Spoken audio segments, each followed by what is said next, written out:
investigation with potential evidences in it. And one day now try to destroy your man's and now the kind with the raw evidences. What are you never? You're gonna ask. That's a why me quickly. Or you will enjoy Kumpu. On to them came. On the say joke will get on the don't turn a what. I couldn't let back. Then I the color. If they get the same, and one of them need to the truth will destroy evil. That is it.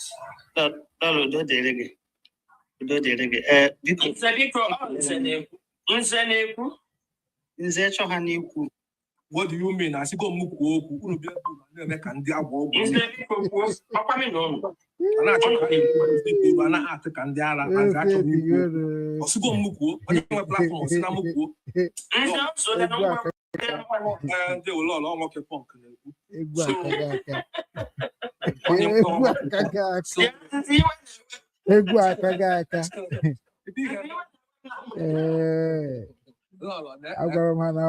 One day.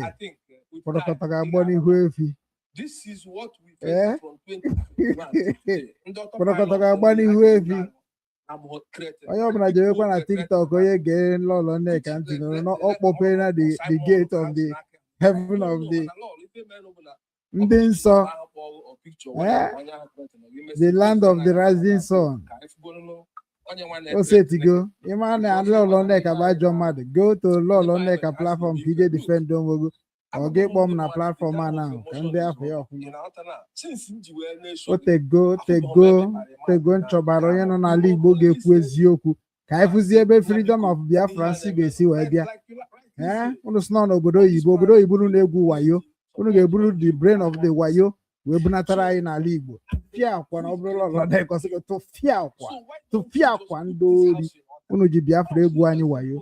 Then I sign on with Biafra from 100 days, from 150 days, and I to our CD chiche.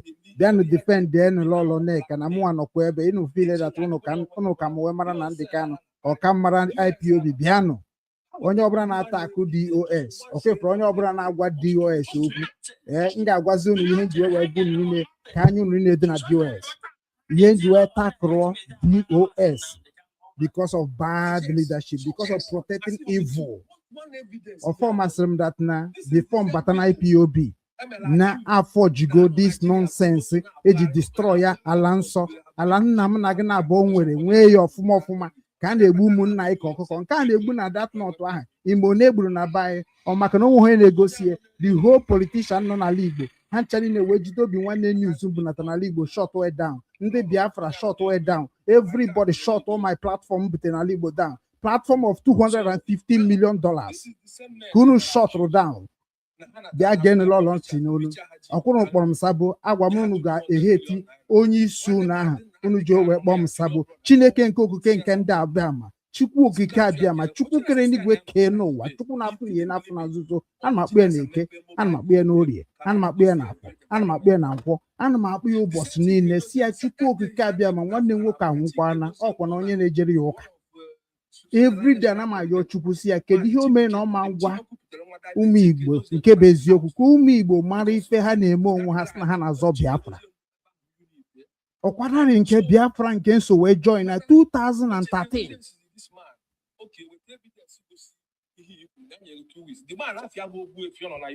Ogbuefi high chief Ogbuefi $800 ya dị n'obi nwanne nkiriti. High chief Ogbuefi ji maka Nnamdi Kanu wee si n'obi nwanne nke ndị Igbo bụ ndị na-ekwu maka echichi ochiri wee pụọ wee sị dat na mụ nwanne ya ga-eje na ya tọrọ ịna ana nke taka nke echi na Biafra dị ezigbo mkpa na America na agwụgo ya ike wee si ya nsogbu adị na ọ bụ na ị ga-ejezi jee soro na ndị Kanu wee nụọ ọgụ Biafra ka iwe nwekwu evidence na-enyekwu m ka m wee na-ekwu na obi nwanne TV na ọ ga-akaziri anyị mma o wee jebe nya na Uchemefo na monitor my page Nnamdi Kanu Uchemefo na monitor my page and you people bụkwa ndị Igbo nna Zondo bie turn against me na ajụ m kedu obi nwanne mepụtago n'ụwa jezie geele ọlọ ndị kanti n'onu ma mụnwa na lọl agwa m nọọlụ neka na okuli ha na nga sọpọtụ ya na okunye na Chineke wee mee amara wee na-ege ntị ọkwa sabotu ahụ kpọrọ aga m report all of you to the whole country you are a 419 ọkwa unu niile atụrụ ọrụ unu ji akaụntụ IPOB na-atụ ọrụ unu ji connection IPOB na-atụ ọrụ m ga-eme unu niile arrest with Obi Nwanne Foundation I swear lọla ekunye na maka ọlọla makwuchi okwu niile o kwuru tata wee na-azụ maka ọ na-azụ unu ga-egbu anọ oburugo unu abụrụgo threat to nwa lọlọ Nneka nwụọ ma na the whole leader of IPOB worldwide must be arrested. Agwara m unu na ọmụnwa ji ala Igbo agwara m unu eselebreti m ala Igbo gbapụrụ ndị ichie egbe gbapụrụ ndị mbụ na ndị egede egbe na Enugu Agri na nke Chukwu Emeka Ezendu record is there. Unu chanine no na social media they destroy the destiny of Igbo nation. Some that na Biafra, if not Biafra, Igbo nation will not stand. No Biafra get restore Igbo nation do already. Igbo nation do already. Ina chosen nke adịbeghị adị. Ndị mmadụ Igbo niile hate him because of Biafra. Igbo niile hate him because of Nnamdi Kanu. The same Nnamdi Kanu Igbo ji maka wee hate him ka nna gbara mbọ ụmụnne ha niile wee na-ezu ori were gaa IPOB with nne nne anya na-ezuzu na this Germany. Chere ka m mecha agwara m Master Prophet give me number nne nne anya give me number Kanu immediately arrive this country.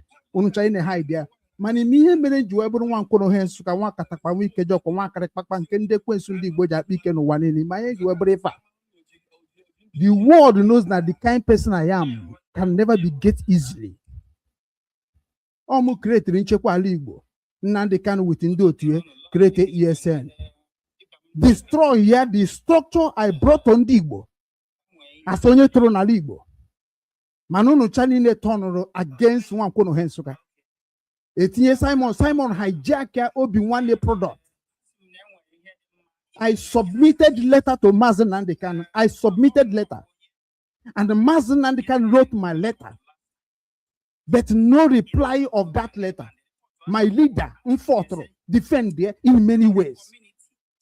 Nyakono Putara, name Bezimondezeka, a second class citizen in IPOB. I fought more than even Nnamdi Kanu.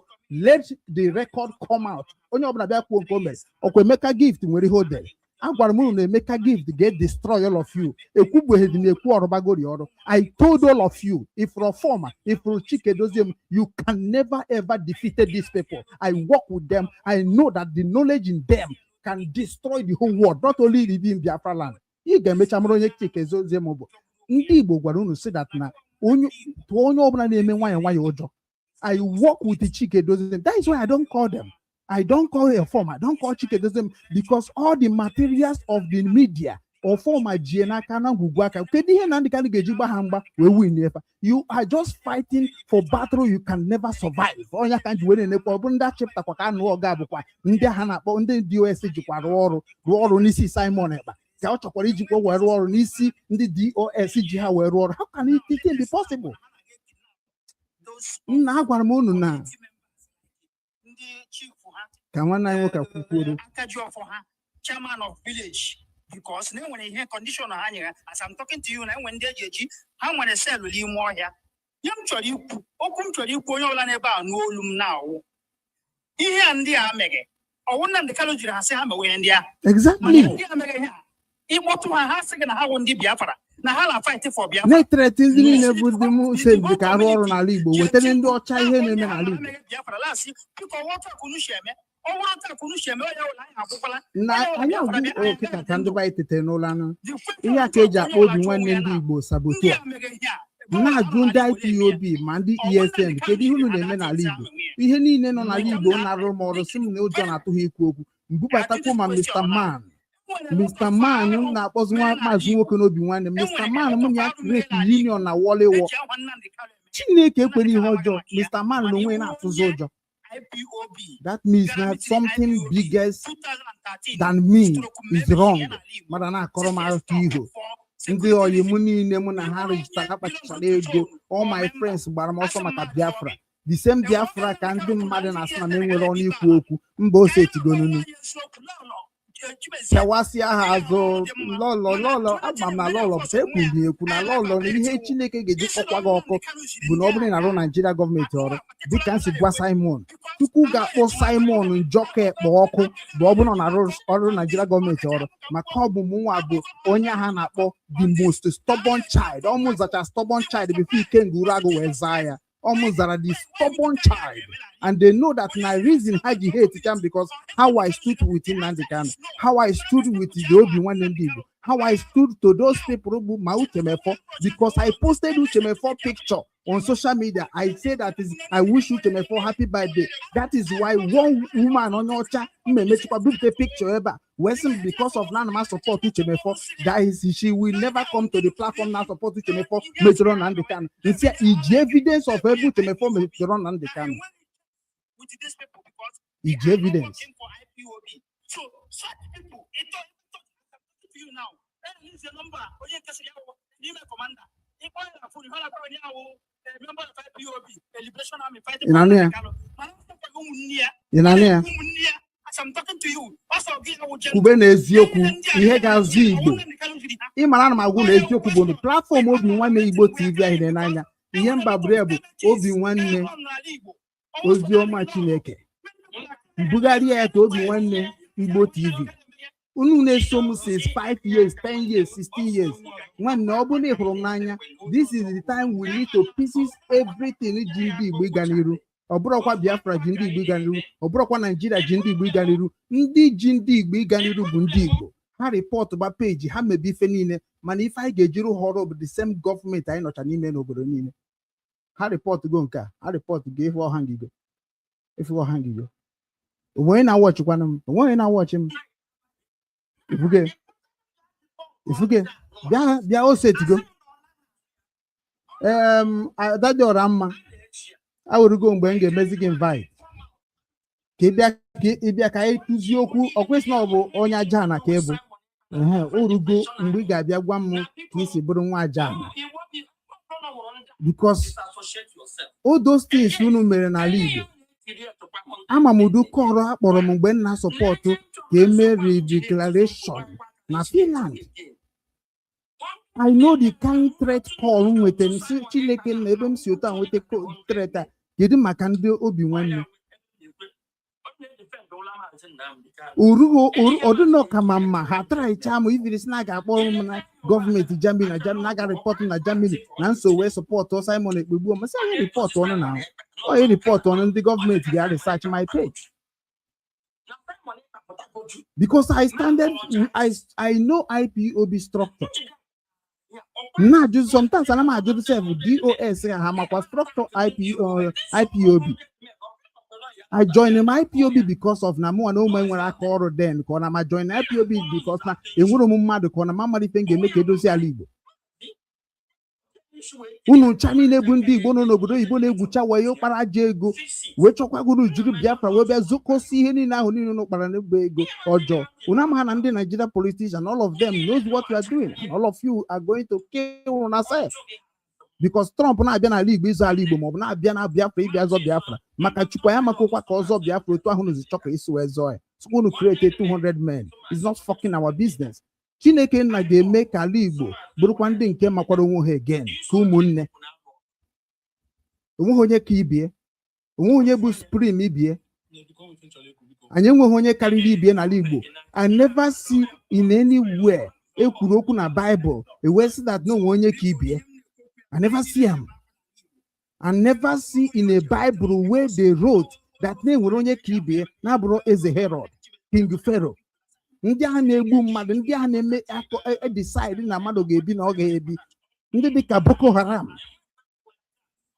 ndị ga-abụ ọ bụrụ na ikwu eziokwu asịsị ya ekpeta gị ka egbuo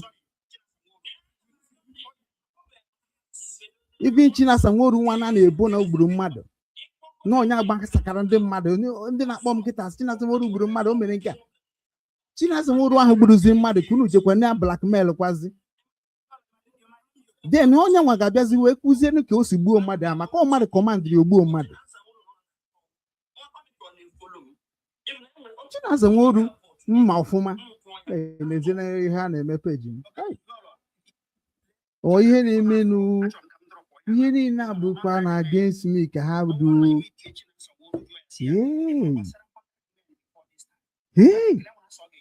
Hey, unu jikwu na anụsakwu ma Chinasa Nworu ma Chike Dozie even ma Emeka Gift ma anyị anyị king ana m afụzikwa unu ọkụrụ afụgo ihe nna agwa bụ ụlọ sesi. Chineke nna m, Chineke nna m, anọ m na nlọ nna emere ekwurekwu akwụbe Mandela, anyị na-anụ ọgụ ndị Mandela here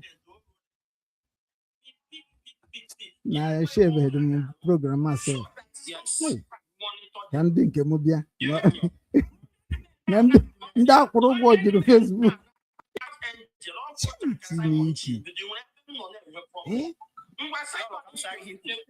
Chineke m, otu aka unu si wee chọọ ka unu gbusisie, unu na-echedu m eche ka m bata dị short sef na ihe niile a na-agwa Chineke.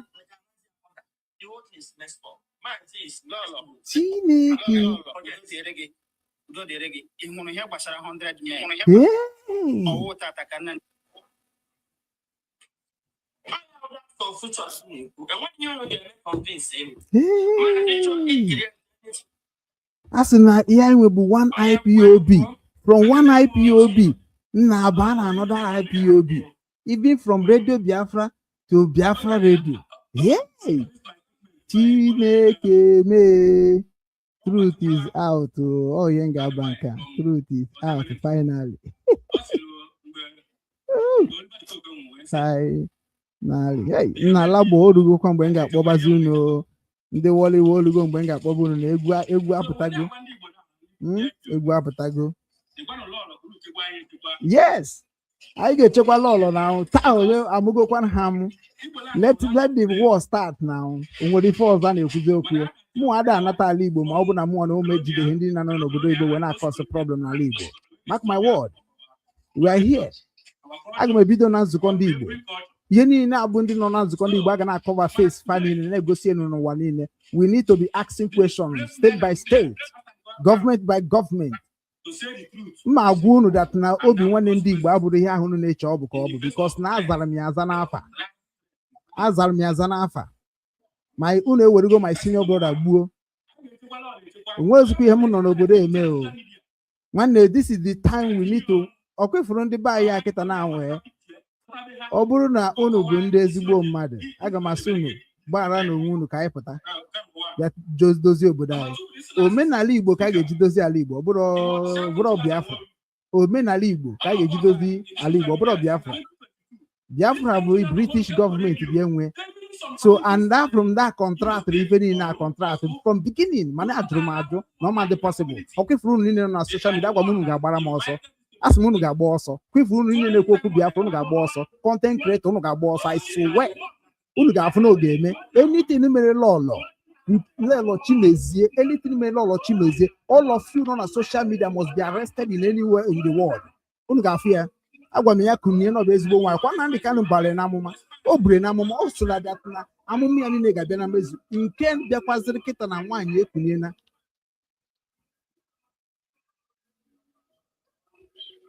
I wait away because now all the ka ha nwere noise there. Nwanne ụmụ Igbo ka m gwu na eziokwu. In short, ọ dị ka m eje bute mmanya nwụọ. Chai! Unu fụ aka yi akwa nji bata ọrụ. Aka yi akwa ọrụ m. Adịkwa sure na ana ọ dịkwa ka ada nnukwu ife na-ekwu o. Ọ dịkwa ka anụrụ ọkụ ihe m na-ekwu si nso.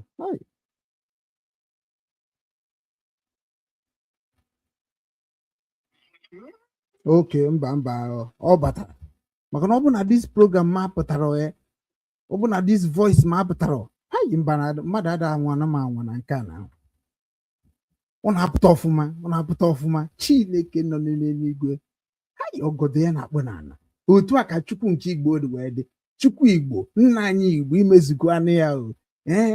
Ohe Nsụka ekenekwa m unu. Ụmụ ndị Igbo ose etikwana. O nwere nwana anyị na-akpọ ada ndị Igbo na American.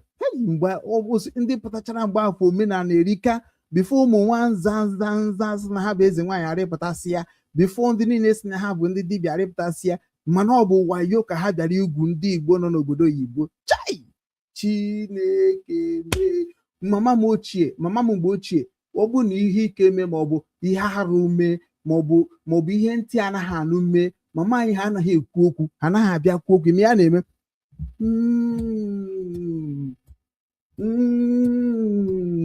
mana a na-agbachapụ ya agbachapụ ụchụ a na-agbachapụ ya agbachapụ ụchụ ju ndị Igbo niile a na-agbachapụ ya agbachapụ ụchụ ji ndị Igbo niile ha wee ju na TikTok wee na-ekwuwekwu ihe gbasara ọtụ na amụ a na-agbachapụ ya agbachapụ ụchụ ji ndị Igbo niile ha nọ na soshal midia na-eme kọntent kreatọ mana a na-egbusisi nwanne ha n'ahịa dị a na-agbachapụ ya agbachapụ gbachapụkwana ha ụchụ ju ndị Igbo niile ndị niile kpọrọ onwe ha ndị Reverend Fada na-egbu onwe ha na-agba onwe ha wụọ ma Mbaka ma Ebuka Obi a na-agba onwe ha wụọ ha kwesịrị ịbịakọta ọnụ wee mara ha ga-eme ka ife niile ha na-eme jezuo ala Igbo niile a na-agbachapụ ya agbachapụ a na-agbachapụ ya agbachapụ ụchụ ka ọ bụ ụchụ adị Mbaka n'isi anyị na-agbachapụ ya ụchụ dị Ebuka Obi n'isi anyị na-agbachapụ ya ụchụ dị ndị niile bụ ndị na-ekwu okwu Biafra n'isi anyị na-agbachapụ ya ụchụ ji Nnamdi Kanu anyị na-agbachapụ ya ụchụ ji Simon Ekpa anyị na-agbachapụ ya ụchụ ju ndị niile bụ ndị kpọrọ nwa ha ndị igwe na ndị eze na ndị ọzọ anyị na-agbachapụ ya ụchụ ju gọvanọ anyị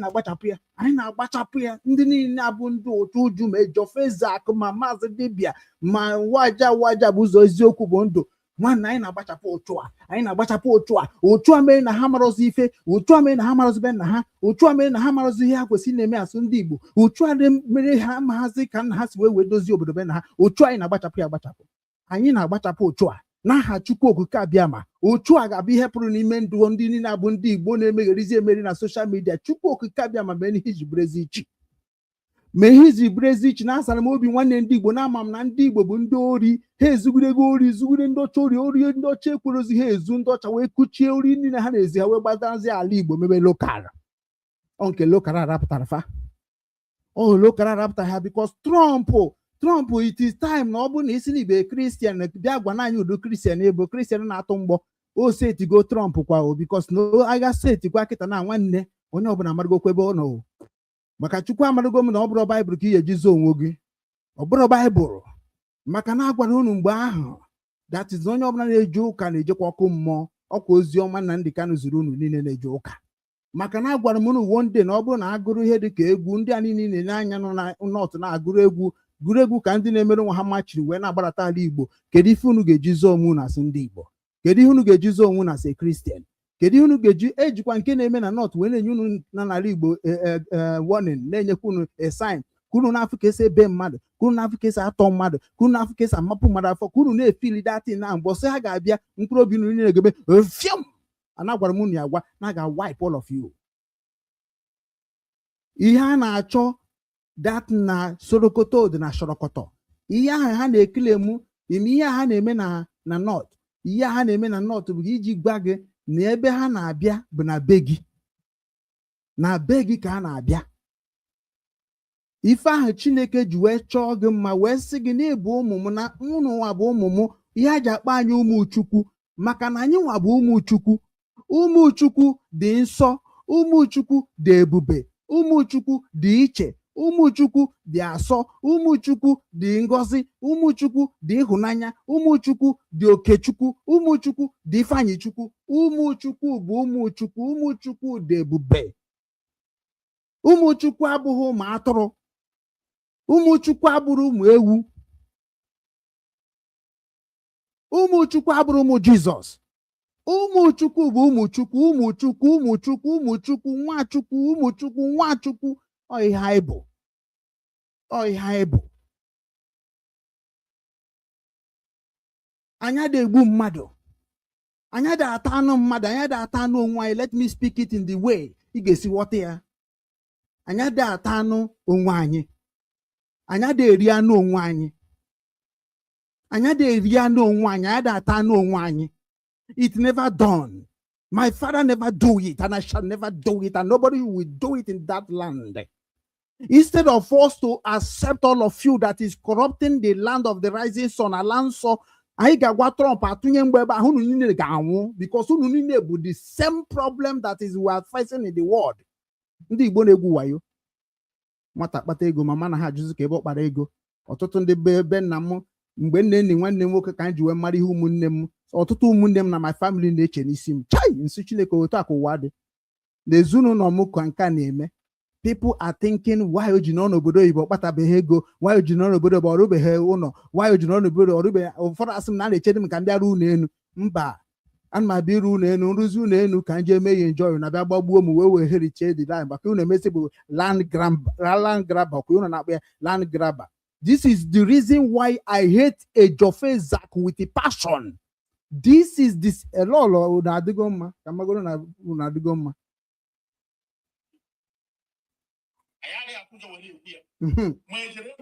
Ama m na ndị otu m apụtasigo. Agwara m unu na we are many. Unu chọrọ ịdọ m ka unu dọgbuo m ije n'obi nwanne ha eju. Gịnị ka unu na-eme n'obi nwanne? A na-ekpu m anya ka ndị ori. Unu cha niile ma obi nwanne dị aga n'iru che na ọ bụ ego ka eji wee bring them down. Ọ bụrụ ego unu kpatagoro ndị ọcha. This Sunday Mike Arnold ka mana ya nwere nwa edere ebe a gụọ intelligent word. Sunday ọ ga-abịa Sunday ọ bịazie ka m gwa ife niile asị ya na-ekwu ihe ndị Igbo na-eme ndị Igbo na-ekwu ihe ndị mmadụ ji Biafra eme anyanwama maka investigate ha channel investigation journalist ndị mmakwa ya na-eme ebe niile. We are waiting on yako isi kedu ndị ga-apụta wee stand there against of the corruption dị n'ime anyị nwa na-achọ nwere onwe anyị.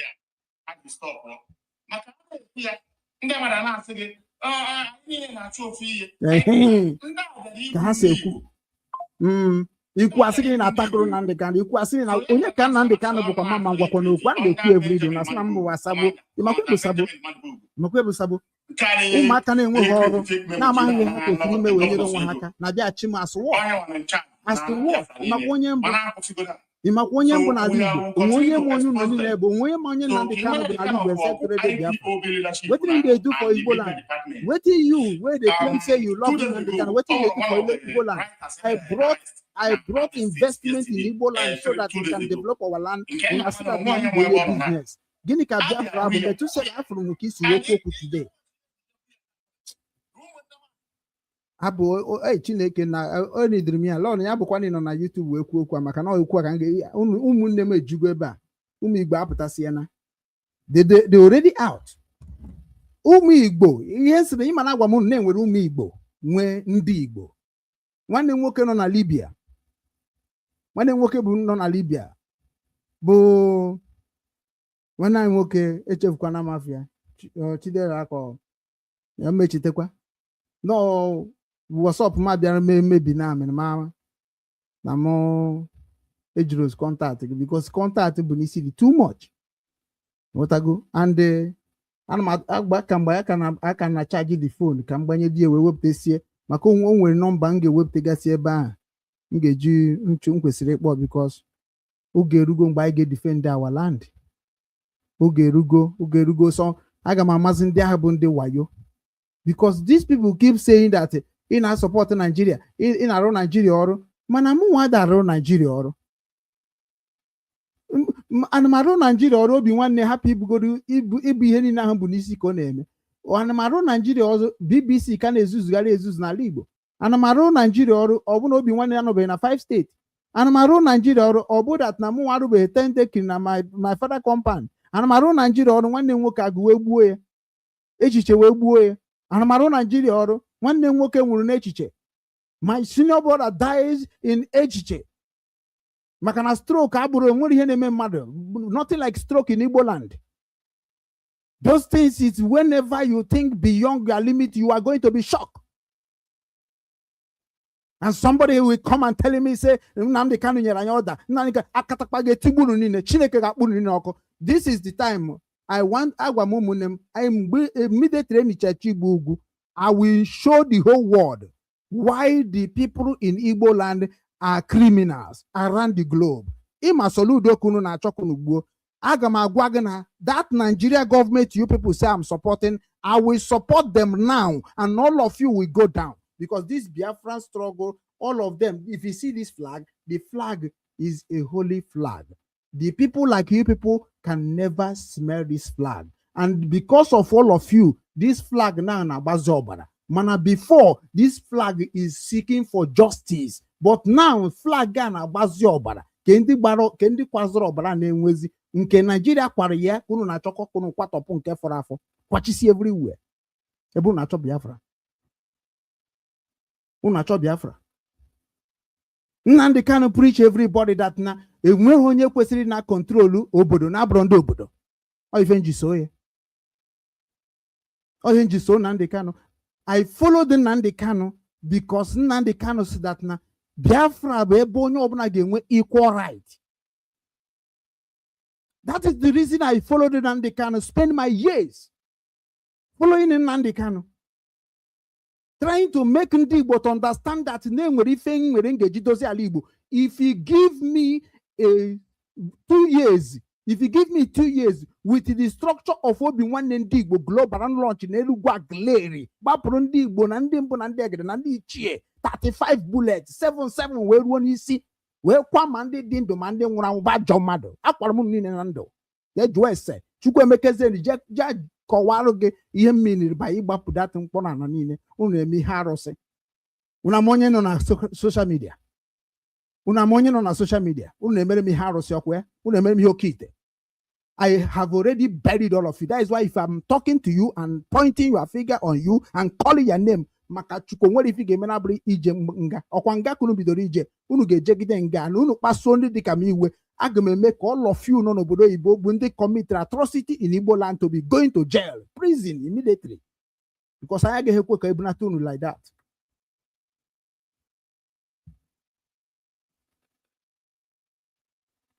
Una na-eme lọlọ na-eka attack. Ekwuru m mbọsị a na-eme program sị lọlọ na-eke enwebekwa ihe o mere mana ndị achịrịba gị etaba Chukwu bike ma ọkpara eze okwu ota nke a okwu nke ọzọ echi okwu nwa na-echi echi okwu nke ọ na-amịgharị omije na-ejofọ Ifeanyi ejofọ omịpụta migara na alọ ya ejimakọ omịpụta migara n'ọzọ okol omịpụta omịgara na DOS omịpụta omịgara na nwanne ụmụnne Nnamdi Kanu. Nne nna anyị a gwara ya okwu nke ikpeazụ a nne nna anyị mana ọ na-abụ na-ekwu okwu sometimes na na-enene m ka okpo. Nne nna anyị gwara na ọ bụrụ na o wetaghị evidence ebubo o boro ya n'oge eje ọ ga-atụpụ ya kọt anọ mkpọrọ ka ọ ga-eje mkpọrọ straight maka iboro mmadụ accusation. Like otu ha si wesị Uchemefo anwụgo na ọ dara na UAE. Uchemefo anwụ ha anwụ ha kwa ya na ndụ eburu akpati Uchemefo na-ebugharị na redio Biafra. Uche Okafọ Mefo nkenke enyi na-achụ igwe enyi ọsọ. A man that shouted on Radio Biafra and protect the Mazi Nnamdi Kanu like never. Nnamdi Kanu but I said now this is a man. Nyakono shiri na agwọ kakara. They know. Ogbuefi na American. High Chief Ogbuefi na American. I need you to speak out. If all of you did not speak out, I swear all of you are going to go to jail. I just nekri onwuronyocha anakpo Suzanne. Because of not publishing something like you Basaru Chemefo bad day. This Suzanne. See that nobody here even on my page. A woman that I have already appointed to come on my platform. They think that I'm afraid of their nonsense they are doing. You use Ndochane Moon to correct a talk. Can you hear Susanna Abimena? This is my platform. What did they come here to do? To tell me or if I'm there no way. I have a record of what I will use to repair my land without American help. I have it on my hand. Leave my land so that we can rebuild our land in peace and harmony. A Euro war, before Britain be able to. We can never fight again. We can never go war again. Anybody clamoring for war shall be arrested in all over the world. IPOB remain the most peaceful organization around the globe. Anybody attach it in anything armed struggle, we're going to jail and we're going to be massacred in the way they are massacring our people. That is why Trump arrested people from Iran. We will tell Trump what is going on in our land. Nigeria nebu anyi fine and good. Anyi mana Nigeria nebu anyi. We know all those things. But why? That is the question of all of you need to be asking yourself. What is going on among of ourselves? Why that our people don't want to work again? Why that our people don't want to secure themselves again? Why that our people always come on social media talking about our tradition and culture on screen? Where is it that kind of thing happening in this life? Kedebu define me mother put on social media na-ekwu maka benia. A na-ekwu na-ekwuzi nke dị njọ. Akwa ọkụkọ na-agbanye vidiyo na-asị that na ya na-agwọ na nke a bụ nke eji enweta ndị mugu na nke a bụ nke mmaga. Ana anyị nụrụ ndị ọcha kụzichara ha Igbo. Ndị obodo ha na-ajụzi egede bụ mmaga kedụ bụ mugu. Then gịnị ka a ga na-echezi na anyị niile nọ n'obodo oyibo bụ maka Chukwu kere mụ n'unu na-abụ onye ọbụla kpara n'ụlọ Nneka aka mụ na gị na-abụ ga-eje court n'obodo oyibo. Adụm Shon na-akwado ọfụma agwara m na unu China n'obodo oyibo na this year agwara m unu agwa. I told you maka ama m na ọfọ na-agọ na-ele ama m na ọfọ na-agọ na-ele ama m na all of you will let us combo. I know Ikenga kwa gị kpọm stacking nitrate ọ bụrụzi iji kpọm stacking nitrate ọ bụrụzi ya ka ị na-emetọpụrụ m now. All of you knows gonna na-arụrụ m ọrụ. All of you knows gonna na-arụrụ m ọrụ has that na mụ nwa na ụmụ Okechukwu can never survive it. With all my labor, with all my effort, with all my knowledge, I put in IPOB Global. Then, that one is Horunu. Mputakwa create go be one foundation worldwide to show all of you that no worry no ma no brain I kunu jaro. And no by gwalunu da kunu gada. That is why in the kind of work we no because no for challenge them mad and IPOB we okuro. Western when did the worse than him. Then when the care were maran na hen on IPOB bunda so we are writing. Now we they write, now we they read.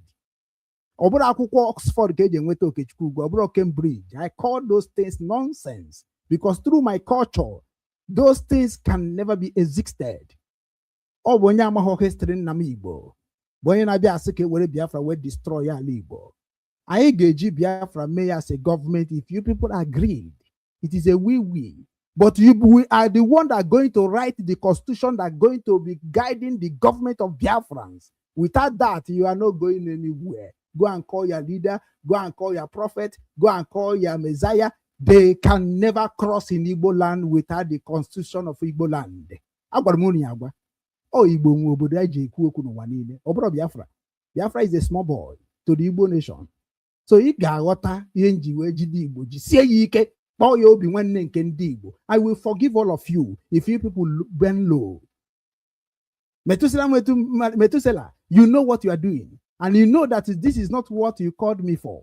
You know. I'm a straight. Methuselah, you are knowledgeable, you are a man. I pass go. J drop on my platform. And you will confess. Methuselah, you will confess before I believe whatever you are going to say again. If on my platform. On my platform will be one Igbo. If on my platform, Muna Gapachakwa, Ofuma, Kaziofuma, Iwata Ofuma, Iwerito. Tomorrow, you begin to attack me. Metu one name, Metu Sedek, Obinna one Chineke. Oh, Obi one Kina Zapao. I'm a Kwambija Nimo State. We put the microphone. We don't any fence. When I wandoka. Na ya they preach no kaka they preach na radio Biafra. I remember it Methuselah Martin Methusedek. Machineke. You know that I am a smart man. I know what I'm doing. You know that everything I have said have come to pass. Everything I have said, both the one I said through Nandikano, the one I said through Chemefo, the one I said through DOS, the one I said through Simon Eba, the one I said through Ndibo, the governor, the senator, the Dibia, the Zewine. Everything I have said have come to pass. And nobody want to give me credit. But I will arrest all of you if you people did not surrender. Now, Maka Kangba will do Lolo Chimezi because Lolo Chimezi Nazo, it must be reported. He didn't create any 100 men, and he did not create autopilot. Now they cannot create only IPOB. Only 100 men was not created. It's not like 100 men. We are going to. In as much that as your defense, but you keep defending his mistake. Each on him 100 men. We don't even need to hear it. He shouldn't come to the social media at all. No, they brought it before. Okay, that US. Oh, no, dear. There's something spiritual about 100 men. Okay. Please, where the quality of yes, now, no. IPOB institution all carry. Who will go media and Kemanaga?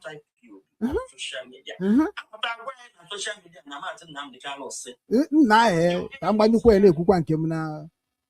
Lolo Lake, open those. I want Yakunia Kebube. Can Kuon Kem Kobaku.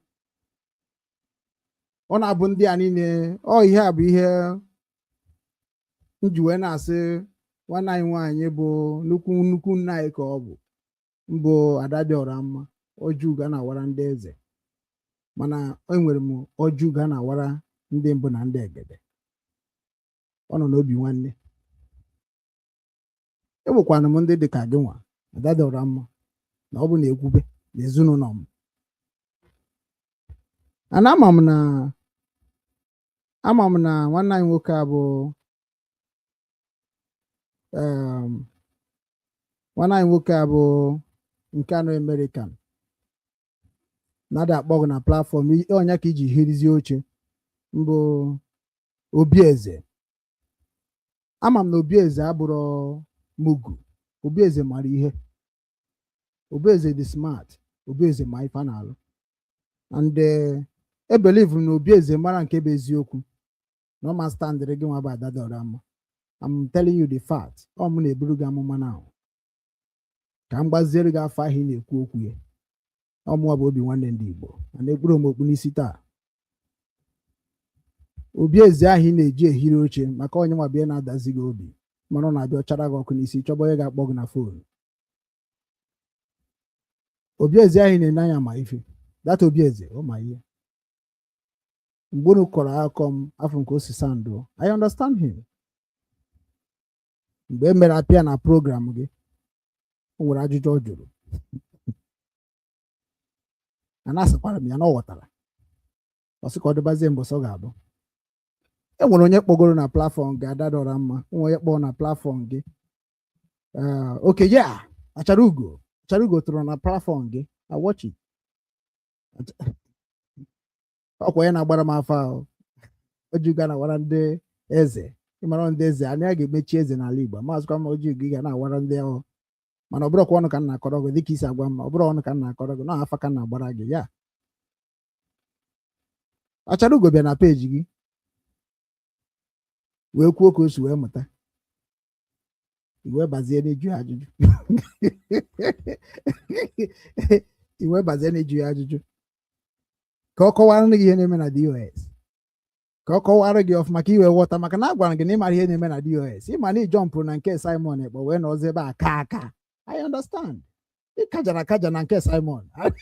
Ịkajara akaja. Onye ka m gwara Chinonso na Chinonso aghọtara the statement. Even ma nke na-akpọ Odogwu Enugwu. Anafọ mgbe na-apịa Odogwu Enugwu ụtarị na side gị. Wee sị na that means Odogwu Enugwu na Jesus na-agọta na-akpagharị. Maka Odogwu Enugwu bịa na my platform wee sị m na afụta ka m bịachara nke ahụ na ma bịara ọzọ maka ọmụ onye mgbe ọ mara mbọ ekwensu ahụ na-ekwu okwu ya. Ino. Ọma. Onye adọbatara m n'aka Simon. O prichikatara m. Si ya na ọ bụrụkwa na mama bịa na nke Simon. Even Simon buru egbe na bịa na nke o nwere ihe oyibo egbe ma ọ na-ebu egbe megị. Onye mara ọnụ ya na-abịa. Ị na-afụ m ka Okechukwu ugwu na. Ị na-afụ m ka Okechukwu mana agwa m unu na ọmụnwa bụ ihe na-anọchitere nna anyị Igbo. Onye ka m ji menwu ihe n'ala Igbo nwe ihe na-eme. Mgbe m lọnchiri obi nwanne n'ala Igbo nya ka obi nwanne natakwa n'ala Igbo. Mgbe m lọnchiri ya ndị gọọmenti na-enye ezigbo nsogbu n'ala Igbo mana ndị obi nwanne mechara ife mere n'Afrịka na-abụrụ ọzọ nwanne anyị nwoke yara ahụ mechara nwere onwe ha na-eche na ọmụ agbụrụ ya maka na ọ nwere ihe nkwucha n'okwu bife eje nya bụ ije na-eji m echu aja weba na ụdị ihe adịrọ m n'isi na onye m ga-eji chụ aja bụ ndị ilo ndị na-emebi obodo dịka ndị a na-egbusisi mmadụ na-eri anụ mmadụ na-anakọsị ndị mmadụ moto ha anakọrọkwa ọgwụkwa mgbe unu megide asị na unu nara moto unu ewe nakọsị ha ego niile dị na akaụntụ ma gbukwa onye ahụ. Mgbe stori na-abatara m na my page amara m ka m ga-esi wee stand nwuo wee kwuo dị okwu because no way ikwube ndị ahụ na-agwazi bụ ndị ga-ebelive ya sịba niile obodo oyibo ebe ka ị nọ mara then ọnya mere Chineke nna nke na-ejere m ozi ji wee kpọpụta Lọlọ Nneka amamonye edekọtara m Lọlọ Nneka ka m na ya kwuo ọ jụrụ ajụ ọ bụrụ ihe ndị Igbo na-eme so nwanne m nwaanyị bụ Adadora mma nwanne anyị nwaanyị wee batazie na peji gị bụ Acharugo. I love m Acharugo very very well. I love m Acharugo nke bụ na asị m nụọ Acharugo na nga anụ ya anọma maka nwaanyị ka ọ bụ olesi na ọ mara ihe mana ama m na ọma ihe because ọ bụ onye na-aghọta onwe na ọyọ nwụrụ Simon Ekpa apology o jikwa maka ya kọọ m ọnụ ha ncha niile bụ ndị na-agba Nnamdi Kanu mgba kịta sị na ha na-esevu ha ncha akọchago m ọnụ which is na Nnamdi Kanu pụta ọ ga-disappoint all of them anọ onye ka Lọlọ Nneka gwakwara ha ebe a wee sị ya that na ọ bụ na Nnamdi Kanu pụtazie si ya kwuchara ndị anyị na ya kwu mana ya ji wekwu ebu ka ya dị sure na ndị Igbo echebego ka mmadụ tupu Biafra wee bịa kedu ihe inu ga-eme Lọlọ Nneka gwara ya mụnwa completely something because ama m onye Nnamdi Kanu bụ in anything he doing mụnwa afụrụ ya sị na ihe ọbụla na-eme dị njọ na ebe mma akpụ ya ihe ọ dị njọ bụ ọ bụrụ na ihe ahụ ọ na-eme mee ndị Biafra affect ka o si wee mebe affect tụrụ Uchemefo na-akpọ oku asị na mbụsabụ asị emegidesi m dat na Uchemefo achụpụrụ ya achụpụ assign ya off ewepụrụ ewepụ emere ya nke a nsị mba na ihe anyị mere na IPOB nke Uchemefo nọ na-eti na redio Biafra bụ na ube nwa na-agba n'ọsọ which is not o bere na my family mgbe mama m nwụrụ na South Korea unu China onwe onye bịa na mama Nnamdi Kanu bịa unu eje emebe mama Nnamdi Kanu ka ọ bụ nyanwa bụzi first woman in the whole Igbo land which is ya na-akpọ discrimination which is ya na-akpọ hypocrisy which is ya na-akpọ ihe onye mere ikwe mkpeta n'azụ Waka nwụrụ before mama Nnamdi Kanu. How did you people bury Waka? Waka is an information minister of Biafrans in Biafra land. Mana ọ nwụrụ dịka onye ọkụkọ nwụrụ. Nkiru ka Antonia ndị nwechara na toll gate ma ndị nwere ebe na-akwa ha ka ndị na-enwe ozi mmadụ n'ụwa mana IPOB nwere mmadụ n'ala Igbo den. Family ha kịta ịma m na-eje research na family ndị nke m chetara nwụrụ anwụ under my own care na-agbakasị m isi. Ama m na ije na family anyị nwere ka standard I take care of them. Ejiro m for information ha. And this is the part of the reason they create Obi Nwanne. Can they show that n'enyemaka ndị Igbo nọ n'obodo Igbo bụ nke bụkwa ezigbo mmadụ na ọ bụrụ ajọ mmadụ nọ na-erucha ndị Igbo aka because ndị Igbo ekwesịghị na-ata afụ n'ụwa. Ndị Igbo ekwesịghị na-ata afụ n'ụwa. Gịnị butere ndị Igbo ji ata afụ today? Can you tell me? Mụnwa na ụmụ ji onwe m amatụ. Can you tell me ihe butere ndị Igbo ji ata afụ na bụrụ laziness? Ọ bụ laziness mere ndị Igbo ji ata afụ. Ọ laziness. Achara ugo macha eziokwu niile ndị anyị na-emacha eziokwu niile na-akọ. Adadora m. Obezi na peji gị ịma na mụnwa na-afụ gị ị na-ekwu okwu na-afụ gị ka onye na-akwado eziokwu. And gị nwa na-afụkwa m ị na-afụ m ka onye na-akwado eziokwu. Mana gịnị mezi na ya marụkọnwa ọnụ? Adadora ma gịnị mere na ya marụkọnwa ọnụ? Aga m akọwaziri gị reason why ya marụkọnwa ọrụ now. Onye ka m ga-eji achara ugo ahụ wee kọkwara gị akụkọ. Ịmụrụ na bụ na-ekwu okwu isi na ịghọtara mba ebe a mba ebe a ime nje aba na ịghọta ha ebe a ịghọta ebe a ịghọta ha ebe a ịghọta ebe a iwu ka ọ bụ na ị ga-aghọtarịrị okwu. Achara ugo batara na platfọm gị wee kọchie nri na ọ kọrọ wee mee apology. Ụmụ aja na wee sị ka bịa jụọ ajụjụ o cheta na ya nwere ezinụlọ.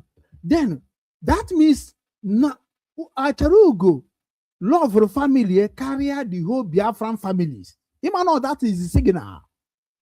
Ọ ka isi amanụ ndị mbụ ndị ahụ na one touch anyị amarụ gị ihe na-eme. Obi eze capture it. Ndị ọzọ bụkwa ndị aja na mma ha na-eme a na-anụkwa ma na-afụkwa na mụ ama ife na-eme. Many people that against me bụ sọsọ ndị nọ online. I swear. Ọnwụ nwanne m nwoke mere m juwe mana mụ ka nwekwara ezinụlọ kajara kaja. Ndị ga-abụ mkpọta ọkwa ya ọha maka ha ndụrụsi m Obi Nwanne na Nsụka na ebe ụmụ Igbo sị dat na ha ga na-egwu onwe ha wayo ịbata n'ime Obi Nwanne na-acha akpa Obi Nwanne. O ru na this year si na mama wepụtazi ego n'Obi Nwanne sọnsọ mụa ma ndị esi na-eji ha ụgwọ orugo mgburu ga-abịa bịa n'ama ego unu ama yi ara because unu cha niile batachara n'Obi Nwanne ka anyị dozie ala Igbo unu cha niile bata n'Obi Nwanne wee gwubo onwe unu wayo ọmụ riri ego Abia steeti ka bụkwa ego ahụ the same Abia steeti ọ ha bụ ego ndị Igbo nke nyere m nke nriri m ma gbọ nwunye mana ndị ọzọ niile erikwara bịa gbakwa nke ha because ego obi nwanne nwere nke bara n'ezinụlọ m onwegoro nke bara n'ezinụlọ m aga m akwụkwọ ya mana onye ọbụla bịa weta nke oriri ọnyanwa the same thing na ka a ga-eme na IPOB no retreat no surrender ọsọkwa gị create bụ ihe ndị ọzọ niile ga create you can never make a move now ada dị ọra mma nwanne anyị nwaanyị a bụ kedu ihe na-akpụ ya achara ugo ka unu jụchara ya ajụjụ okwucha ọkwa Obieze jụrụ ya ajụjụ fajụ ka ọ jụrụ ya maka ESN and gị nwa na ogu mma na ihe anyị nidiri now bụ sekuriti. Agwara m unu na nchekwa ala Igbo ka m kọwara ihe dị na sekuriti. Akọwakọtara m ihe dị na sekuriti ndị mmadụ hụbata. Nnamdi Kanu aka ọmụmara ihe dị na sekuriti. Chinasa Nworu akara ọmụmara ihe dị na sekuriti. Ọ nwe otu nkwa Ọnịcha ka nọ n'ụzọ ka nnoto. I'm a street boy. I'm a street boy. I'm a street boy. Otu unu si respect Charlie boy. That is the way unu suppose to respect him. Because make a call to people in my reality. Make a call to all of them to come out to this world. Onwere kuna na ajuzu chi unu. Kedebe m no we will make you the friend. But I ezoromundi ani nezo. I know they use them. I know they call them. I told them ka ha mara ha buru nke ha na anu. When the truth will come out, then that thing they think about me will revoke them, and that is when the confession will begin. And Chineke ga-arịgoro n'igwe maka na otego mgbe m na-achọ ka nrịgoro n'igwe mana unu sunu na ma kwe ka nrịgoro n'igwe na ndụ aga m arị ya na ndụ. Kedu ihe mere Obieze ji jụọ nwanne anyị nwaanyị ka maka ESN ọ ka dị ndụ ọ sị na ọ dị ndụ? Ọ na-ebe ahụ kwuo na ọ dị ndụ o kwupụge ọ gbago na mba akwụkwọ ọ sị na ọ dị ndụ na ọ ka na-eme exist na ọ ka dị intact oyibo ọ sụrụ. Then Obieze wee jụzie kedu onye bụ their commander o setien and gị nwa manejie gị nwa bụ Ada Dịọra ma manejie ifuru ka isi scombro automatically na-echeke spiritually na-ewugokwa ndị aja anị na ana na ịma ha gị mara ọkwa afa ka nna gbara gị na chekizie onwe gị ọfụma and jechia ezike ihe jọ ndị aja na ihe a kwuru ọ bụ eziokwu ọ bụ asị si mee voluntary si mee voting. I like him here na voting. I mean you well soon. Your mind support one Nigeria or break away from one Nigeria. Ka we were mere ahịrị okwu ka we kụziere unu ihe na mụnụ na-abụrụ ọgbọ na social media unu a support hogodo m share ihe na-ekwu unu ga-emecha wee daa n'eziokwu ahụ.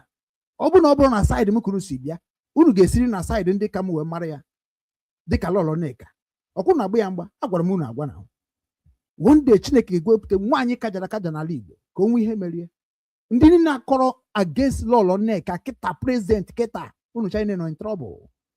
Ọkwụnụ furu ka esi eme ihe law ọkwụnụ furu ka esi eme ihe freedom unu afuru ka esi azọ a leader. Lọlọ Nneka akwụrụgo ọtọ bụrụ a leader ndị Igbo n'ụlọ amara na amara Nnamdi Kanu bara uru na amụma si that na nwaanyị kunie nwaanyị Igbo ezigbo nwaanyị Igbo kajara kaja na obi mkpu na abụọ Nnewi na Anambra steeti na Imo steeti ihe ọchị bụ mkpu na abụọ ọ na-akụrụ ndị be nna ya ọ na-akụrụ ndị be di ya nwanne ebe kunu na-eje anọ Anambra na Imo bụ problem of this struggle unu Africa wee end ya oles na ya nwere nwa abịakwara n'ụzọ nji wee na-agwa Simon amabeghị m ihe ka Simon si bịa whatever but Simon bịa na-eme ndị amị ife anyị na-agwa ya gịnị mere ide eme ndị gọvanọ ihe gọvanọ ka anyị nidiri ka ha pụrụ anyị n'ụzọ ka anyị bịa dozie obodo maka ha jụrụ ajụ ha dị m ihe ndị gọvanọ na-eme so we don't want them. Onweghị onye amarụ ihe anyị chọrọ. Abịara mebi ife Nnamdi Kanu abịakwara mebi ife onye ọbụla bụ onye na-ekwu okwu freedom fighting. Adịbụ ya mebi ife mmadụ adịm efe mmadụ Nnamdi Kanu kwukwurie we can worship anything nne na mbọ okwe and gị nwasị na ya dị efe ya apịrị apị ohi o kwuchara okwu dị iche iche nji wee mara udu mmadụ ọ bụ nsi oke ka anyị na-eso n'ugwu ka chi gị si wee kee gị na ọ bụrụ ajọ ife ka ọ bụ. O nwere ndị o nwere organization akpọ obi ndị ichie so na grupu mbara mgbe a na-ekwu omenala because omenala bidoro m ka nwatakịrị o bidoro m ka onye ọ mara ama because na ka m si wee bido omenala m na-eme jụọ m mma asị gị na m aghọtara ọdịbeti ebe m na-aghọta bụ ebe a mana oles na onwe nke m chọrọ ikwuzi ọbịa m n'isi obi ndị ichie ka m join mgbe a na-ekwu na ha na-eme ọ dị ka somebody add m obi ndị ichie wee baa dị yes ọ mmadụ mere m introduce edote m because ọ mụnụ nwa na-akpụgharị m onye kpuje m ebe a onye kpuje m ebe a kpuje m ebe a kpuje m ebe a nwere na-akpakasị m ka ụnụ ma na nga fọlụ hand ka o nwere ihe a ga-eji wee kechie m n'oge ruo maka ụnụ afụgo na mbe threat to Nnamdi Kanu bụrụ threat to IPOB fake ones. Ụnụ afụgo na no ihe mbụ ụnụ na-dodges everywhere na report my page anyhow na-eme ife ọbụla masịrị unu ka unu wee gbuo the career of Chukwu Okike Abiama. Mbọsị ọbụla m nwere mmadụ ala Igbo ga-ebido disaster ga na-eme n'ala Igbo. Any day onye ọbụla bụ onye Igbo asị na onye Igbo ma onye ọbụla gburu m ga-condemn the whole Igbo nation. M ga-addition na disaster ga na-eme n'ala Igbo. There is no truth, there is no desert that ala Igbo mma in anywhere in the world. Let anything happen to me or happen to Lola Neka. Ala Igbo that okwu ahụ Mazi Nnamdi Kanu gwara unu ka m gwazi unu prophecy ahụ the Somalian will be better than ala Igbo. Make una run away from this truth now. Make una they run away from it. Obieze iburu onye asị iburu onye ụgha ịbụ onye dịka onye chiri echichi. Okwu gị niile bụ okwu na-agba ọkpụkpụ. Anyị bụ okenye ị na-afanye okwu afanye anọ na-aba.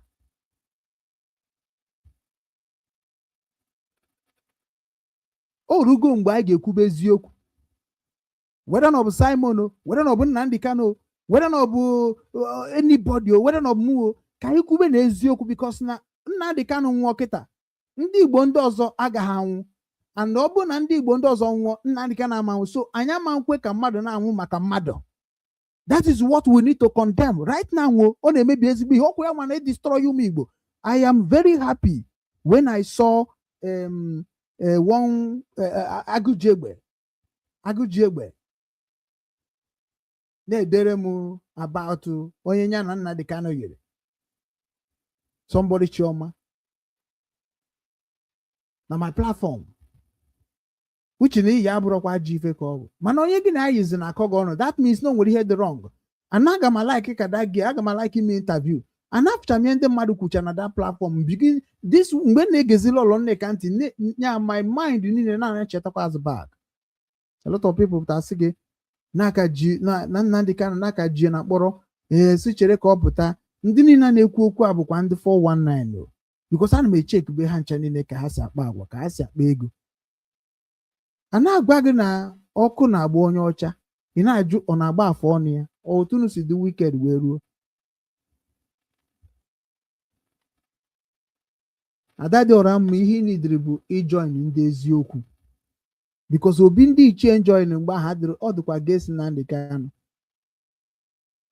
ha dịkwa gesi Nnamdi Kanu and nwere eme agbafọ mbọ ka m protect Nnamdi Kanu dị ha sị that na Nnamdi Kanu sịrị na nwere ihe dịka ya apịrị apị n'ala Igbo ịmagono mgbe ahụ ka ndị a ji wee gbaka maka ha ma bụ ndị ọkpụkpụ ọha ma bụ ndị otu akwa ọkọ tiwara aka ọha ma bụ ndị otu mmiri enwere ọkara agwụ ọha ma bụ ndị a wee obi ndị ichie ị na-anụ maka obi ndị ichie ọha nwagasị na ụmụ udo integration nke tradition nwoke dị nwanne gị nwoke hibere men na anyị macha ihe niile na-eme ihe ndị a mana the main problem ihe mere na ijikokwu nwụga ajụjụ ada dị ọra mma ijikokwu nwụga ajụjụ sị kedu ihe mere na Ejofe Ezeakụ anaghị sọpọtụ Biafra kedu ihe mere na mmiri enwere ọkara agwụ ada sọpọtụ Biafra kedu ihe mere na ọfịa fụrụ agụ ada sọpọtụ Biafra kedu ihe mere na akwa ọkọ tiwara aka ada sọpọtụ Biafra kedu ihe mere na Eke Hit ada sọpọtụ Biafra kedu ihe mere na Mighty ada sọpọtụ Biafra kedu ihe mere that na Uncle IB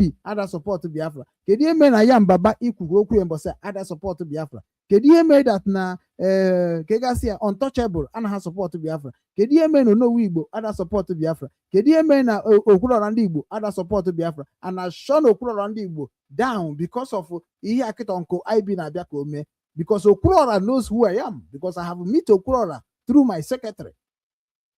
As Okwuluọra, shut up, you don't know anything about this Biafra. No man nkwu okwu n'okwu m na-ele ọ na-azụ since ahụ na-ekwu maka Nnamdi Kanu ka ọ bịara okwu ikpeazụ because wee kwuo okwue ka m si chọọ because na abịakwutere m ike Okwuluọra ka mụ na ya arụkọ deliver my information and my history and my focus and my mission in Igbo land to Okwuluọra and that is what he converted and he used it and it worked with him. The same thing in Ejofo ndị abụ ndị mmitichara m nana m blessing ngozi efasi agaba mana onye mekwana nke onye mekwana nke maka na ha sị na ọ bụ asị ha pụta n'ihu mba akwụkwọ ụwa niile bịa kwuo na ọmụwa bụ nna ndị Igbo. When I talk to you, you shut up because you can never defeat me in a court of the law. Or if I could China chọrọ Biafra, we destroy our land, so the land that God have blessed with milk and honey, as we are speaking and preaching it to the whole world through IPOB. Yakunu destroy because you want to use it to blackmail people like me. Imebem no way to Makashine case we goziem. I gozim can be about Nandeka number. Who is in Nandeka and who is Afari Bebu? To compare the people like me. Kendi bunda Afari Bebu. When Papa Nandeka name with something trigger there. On an age Obi one day journalists in their life. Came up on social media.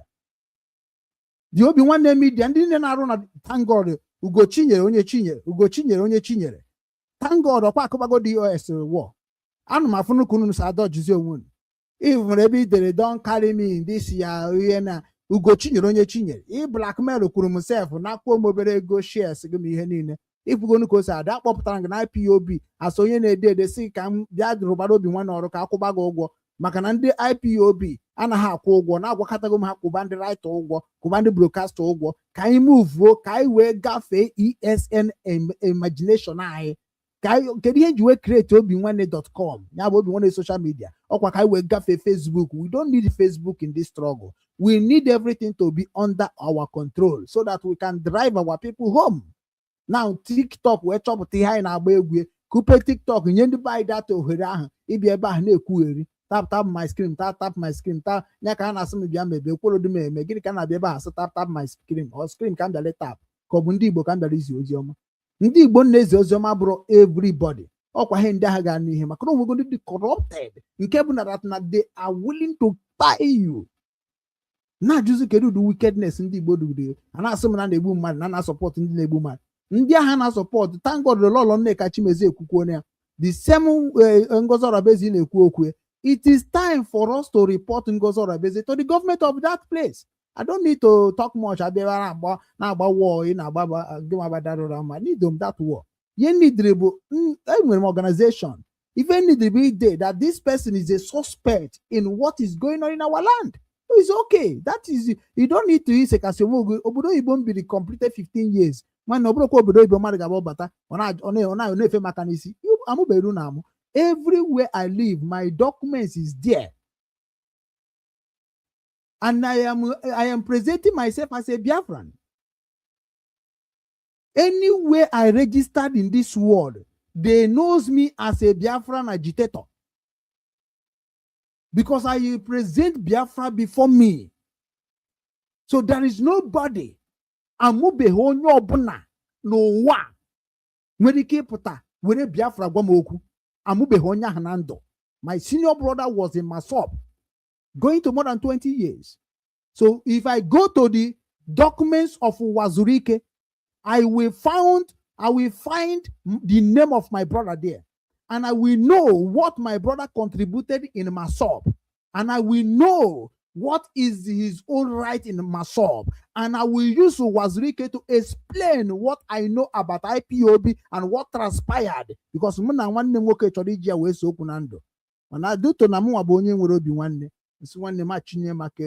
that is why in my platform you cannot see me castigate to Wazurike. I have a mission. Not be a plan.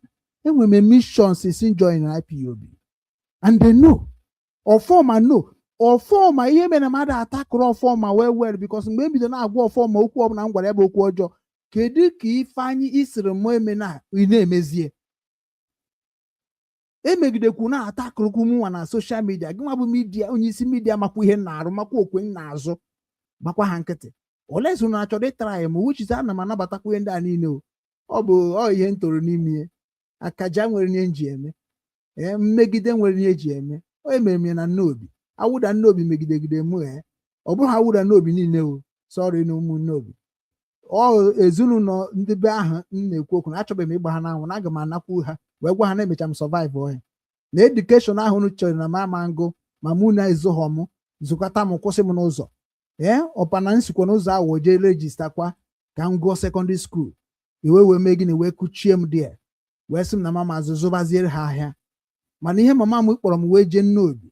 Can no be Zomo, can wear Burum woke marry him, a canabum woke marry Hane. maka na mama ma na ogo na nwata wee ma na m bụ nnukwu mmadụ, papa m nọ na nwata ma na m bụ nnukwu mmadụ, obodo nọ na nwata ma na m bụ nnukwu mmadụ. Ya ka a pụtara kịta na ahụ ndị IPOB chọ ka akpochie my destiny, gbafusie na ọsịsọ, jụọ ese ọfụma ka akọwara gị na unu China ga-abịa kọwara ụwa niile na ọ bụrụ na enwere egwu unu ji IPOB eme. Ebe ka ego IPOB nọ? My treasurer ka nọ n'obi nwanne na my treasurer na South Korea, because na ihe ndị Ukraine ji ama atụ mgbe a coordinator Ukraine makwadat na m bido igwe okwu ebe o si kpata ego ji akparị n'ụwa niile, because many of you people use IPOB wee na-egwu ndị Igbo wayo na another account na-eme ọtụtụ ihe ọjọọ dị iche iche. Mana agwara m unu agwa na mụ abịarakwa ime ụmụ ihe ndị a na m bịara bi restore peace and love in our land, and ime ka ndị be anyị mata ka ha ga-esi wee dị ka ndị nọ n'obodo oyibo, ka obodo oyibo godobe ha agụ, ka ha jedebe obodo oyibo. Ihe na-esere m na Chọkọ Milo, nwanne m nwoke m na ya na-agba bọọlụ na Warrior, m na ya too na Ọnịcha, ọ maka na ọ bịara ikpogote ndị mmadụ obodo oyibo. And this is why mụnwa ji wee ju ikpogote ndị mmadụ n'obodo oyibo. The two subject dị n'obi nwanne or two project dị n'obi nwanne ma akpa ha aka ma chọọ dị ikwu maka ya bụ ịkpọpụ ndị be anyị n'obodo oyibo n'ụzọ a ha si akpọpụ ha, and na ile ana Igbo ele. These two project a silentịrị m ya. Ọ bụrụ two project a bụ ihe na-enye ndị Igbo ego. I silent it n'obi nwanne, jụọ ha. I silent it na-emegoro ndị be anyị education, na-akụzigoro ihe, na-agwa ha sị ya na enyi unu ga na-eme, na-eje na ebe akụrụ na-amata ndị n'obo na eke esi enyere onwe unu aka. Bịa na ka anyị tụkọtacha ego, ọ bịa na ofu efere ka anyị mara ihe a ga-eji eme. Ọ bụ na enye onye ọbụla ga na-eke eke ka ọ na-eru onye ọbụla, ka onye ọbụla na-edobe anya na nke nwanne ya. That is obi nwanne for you. Mana ebunatara m obi nwanne, unu China condemn ya ntoto, were ewe na-egwuzi wayo, were obi nwanne na-egwu wayo.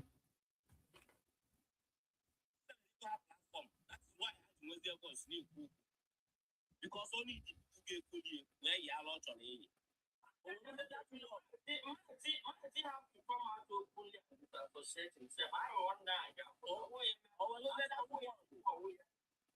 Look at that word, Mazi say we should come together. Then Dr. Pilot here na Koreaka, because they are saying Mazi say we should come together. Because the medical nation go their name, including Dr. Pilot. Now, can you add the salary we are in a platform, seen at US, what Mazi and the Kano. How? How?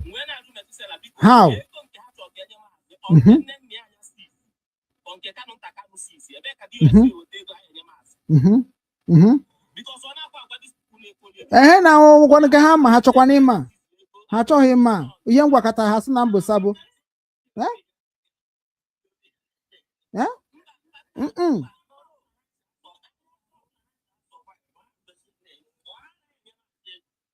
mba ihe ahụ ya bụ ọ bụrụ ihe ọ na-akọ lọlọ ịma ha anya nke ebe ịma ha anya karịrị ị ga na-apụta.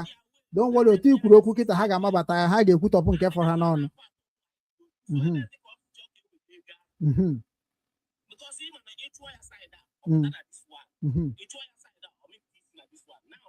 Mba, metụ m ihe ọ na-eme, metụ m ihe ọ na-eme, metụ m ihe ọ na-eme, metụ because metụ chọpụtara na metụ chọpụtara that na ọ chọpụtara na onweghị ụzọ ọzọ ị ga-esi wee nweta di ya na abụrụ sọpọtụ ba Nnamdi Kanu, so ka ha wee bịa nso ka e wee zie ha ozi ọma. Oles na ọ bụrụ ife na-eche n'isi metụ bụ ihe metụ bụ, because metụ ịgbakọ metụ agbago mbọ na IPOB na metụ agaghị anọkọta wee sị na ya ga-agba IPOB mgba anọ ma na ọgbaba DOS mgba wetago na ọ bụ mmebi, maka na mgbe ahụ ha nọ n'akụkụ DOS ka m na-agwa DOS nya resolve all the seat, tinye ndị na-arụ ọrụ, tinye ndị na-arụ ọrụ, mechakwa na-agwa ndị a na-eme midia bịakọta n'ọnụ. Ọkwa anọkọ ebe a na-esevukwa my kingdom achụpụrụ m achụpụ. Anọ m ebe esevu kingdom m achụpụrụ achụpụ, ha na-afụ m ka ajọ mmadụ. Mụnwa bụ Okechukwu Ugwu Nwankwọ n'Uhe Nsụka. Gwakọtara ụnụ eziokwu, kedu abara m IPOB ka udo wee dị n'ala Igbo? Ka ezi ka a si wee bazie IPOB ka udo wee dị, achụpụzie m na IPOB a emeghe m ihe ọjọọ, onwe onye jụrụ m ajụjụ, onwe onye kwuru okwu n'ụwa a si gịnị ka eji wee chụpụ obi nwanne, gịnị ma ede ekuzi okwu IPOB? Akọwakọtara m ya from beginning to the end. Ha fụ na Nnamdi Kanu mejọrọ m die, ha fụ na DOS mejọrọ m die, ha ncha niile emezie m ka m bụrụzi onye ara. Ime asị gị ka ọ pụta, onye obi nwanne chere ka ọ pụta, obi nwanne biko gbaa ndidi ka ọ pụta, obi nwanne, mana ọnụ na-atazi dị afọ na-abịa n'obi nwanne na-ayọ m ego. na-abịa na-anakọsị ndị mmadụ ego n'obi nwanne. Mkpọbata unu n'ala Igbo ka unu rụọ ọrụ n'ala Igbo na-abịa na-anakọsị ndị niile mkpọtara n'obodo oyibo ego n'azụ maka unu bịa na-ewu egwu uche ihe unu na-eme wee na-agwa unu okwu. Unu jezu na-ejekwuzi ndị mkpọbatara nwere emotional unu na blackmail ha. That is why Obegoro Okolo ji wee gba ọsọ wee gbaba na nke Simon ochie nọ ebe a ka ọ ga-agbata na nso. Nwanne ka ọ gbaba na nke Simon nwanne ọkụchizie final jụọ Obegoro Okorie.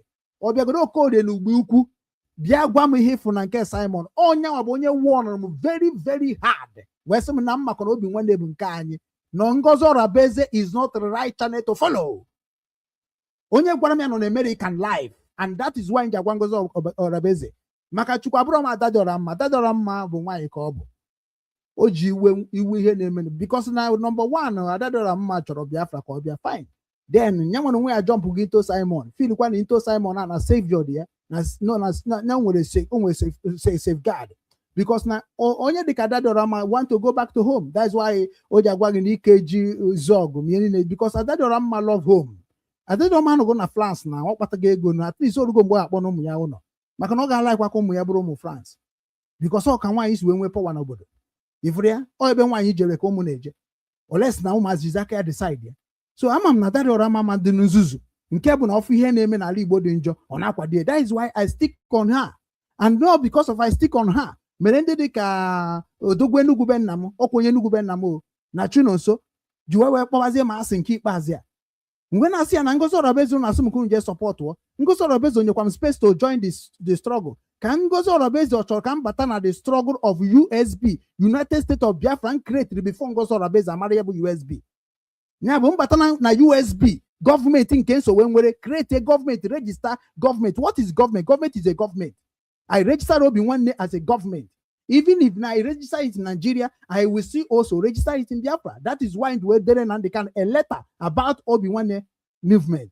The official letter to Mazi Nandekano. So Ngozi Orabeeze cannot create USB without Muwa in my head USB in the kingdom of mine. And me kuna mbonya majo makashi nketi na suka ni menu kwa liba inekwe kwa demma. Ngozi Orabeeze onye beke ebo. He did not tell in Biafra. Mbose mechari declaration ihe pụtabịa gwa is that na you're gonna take care of your family na family gị magoni gonna eme ndị ọzọ. There is nothing you feel they do in this life pass gị nwe ịzọ ndụ gị because ya na-azọ bụ ndụ anyị anaghị abịa eme business ọ bụla anyị ga-eme anyị na-eme ka Ojukwu si wee mee na gbogbo. Ojukwu na-eme mgbe a bịara mee economic control any other but n'ala Igbo. Ojukwu command every youth of Igbo land to begin to become agricultural people ka ha na-akụ enwe anwụrị ka ha ụmụ nwaanyị na-etinye ọka n'ime egwu na-aga ife na-aga ọrụ na-aga. That is what Ojukwu turn our people to become a happiest people when they are fighting war. Nyaka abịara kịta na asị m that na Nnamdi Kanu knows what he's doing about the Biafra struggle. I want to know the thing now. Unu ncha niile nọ na social media ihe a bụ the Obi Nwanne nke ndị Igbo television ebe a ka eziokwu anaghị akụ mmiri na-apụta. Ọ bụrụ na gbagide ọsọ na platform a Trump ga-egbusisi unu niile. I swear because we will submit every information about what we have passed through. Unu ncha niile ga-agba ọsọ. Unu chere mma atọ n'obodo Igbo nne m nwere from ya anya nna m nwa from ya anya anyị kwuru ekwu na sị na Nnamdi Kanu na mama ya anwụgo na papa ya anwụgo mama m anwụgo nwanne m nwoke anwụgo and ha nwụrụ because of the wickedness of the zoo.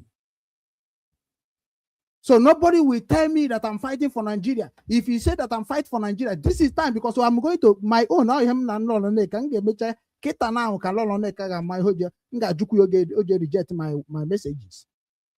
Bịa ka anyị rụkọ na-enwere m Obi Nwanne n'ala Igbo ka mara ndị ahụ bụ ndị Obi Nwanne n'ala Igbo chọrọ ka ala Igbo dị mma. Because they everywhere.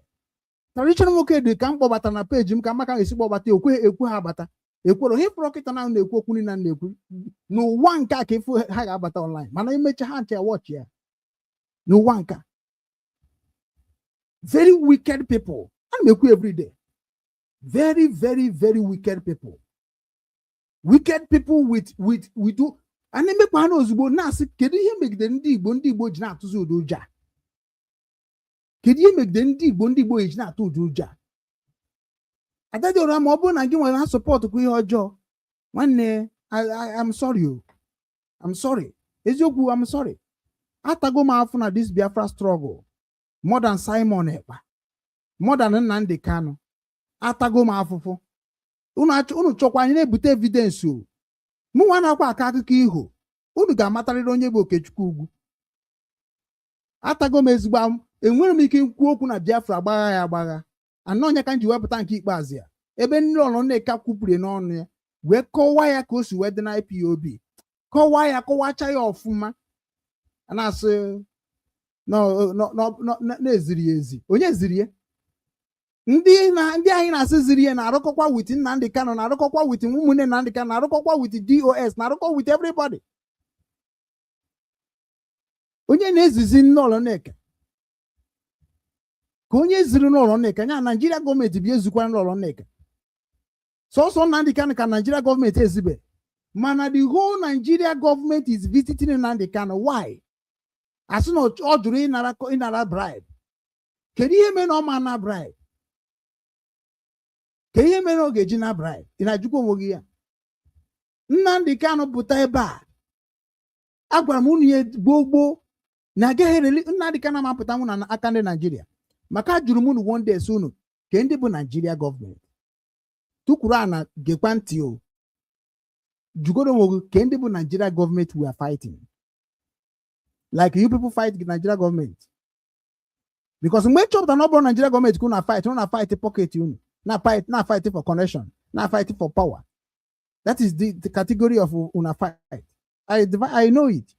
Some na fighting for money. Some na fighting for power. Some na fighting for contact. Why you not fighting at this struggle? I know it. I'm evidence. And that is why this man, Mike Einord, I will report everything to him. Call report to Trump. Oh man, no man, because why that now we need to come together. How can we come together? How mama deserve even Uchemefo, Hachana Nachatazo. Uchemefo na Nnamdi Kanu ga-abịa gwa anyị Haji Biafra weme. Ana ha na-achọ ka divide Uchemefo na Nnamdi Kanu nya ka rapụ ibukọta ha ọzọ together maka ọ thunder ka na-achị bring together. Ọ ka two electric wire iwe bugide si ka ịkọkọ ya ọnụ kwe maka spark ya. That is how it goes spark. When they bring Uchemefo and then Nnamdi Kanu come and talk why this and that, who betrayed and who disappoint each other. Kunu we nuzie ka ọgbaka unu na dodge. One lady nchọrọ ime invite ebe asị na ya love Biafra afụgo m ka o si love Biafra. E love Biafra. We wish nwanne nwoke happy birthday. Iwesu because na ọ na-akọtọ Nnamdi Kanu na ọnya mere ị ga-eji wee happy birthday na my platform.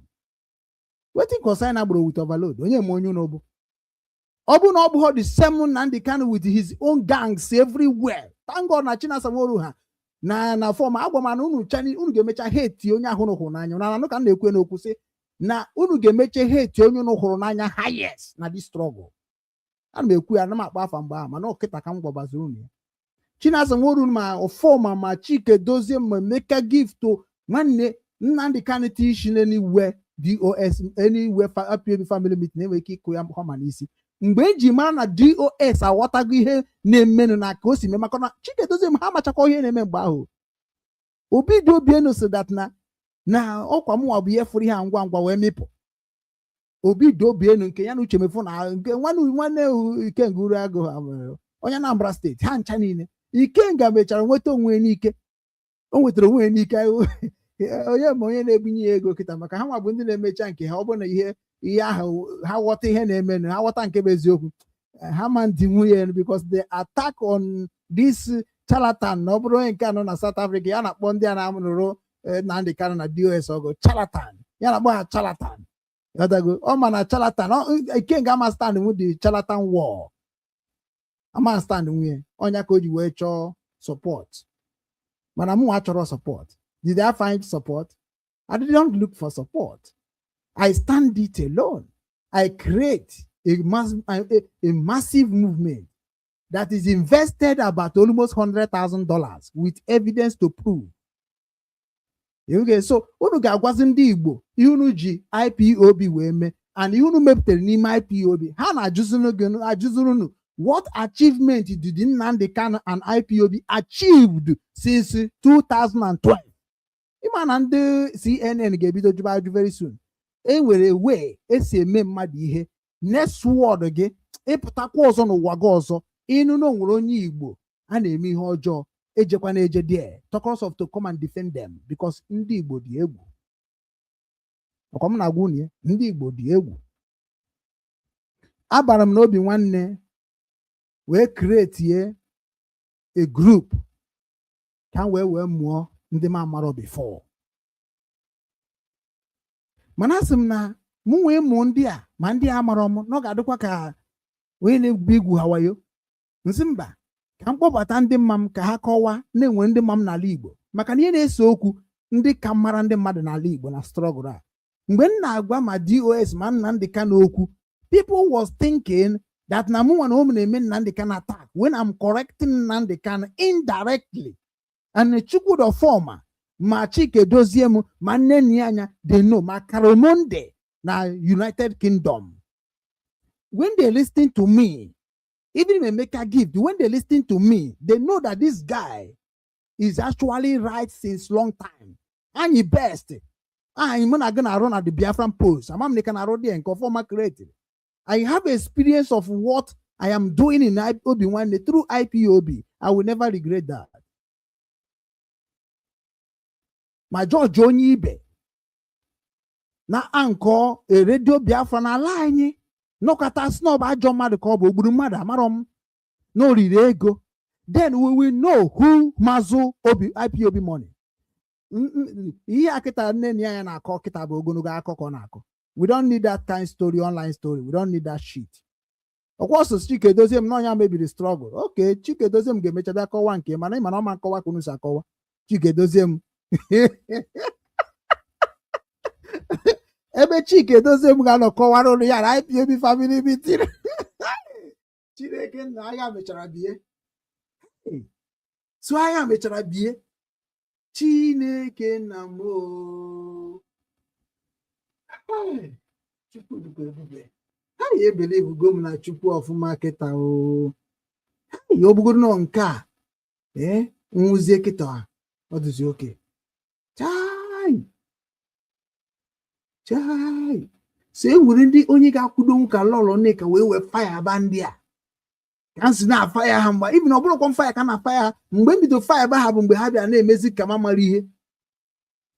Mgbe a chịpụtara Simon wee kụba ha wee si na anụ m wee mara ihe ọ ga na-agwa DOS ka DOS wee ya kata. Ebu m ụzọ na-agwa Simon si ya Simon ọ bụrụ na ị hụrụ Nnamdi Kanu n'anya anọ Nnamdi Kanu nyere template na mụnwa bụ template IPOB in my compound. Egosiri m na akwụkwọ na-aba ihe a bụ template IPOB. Then template IPOB ebe a na ihe a template IPOB. If a template. So which template ka Nnamdi Kanu nyere Simon? Adadora mma ọ kwa ka ọ ga-akọrọ m nke ọfụma Obi Eze ọkwụnụ ga-akọrọ m. Ifini ma nwanne nwoke bụ nwanne anyị nwoke bụ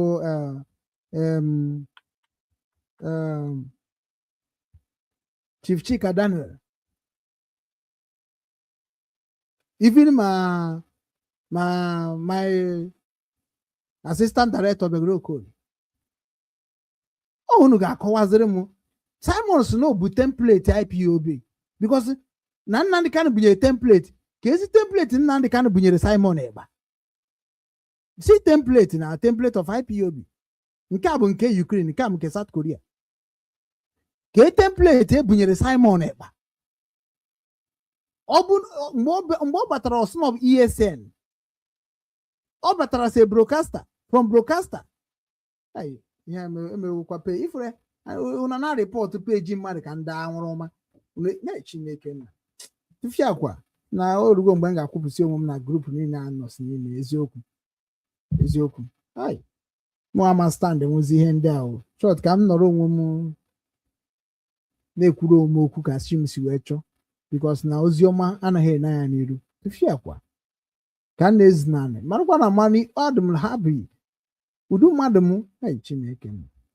Ọkwa ya ka ebe ọbụla njiri na report who I am na report ịbịa na be m nkịta na nwere ike onwe ihe mere m ebe a onwe ihe mere m ebe a to God onwere ya na-ezi ezo na my house. Ndị polisi ga-abata jie nya asọ onye mụrụ onye ọcha ị gaghị anọkọta nnọọ ezuzo na my death. Nwere ike if anything happen in this house ka ị ya amanụ gọọmenti anyị na-achọ ka abịa kpọrọ m agwazighị onye mbụ na because my history will be all over the world. Onye mere nji wee sị na o nwere ihe dị ka mmadụ ịkwado nwe nke ọma. Akwadogo m ọfụma o. Ọfịs obi nwanne kịta akpochiri akpochi maka na nwanne m nwụrụ anwụ. Akpochiri ọfịs obi nwanne m long time maka nwanne m nwụrụ anwụ. And agaghị akpopekwa ọfịs ya ọ tụrụ nwaanyị ericha ụjụ.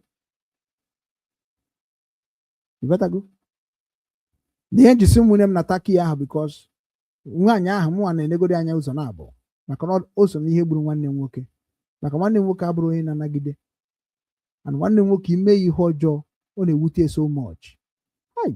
Chigbu ugwu mee ihe ọjọọ na-ewute so much, and ọ bụrụ onye na-ekwu okwu ya. Ọ bụrụ ọsọ gị na-eme ọ na-edi ọ na-anụkwa n'ọgụ mba na ọnọhọ na ụmụ ihe ndị ọnọhọ na ya. Onye ka o ji wee were ụjọ si na maji Nsụka wee gbaa ọsọ gbajebe jere ụlọ. Ama na ọsọ ka ọ gbara, ọ kọwachara ọsọ ka ọ gbara, ọ na-afụ agwọ, ọ na-eme nke a na-eme nke a, ọsọ ka ọ gbara. Onye gbaga ọsọ chi ọ bụ harụ, ọ bụrụ ihe ọjọọ na.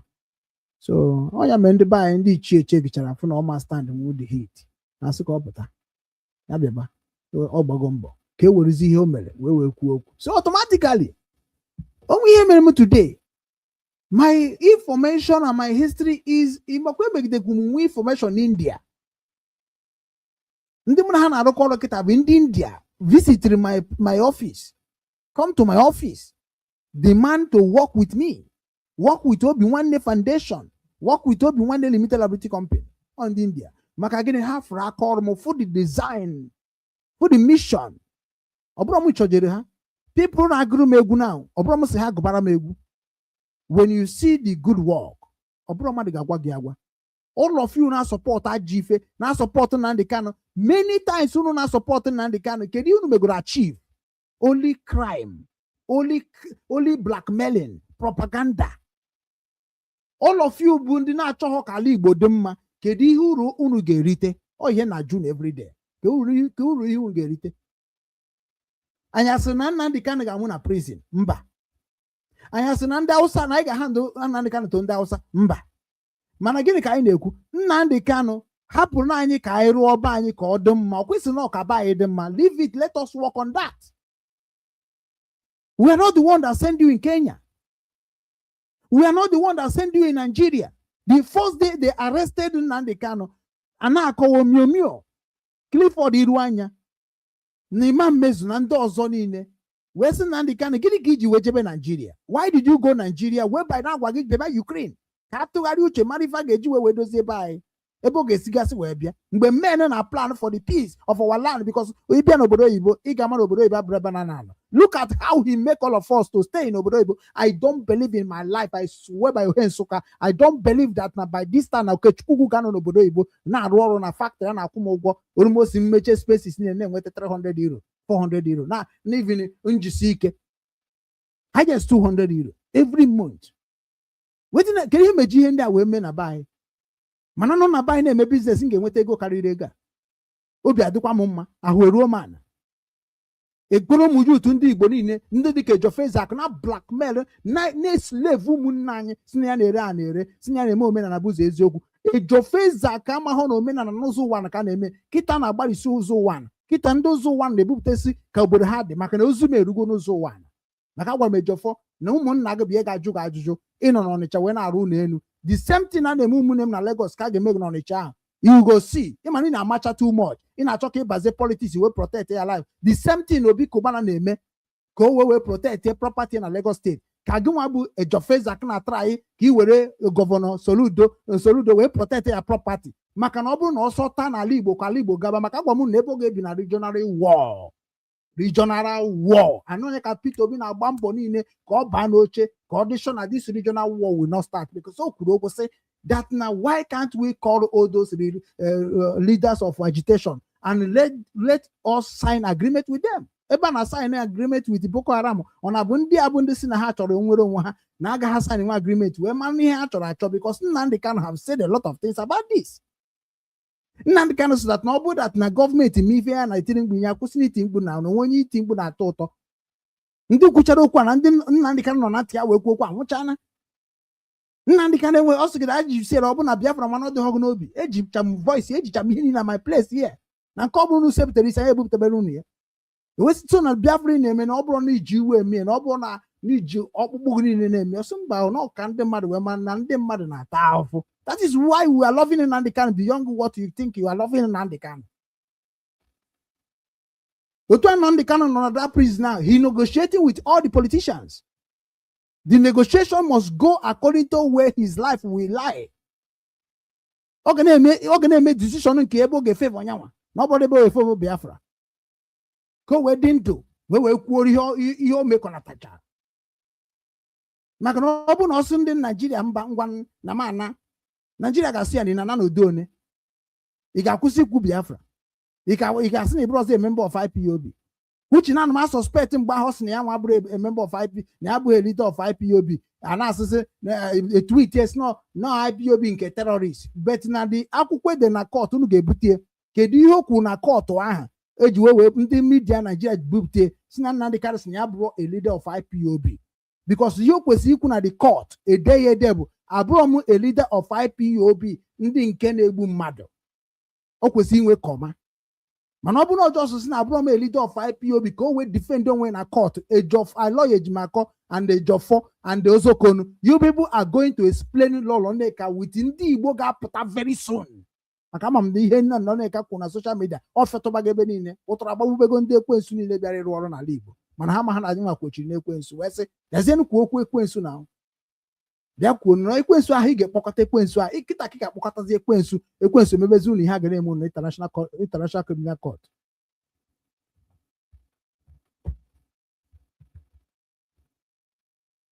Chineke nọ n'eluigwe Chineke nọ n'eluigwe otu akụ ndụ dị so Chineke nọ n'eluigwe akpọzie n'okwute ọrụkwakwa ya bịa na program ahụ Chineke nọ n'eluigwe ka mara nụ because o nwere ihe mmụọ m na-agwa m na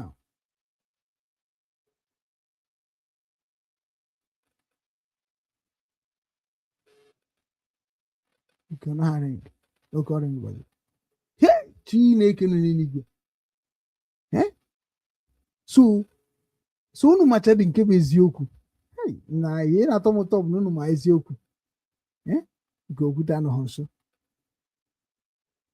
nso so unu macha nke bụ eziokwu na everyday nkwu okwu ndị mara asị na ndị mara ama nghọta na nkwuo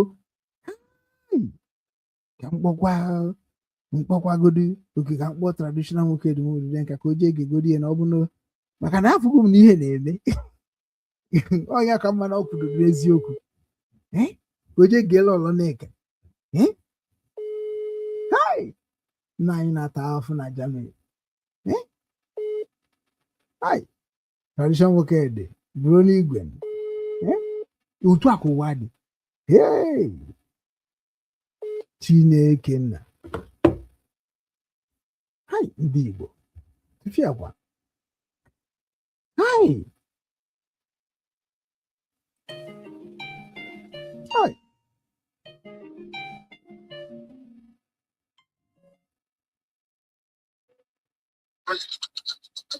okwute ndị Igbo niile in the African world. ịma na ọbaga Afrịka Chineke nna okwute ndị Igbo niile nna obi anwụrị na-akpa m taa na that woman ahụ ijere mitie mgbe ala ọlọ Nneka nne ihe ọ na-enyezi ndị IPOB ma Nnamdi Kanu kịta woto ịma na nwaanyị a bụ na ka ọ nọ kịta na okwu ya ga-akaja ịma na ọ bịa sị na ndị etret bagokwu ya na ndị be anyị atret bago ya maka ihe ọ na-ekwu anyị ma onwe ndị na-echebu mgbe ahụ na-akpụ na ọ bịara ịrụrụ ndị Naijiria gọọmenti ọrụ ịghọtago anyị si na ị chọrọ ikwu okwu ọ na-akọtụghị fonu na ntị ọkwa ya achọrọ m ikwu okwu a na-afọ m ịghọtago because abata m go akpọgote m okay because ekwu na mụ na ebe ahụ ọkpọgote buto mụ etikwe gbagote ọgbote buto mụ atikwe gbagote mekịta ntiri ha ma vidio afọ ihu onye na-ekwu Okay, the woman, I the know me eba. Go abụlọrụ na translate here. yes. I know me eba. Oh, you mean the Lolo address straight. Ndị na-anọ ebe a bụ ndị IPOB na ndị autopilot. Exactly. Onye nke ọzọ much after sị na onye chọrọ ikwu. Ịghọtago? Mụnwa teepụ da okwuwe. Nne anọkwa m ebe ahụ mgbe kwugide mmadụ isii kwuo. Ise isii. Ndị na-asịzi ka m kwuo. Nọkọta ọgba ihe na-eye. Ihe dark. Pụọ ọzọzikwa end the program. Because of ọ bụrụ na oyere m chance akụtu ụmụ ndị a niile ịma na ka ya na-ekwu na nyenwafugo na ndị mma ịma na ebi ọmụwa bụ onye pushiri o ji wee tinye anya n'ihe a because na mgbe m furu ndị mma na-asị m kemgbe mma oke ọkwa gị ma bịa jikwa m kemgbe mma ya mgbe m ma lọlọ Nneka ọ pụtara na-eme ihe gbasara ọsụ ghọtago na ọsụ na-asị ka ọ magoro na-eme na ọsụ mgbe fụkada ahụ anyị si aka obi wee nabata ebe dị iche iche na be nna ya mgbe sị mba na ebe ọ na-abụ ihe dị na onye a ga-abụkwara anyị onye nkọwa ghọtago ya ka m mechazi wee na-eme gịnị na-edezire na soshal midia na-agwa na mbụ onye dị na kọment sekshọn ya o mee vidio na-edie na mụnwa bụ kọdinetọ fọma kọdinetọ IPOB na South Korea na ihe ọbụla ọ chọrọ ịma about Biafra ya kpọọ m ihe ọbụla ọ chọrọ ịma ya kpọọ m nwaanyị anyị mere m ignọọ n'ihe niile ahụ o mere ignọọ imecha m sef si ya na-ekwe ya dere m na Facebook ya dere m na TikTok adị ya ma still so ọ kịta mụnwa believe na okwu o kwuru kịta na ahụ no onenego wee fụ na mmasị nwe ebe ahụ ọ chọrọ isi wee gaa because na ụzọ dị tight ya wee sizie ka ọ bịazie openly so ọ bịara ka onye bịara ime confession amami na ghọta so confession ọ na-eme bụ because straight e mere kịta na ahụ ọ bụ na o kwupụcha ihe niile ọ ga-ekwupụ na ịma na ọ ga-anwụ ọkụinwa dị ya okay exactly so mba aghọtara m so nya nwere onwe kịta na-abụ ya bịa kọwara anyị ọfụma ịghọtago onye ọ ga-abịazi kọwara anyị ọfụma so mụnwa na ụmụ jos nọ mee ka ha chamarugodu dat na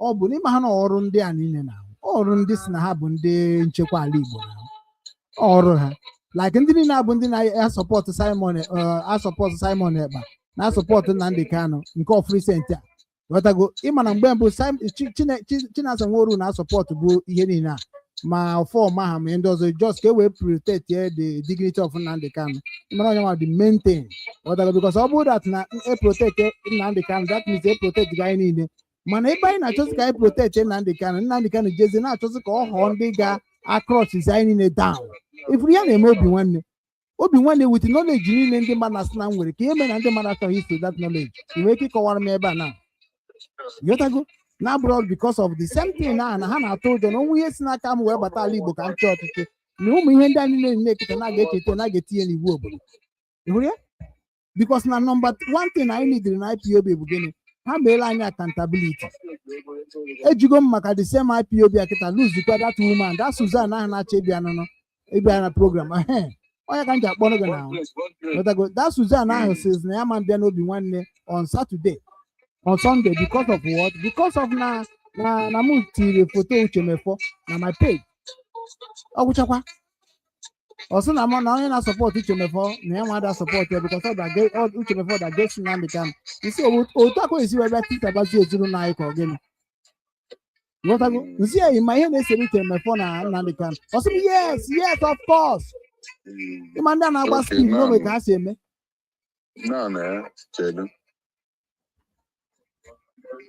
another thing bụ anyị ga-eji ije na aka ihe anyị kpọkọwara n'okwute ibu na-ebe n'elu obi nwanne ahụ ịghọtago ejikọ ya ọnụ na-amụnyere ha ọkụ okwu ịghọtago ofu obi ahụ ka a ga-amụnye n'ọkụ na okay I am on take side under any circumstance. But also, if they are for us, why are they fighting against themselves? That's simple. Simple. So now, car block I although that he may engage. More stand there. Okay, can you bog now? Oh, you can just bog now. Kangwa Suzanne, we have been a teach to all these people. Of sense. Exactly. We are not taking any side. Exactly. Because sorry. I'll talk to all of them. Even the number Suzanne now on our forum. Yeah, Send them boy, I will talk sense into her. Yeah, okay, not be we are working towards the same goal. Okay, yeah. Because anyway, so you just give money because I thought I need to be social media on Sunday. Makana Mike ano the kwetego gabia. You go. Gabia. So automatically also must send their link no geru. So I chose some kita now. Ka Susan or kuzie that day. You go. So obu no nwezi o choro ikwu maka uche mefu ya bia kuzie ni na okita no. Can the buy one ha na obure ka ma nu uche mefu be name ka we bido go kita we report be na London embassy. We tell that thing. Okay, ko wacha goru here ni now. Iko wa goru han chani ni ado ka ha na ha no zi asu. Those who are for us will not be against. Those who are against are not for us. Exactly. Ngwa nsogbu ka nse lere gị the number ka ị kpọọ ya. Ndewo.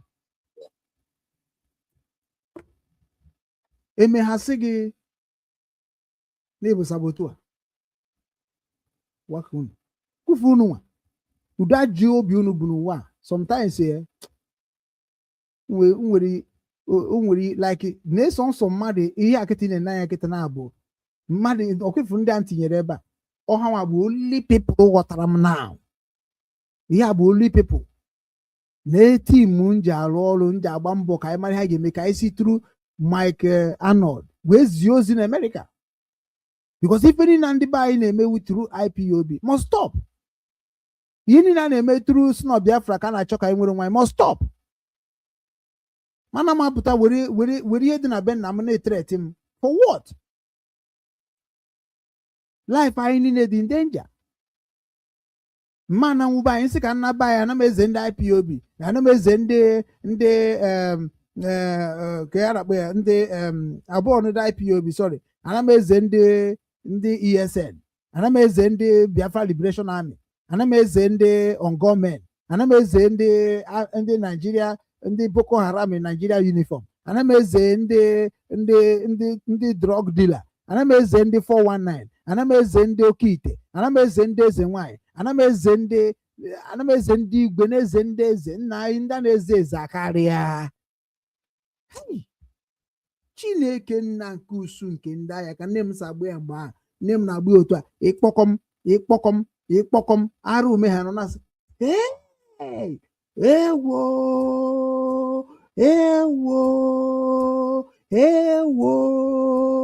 ewo ka o si mee o mekwa o arụ emekwanụ gbatabakwanụ ewo ka mama m ha si ebe na ihe ike mee ndị Igbo dị na ozi na soshal midia na-emezi ka ha mara n'onwe ihe na-eme na be nna ha. Nna na m ajụzi ọsọ m ka ihe na-eme n'ala Igbo na-afụ ụfụ n'isi ka ogene ai Chineke nna ịbịa na my platform onweghị ụdị ọrụ m arụbe design cha foto dị iche iche. Look at aka ọrụ m ihe niile akịta now started from here. Look at my aka ọrụ onye me njikpo ya ha talk show global media ebe a ga na-ekwu ka ọ dị onye ahụ che na nwa ogbe ya ma mbụ ọgaranya ọ bụrụgokwa ọgaranya ịchọkwa ịma ị marakwa na be ịma now. Listen to my record ka ị mara ka ọ dị na ọ bụ mụ nwa ka ị na-ekiri na screen now ọ bụghọkwa anụmanụ ọ bụrụkwa idiot. Unu jụrụ ịsọpọtụ obi nwanne ka obi nwanne je dozie ala Igbo. Unu ga-asọpọtụ ya n'ike tru arịrị ka unu ga-eji sọpọtụ ya maka na ihe njiwe wee gbuo unu niile n'akwụkwọ nke ụwa ihe njiwe kpọbata unu na soshal midia obi nwanne ihe njiwe unu niile intaviu na-ekpọbatakwa unu mmụọ ndị ga-agba ọsọ gbabazi ọsọ enwerezi m time ọ ka m wee jide record of every information of all of you ka Chineke nna wee werezi ọnọdụ. Obi nwanne News is a 24 hours news outlet with global coverage. It was founded in 2019 by Obi-Wan LLC. Nowadays, everything is newsworthy. Everything. Depending on who is involved in that news. Maka na-eme research. You gotta jump love one and the can without loving me. Onye na-ekwute udo okwu ọfụma bụkwa nke kpọrọ onwe ya Ngozi Orabueze. Because ndị a niile have monitored my statement and used my statement to deceiving our people. Yobo page niile ifu created nwanne o nwere ka ọ wọkwuo ma ọ bụ na ya terminate image ndị a niile na terminate image ya. And that is just nye na 1 month now. 1 month ka anyị rụọ ọrụ ezinụlọ now. Let us walk and see who is who. Obi-Wan News aims to link the entire world through top stories from reporters. Nyabo Obi-Wan ga-enwe reporters in all over the world. O nyabo ife nwanne anyị nwoke akịta na agba mbọ ya. This nwanne anyị nwoke Prince Onyedika Chichunwoba mana ọzọ next fly up na ga-eme. Aga m etiri ya like that. I think onye dere so I got correct. Oh, Prince Onyedika Chichunwoba. All these guys na connect him with some people. Name expect can they buy and on that kind of lobby. Ya far ga me lobby. Omogo body me lobby. Nendi game me lobby now. Onya ko is not garoko with us. And here na bia kita kai maruzie kai ge siroko. Let us go and rescue those people Nigeria government are destroying Nigeria. So-called Christianity, so-called Christians, non-ala Igbo, a na-egbu ndị mmadụ na North. Where the riot a na-eme? Where the protest a na-eme? Na na-egbu ụmụnne ha na North. As a Christians. Akpa ha jụchara ebe niile. One man gwara m sị that na nwekwa ka ndị Igbo so gị ma ọ bụrụ na ị na-apịawa ha azụ na-agwafe eziokwu na bifi nweta ndị Igbo nweta ego fa na ị ga-atụgoro ha asị wee sị oke ka anyị uzo Obi-Wan je try goro ndị a wee were Obi-Wan baa na-eri ma nke m na-eri ma nke ndị na-eweta ma ndị bịachara nye m ka ama na ga-eji maka ego a wee kọntrolu m na-agwafasị ya na ọ bụrụ matter of control or matter of what are you controlling maka na o nwere nke nji ego m niile na ndụ mmadụ enweghị m ihe achọghị m ịrụ property onye mere m ịrụ ụmụ ọfịs na atụmụjọ maka na ebe akụnụ ga-anọ wee metọpụ m nke ọ ga-abụ na ọ dịkọrọ gbawa m obi ka ebe egotere unu property na-echirile unu achịrịle egotere na property na-esizie ya life unu n'ala Igbo na so onye mere m ji achọ who is this person ga-apụta stand there original ụmụ Igbo achụpụsịa ndị Igbo ma ọ bụ na ha echegharị ọsọ ndị Igbo na-egbebisi ala Igbo ana ndị Igbo ahụ bụ ndị gụrụ akwụkwọ ọ bụrụ na ị gụrụ akwụkwọ n'ala Igbo ịbụ ndị Igbo maka na ka ị ga-esi na-eche echiche ga-abụ ka ndị Igbo through Christianity maka na eji akwụkwọ wee mee ka ịghọta na be nna gị dị njọ nke bụ na ị gbara nna gị ọsọ na-akpọ nna dị n'akwụkwọ mana nke ahụ bụ nna gị kpọrọ gị n'afa ka ị jụziri zabazie nke bụ n'akwụkwọ nke ịmahụ ebe ekiretiri ihe nke ịmahụ mgbe ekiretiri ihe nke ịmahụ rizin eji kreti ihe ọ bụrụ nke ahụ na-atọ gị ụtọ ọ bụrụ ihe eji akwụkwọ nke unu gụrụ agụ wee saa unu isi unu na-asị unu bụ educated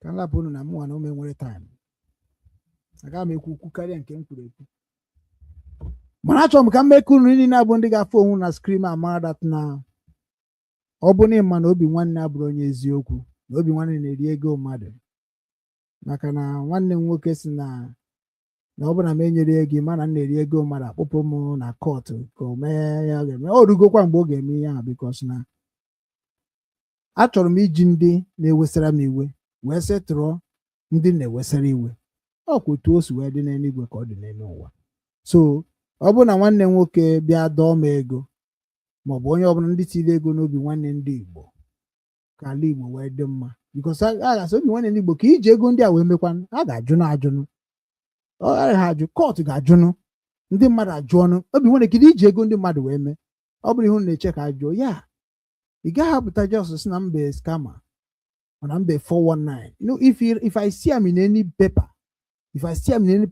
when they make a happy sugi, I'm not going to get with that $250,000. They do those illegal. Because never got Bamaka to God, Mun and Dutch are recover straight. Makaman and Digba because again, all of them are criminal. They don't talk to themselves. Truth. Every group in the Igbo, they make them back one can local government. They're gonna have to. They might be here can make him much to them because Abu Homonye name Akazu. Ha chani name no nwere ife mbunisi akpari n'ụwa. Abu Homonye na-ebu Akazu mba. Program teacher man group ni na nnocha. Onye na support, no matter the kind consequences, you must expose the person. Achọghị m onye ga-abịa nọ n'aka ya. Onye ọhụrụ n'anya ihe ome ihe ọjọọ. Eji maka na ịhụrụ ya n'anya n'ụbara ya ọgụ. Mba ọ dịghọ na omenala Igbo. Onye mee ihe ọjọọ ya gwa ya na imere ihe ọjọọ taa afụfụ sọnsị ya. Unu ekwesịna ka ihe ọjọọ mmadụ metere bụrụ ihe unu natara afụfụ ya. Ọnya mere na nada aga aga. Unu ga-amụ ka esi ebi ndụ. Unu amarozi ebi ndụ. Many of you people believe no Yahoo ga-enye gị ego. Ọ ihe uche unu gwara unu na. Many of you people believe that no bụ content creator ga-enye gị ego. Mana ichefuzie na Yahoo ka ndị be anyị megidere ndị ọcha wee mụta Yahoo ha. Kuchisi everywhere. Kpochie bankị ọfụma. Half na ọkụchie na. O socha na eji wee break Ukraine ka ha ncha gbapụtasị ebe ahụ. Na half go na ha man stop in Europe. And American tere ezigbo aka. Canada tere ezigbo aka. Australia tere ezigbo aka. Ha ma ihe ha mere. So wee sịzie na ọ bụrụ na gị nwa mgbe ha kụwara geeti Ukraine ka unu chani na wee unu 419 na wepụtasịa ha amago that na ebe ha ga-abụ ha nọrọ ha ebidokwa the same thing bụ na obodo a mkpọgasịrị afa kịta.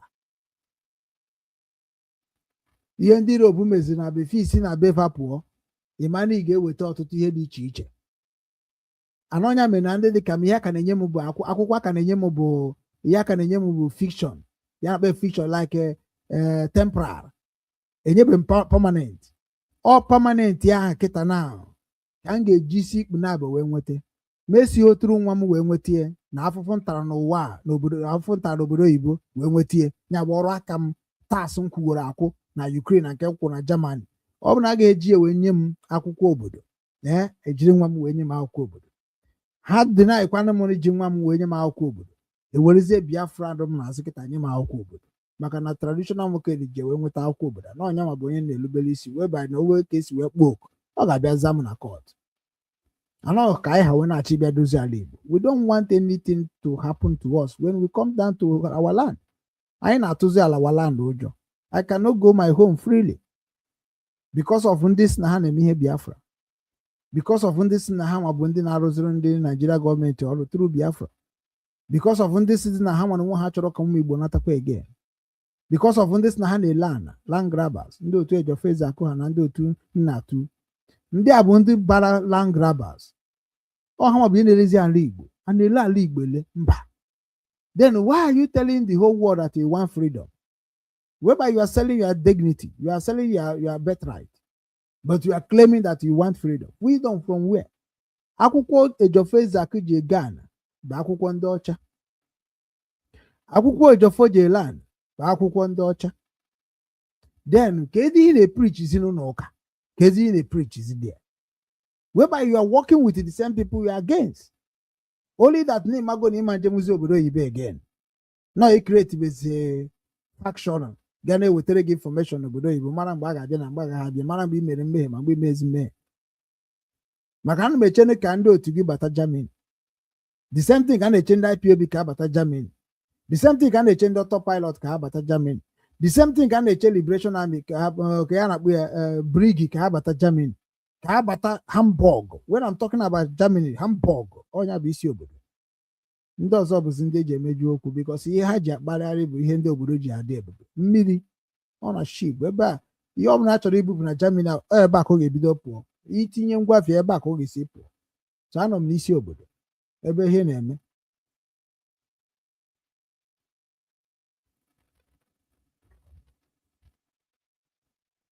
O nwere ihe ọ ga-abụ ọ bụrụ ọ na-eme otu a ana m ajụ onwe m ndị ọkpacha anya unu afụrụ onye na-agwa unu okwu unu emegide oke unu kwatuo this guy. Ihe niile na-abata n'obi nwanne batacha obi nwanne na-eme ka e wee sị Chineke nọ n'igwe. Ụmụ Igbo niile batara n'obi nwanne pụrụ ọtọ ha etie m overnight na-enene onwe m ka onye na-amaghịzi ihe na-achọ akpa m ka a mechie ego niile dị n'akpa m ka o fie m arụ. Ọ dị ha surprise ka m si wee nie nwanne nwoke with my money. Ọ dị ha surprise. Amaghị na m bụ calculation man. Makwana mmụọ na-eso ụgbọ. Makwana mmụọ na-akpụ okwe. Nna dị ka na okpuru okwe mana ọ kpụkarịghị m. Ọ chọkwa anyị azụọ ya azụ. Ọkwa ya ka anyị na-azụzụ na ya na ọ na station na-akwu okwu. Ọ ga-akpọrịrị obi nwanne afa. Ọ bụghị obi nwanne afa mana nsogbu ga-adị na ndụ ya very very soon. Maka obi nwanne ka o ejipụta dị ya. Ana m agwa gị na mmadụ maka na ọ kpasuo na anwụ na anwụ. Ọkwa DOS bụ ihe na-adọji biya before. Ngwa na osetigo DOS abịago igwe ya sị ya na ebe anyị nwa na-adọji gị since from the people like us. That means you are not even having respect to them. Mana ọ kpasuo Ikenga move nke ya ndefunu na-akụ Ikenga ọnụ. Unu China na-akụ Ikenga ọnụ na ọkwa otu akụ unu si akọkwa Chukwu Kọfọ Egbu ọnụ. Ọ na ịma na ihe ma mmarọ adịmeti ọnụ. Ana m afụ Chukwu Kọfọ Egbu na Ikenga otu nsi afụ Simon Ekpa the same way. Enwere ihe ọzọ onye mere mụ na ana m aga some people nso because now the way they talk and the way people talk about them, something is fishing inside them. So aka amara m onye aka ha rugoro inyi, so enweghị m ike ikwunyere ha again or before. Mgbe m chọrọ mkpọtara Ijere ebe a, m chọrọ ịkpọta Ijere ka mụ na ya arụkọ, ka mụ na ya mee ally partnership ka anyị wee gaa jee dozie ala Igbo. Maka afụrụ m ka o si ekwu maka ndozi ala Igbo n'ọnụ ya. Ijere nwanne na-ekwu ka o bịa dozie ala Igbo enwego power to call the whole Igbo to come so place sikwadie dịka Showore si emie. Ọ bụrụ ije na nke ya mbaba dị na-aka asịrị bụ ihe Ijere mụtara n'ihe niile o jere obodo oyibo. Na Ijere na-achọ ka o merie na ndị Kano. Na Ijere na-achọ ka o gosi ndị Igbo n'ihe o kwuru ga-eme. Na Ijere na-achọkwa ka o gosi ndị Igbo dat na enwerekwa ka emerie n'agha. Onya ka Ijere jaziri kịta na o nwere freedom ịbatala Igbo. Ọ bụ na ihe dị ya ma bụ na-eji na platform to talk about Nnamdi Kanu, to talk about Showore without calling ndị Igbo on tension that na nsogbu dị n'ala Igbo. Akwụkwọ Ijere gụrụ, the whole akwụkwọ Ijere gụrụ, anyị ji eso Ijere because akwụkwọ ọ gụrụ. Ijere mụ na Ijere chọrọ imepe website. Akpọrọ m Ijere sị ka anyị mepee website. Ka anyị mepee website anyị ga-eji na-arụ ọrụ n'ime ede n'ime akọ history niile anyị maka anyị na-eput etowa website. Kedu ihe bụ Sahara Reporter? Na ọ bụ na Ijere bido na-ede ihe gbasara ndị ụka ọma n'isi. Ijere bụ onye na-epreach about ndị ụka. Anyị ji wee manụ nwere ihe ndị ụka mere na-adịrọ mma in written. The fan m afụbie n'ọnụ maka abido na Ukraine wee gbabara ndị ụka ọsọ. Ana m afụbie n'anya mana Ijere bịa gwa m na ọdịnadị n'akwụkwọ. Egere m ya ntị for some few days, few months. Egere m ya ntị wee jụba ese. Asị m yes nye niile abụ nsị ya so na nke ha na-eme n'aka na ha dekwara ede n'akwụkwọ. Ya ebe aka na ụma na ndị ụka nwere ihe ọjọọ ha na-eme n'ala Igbo. Ajọsọ m nọkọta tibekwana mkpu n'obi nwanne o. Many of you people just bata na social media kunu na-destroy ndị Igbo. Ama m na program m na-ete aka bati okwefuru mmecha ya na-egbubi. O nwere ihe mere ka Nnamdi Kanu hapụ ịbịa kwuo ebe ọkwụ na this struggle. Na ya marozi ebe Nnamdi Kanu ọkwụ. We don't know where Nnamdi Kanu stand right now. Esi n'ime ebe Nnamdi Kanu stand right now. Mma abịa na program na weekend a. Aga m abịa with number ntinye na screen because from today lọlọ na-eke kwugo okwu gbara m ume. Okwugo okwu mere m arịrị egbu. Ịma na Adadora masịrị that na ị naghị ekwuzi okwu ka nwoke. Ị naghị ekwuzi ka nwoke dị debube. Ọgba ha na nwoke ebe ka m ebido kwubekwa na nkwube ka o si dị m n'obi na gị nwa adaa n'iwu gị maba Adadora ma ada n'iwu. Ị dara iwu ba ị sọpọtụ Simon Ekpa wee mee ihe o mere n'ala Igbo because ị nọ na the group. Na mgbe m na-ekwuchitere Simon Ekpa bụ ka ndị mmadụ wee mara na-enwere ihe Simon na-eme adịrọ mma maka na onwere ka m ga-esi wee bịa gwakwanụ gị that na Simon na-eme ọfụma na onweghị mgbe emeji gwa gị ya ịghọtago na na-eme ọfụma ka ịrapụ iso m mana nsị na na-eme njọ ọ na-agba ọsọ. Then ngwazi unu si na ihe ọbụla Simon na-eme n'ala Igbo na ọsọ sonye na Chiem ya na mụ amara ya. So ọ ndị nọ n'ala Igbo ga-ekwu Simon ji ya wee mee ada ezo ya ezo.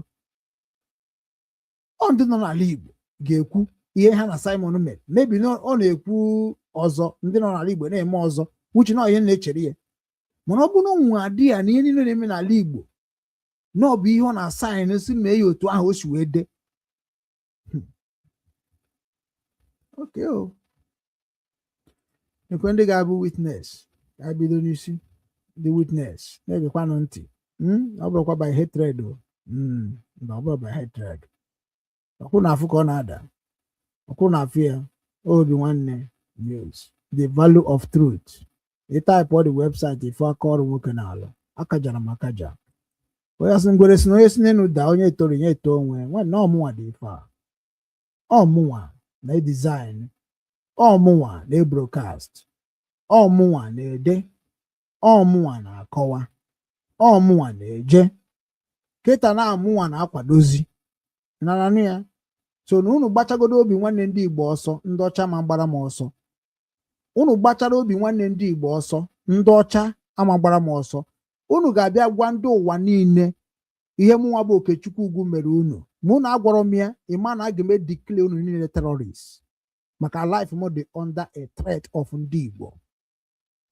Aga m ebido na Hamburg a. Ndị Igbo no a threat in my life and they have killed my brother. Because eji m evidence of ka ndị Igbo si gbuo my brother. Number one, o nwere nyere 500,000 uru ana. Polisi ga-eje m onye hares o kwuchie m ụgwọ maazị maka nwanne m anwụgo. Maka agwa m nwanne m nwoke I will go revenge. Ọsọmụmụ hapụ ha. Mana onye nke m ga-ahapụ ma ndị m ga-ahapụ ọ bụ ndị Igbo bịa za m oku. Ma ha zara m oku, a ga-eme the whole dibia nọ n'ala Igbo arrest. They are not dibia. Aga m condemn ha with evidence. Because ọ bụrụ na amaghị onye na-ekwu okwu, the day you will know who is talking, maybe nọ na police station. Orugo mgbe anyị ga-condemn any bad life that affecting ndị Igbo. Any bad life ị na-ebi na social media na-eme affect of Igbo law. You must be reported and condemned by original passport or anything you are using in that country. We are committing violence in our land. We are exercising terrorists. That thing you are doing, it is a corruption. Ichi man ihe na gwago eziokwu je mee video na-eme gọọmenti obodo ọbụla affect ha ban do ya ozugbo. Nollywood is affecting our culture. Nobody is talking about that. Things our people are creating about content and they creating maybe ndị Igbo. Nobody is talking about that. Politician niile na-eji ego ndị oyiri ya na ndị ọcha na-enweta na bai wee na-emegide ndị Igbo anyị. Nobody is talking about that. Anyị wee kwado Simon Ekpa na Nnamdi Kanu, kwado Nnamdi Kanu ka o wee jee megini ga-eje gwazie ndị ụwa ka o wee bụrụ ofu onye na-eje n'ime ndị gọọmenti na-agwafa ebumnobi anyị. Nobody is talking about ihe kpọrọ Nnamdi Kanu je Kenya. Nobody is talking about why Nnamdi Kanu ji wee refuse ijebe kwesị ije na Ukraine wee bụrụ na Nigeria ka enwetara ihe. Why Nnamdi Kanu ji wee bụrụ na only in prison ka ọ na-anọ na control Biafra since he started it in 2012. Almost 3 years ka o ji wee mee broadcasting. The rest bụ na prison ka Nnamdi Kanu nọ. Ya ka people na-abịa na social media na-achọ onye ha ga blackmail. Ya bụ ọrụ aka m niile na-arụrụ ndị Igbo. Ya bụ ebido na IPOB design ba flyers. Ebido na IPOB chụbụrụ abalị ebe m na-eme hashtag Nnamdi Kanu, hashtag Nnamdi Kanu, hashtag Nnamdi Kanu. Every night Karomonde ka dị ndụ, Ọfọma ka dị ndụ, Emeka Gift ka dị ndụ. The sufferness I suffered. Ye na zabo ba aka Chukwudo. The suffer I suffered Nnamdi Okwu Kanu kama na ọzụzụ onye afara Ibeko could not know who I am. When I talk to restore useless Biafra Kunu register in London. I can't ekunu eje na Finland sinu na eme declaration without me. Una fugo n'ebe unu nọ. Lọlọ Nneka. Unu tretiri ndị obi nwanne nsị ha na-akpuo. Amụchukpuru ndị obi nwanne je jụọ ha na amụchukpuru ha. Si na onwezie ka nsi nweta ego nchọ onye like ihe. Mana ọmụnwa si ndị obi nwanne shut down. Nwanne nwoke ebugidezi obi nwanne buba n'aka nwanne nwoke ha jekweje pigbuo ya dị were poison ka ọ gị na amamihe asị enyere ya. But that stroke from stroke akụchi ọnụ from ịkụchi ọnụ ọnwụọ pii. Aga m amarịrị ihe gburu nwanne m. Asị m sete nwanne m nwoke iru ya ụmụnne nwaanyị ekwere sete ụmụnne nwaanyị ha ji m ezigbo ụgwọ nkọwa maka onwe ha onye nara m ego m enye ha setere m ihu nwanne m ka ndị shọ na nwanne m anwụgo. Unu esete nonsense sete ahụ ya ka ndị ụka si egwu wayo ka ụmụnne m si gwuo m wayo nke a. Mana gwa m ha sara akwa m ekwensu ndị Igbo. Nobody should try me. Amara m nne m, amara m na m, I will destroy my mother and my father. Anybody across me, Chineke n'eluigwe ma na-ekwu katago me before. I will destroy you. I don't know you. I don't have a brother and sister. What I have is myself with people that believe in me. Onya bụ ofu obi. You cannot call yourself my brother, my sister, and you are duping me. Are you lying to me? You are not doing what I'm saying to do. Unu bring one je doinana. Ọ iru nne m nji mara nne m ekwetebe m na nne m anwụgo maka na m na nne m na-afụ mgbe ọbụla. Mgbe nne m anaghị abịakwute m ebe a. Ejimokwu ndị mmụọ wee na-egwu egwu na maka akụkọ iho. Agadọrọ mmasị dat na onwere ife dị m na onwe ihe na-ejere m ozi na m maka chi m na chi m si eje. Ị na-asịkwa ndị na-abịa ịgbara m afọ ịmakwa mmadụ onye na-abịa evisiti m na nlọ. Ịmakwa mmadụ onye na-evisiti m n'ife. Ịmakwa mmadụ mmụọ onye na-abịa m n'ilu. Unu che na mbịa na social media bịa mee Biafra struggle. Abịa m ịgwa ndị ụwa niile how our people become a criminal and a killer. Try me. Very soon, nzukọ ndị Igbo ga-eme meeting on Monday, Saturday, I think so. Aga m eje there. Aga m agwa ha na mgbe m ga-ekwu nke m so were kamera dobe m n'iru ka m gwa unu ihe unu na-eme ndị Igbo. Unu na-akwado ndị Igbo and nyefa last warning na anybody hand ya dị n'ihe ọjọọ na-eme n'ala Igbo nya mara ama na m ga-esu ha to the court and m ga-report ha to the German government. Onye ọbụla report bakwa ibi ya o.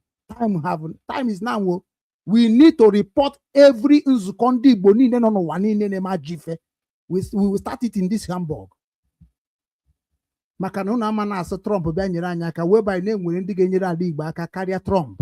I can help Igbo land more than Trump without shedding blood. The reason we are following Nnamdi Kanu, he claimed that we will restore our land without gun and bullet. The record is there. So when he created the ESN, I am totally against him. And when he come and coagulate, no gade komotekon anyasukwa ka ebe pipe low. Then omotekon anogidem na platform na ajue ka ina manu komotekon na the name made imagination of how the security of our people will look like. Because when you see the security of Israel, give man a security daughter, and I prepare for security when I'm going home. Can roll back aku security. Because obo nano no ben na maketa na gini kan game nkwan ndocha amecha na mokpu ni nedim na alo. I have to walk where I will use the experience of yendocha me ware yendobra na chibia maybe Igbo, because Igbo must be protected and guided jealously out of these useless people that are using Biafra to destroy my kingdom. Think that they are doing me harm. Who are you?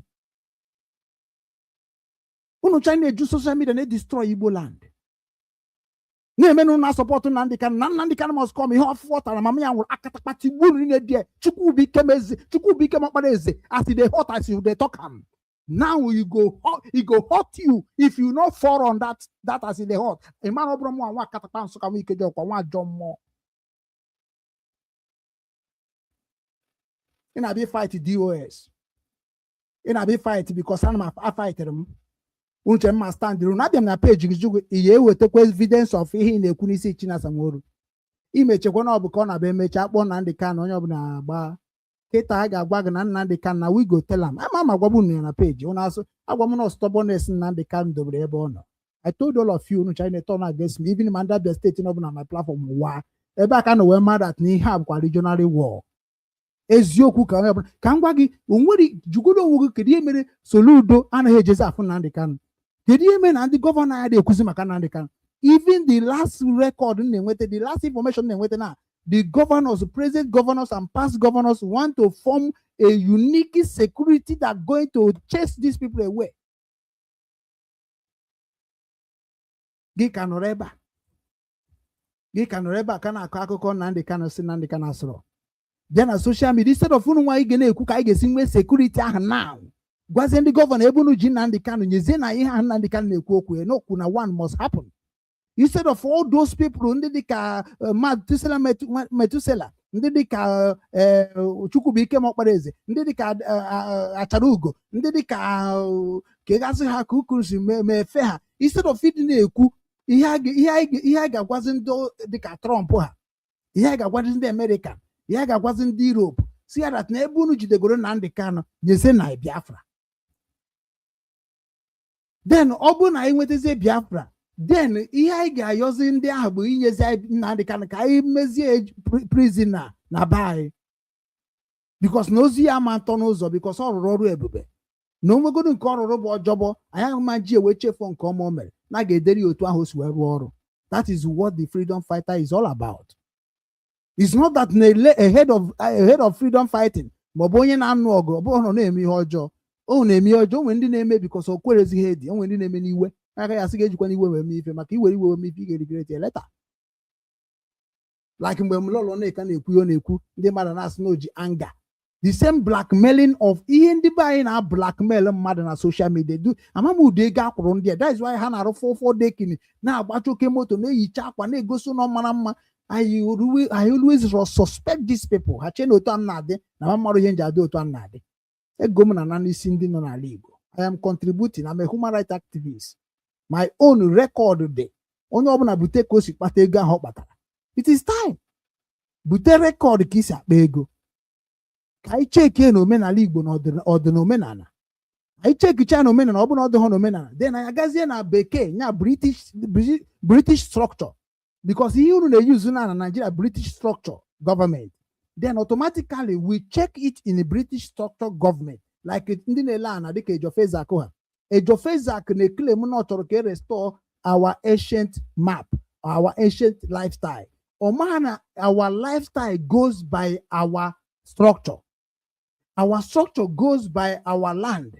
Our land goes by our self. Anything in a man n'ụwa wepụ ana, ịma na ịma afụzi onwe gị anya, ị ga-efe efe. Enweghị onye nna anyị dọgidere anyị aka n'akwa, ọsọ ndị be anyị jechere obodo oyibo, ka m gwa gị ka esi bido lebe ana Igbo ele. Ọ ndị be anyị jechere obodo oyibo wee mụtachasị ihe ọjọọ, ha batazie ha chọ ka ha rụ ụdị ihe ha rụ na ụdị ha na-afụ, because ama mbi nwuzi ka anyị si ebi. So they would like to build exactly that thing ha na-efeel, otu a na-efeel ọkụ every day. Nnata ma like na ka nọzie n'ọchịchịrị na abụrụ m onye ọchịchịrị, arụzụ ka onye ife now. Anyị nwabụzi ụmụ ife. Ifuge. So automatically mbata kịta na ma like nọ n'ọchịchịrị, ma like na ebe hit na-eme, because maybe nwuzi n'udu life ahụ. Then mbiazie nrụzie ka m si like ka m biri. Then nrụchazie ka m si like ka m biri. Then mụnwa na ụmụ ga-achọ ka ọ bụ sọ m ga-ebi ebe a, because na onye ọbụla bịara ebe a ga na-emekpa m ahụ.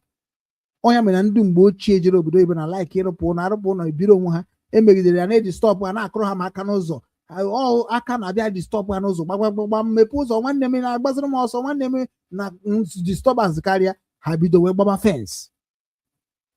Ha wee bido wee gbaba fence. Ha gbara fence nke na-anọ n'akụkụ ụdọ, ha na-akụ aka ahụ na-erute. Mba, ha sị mba.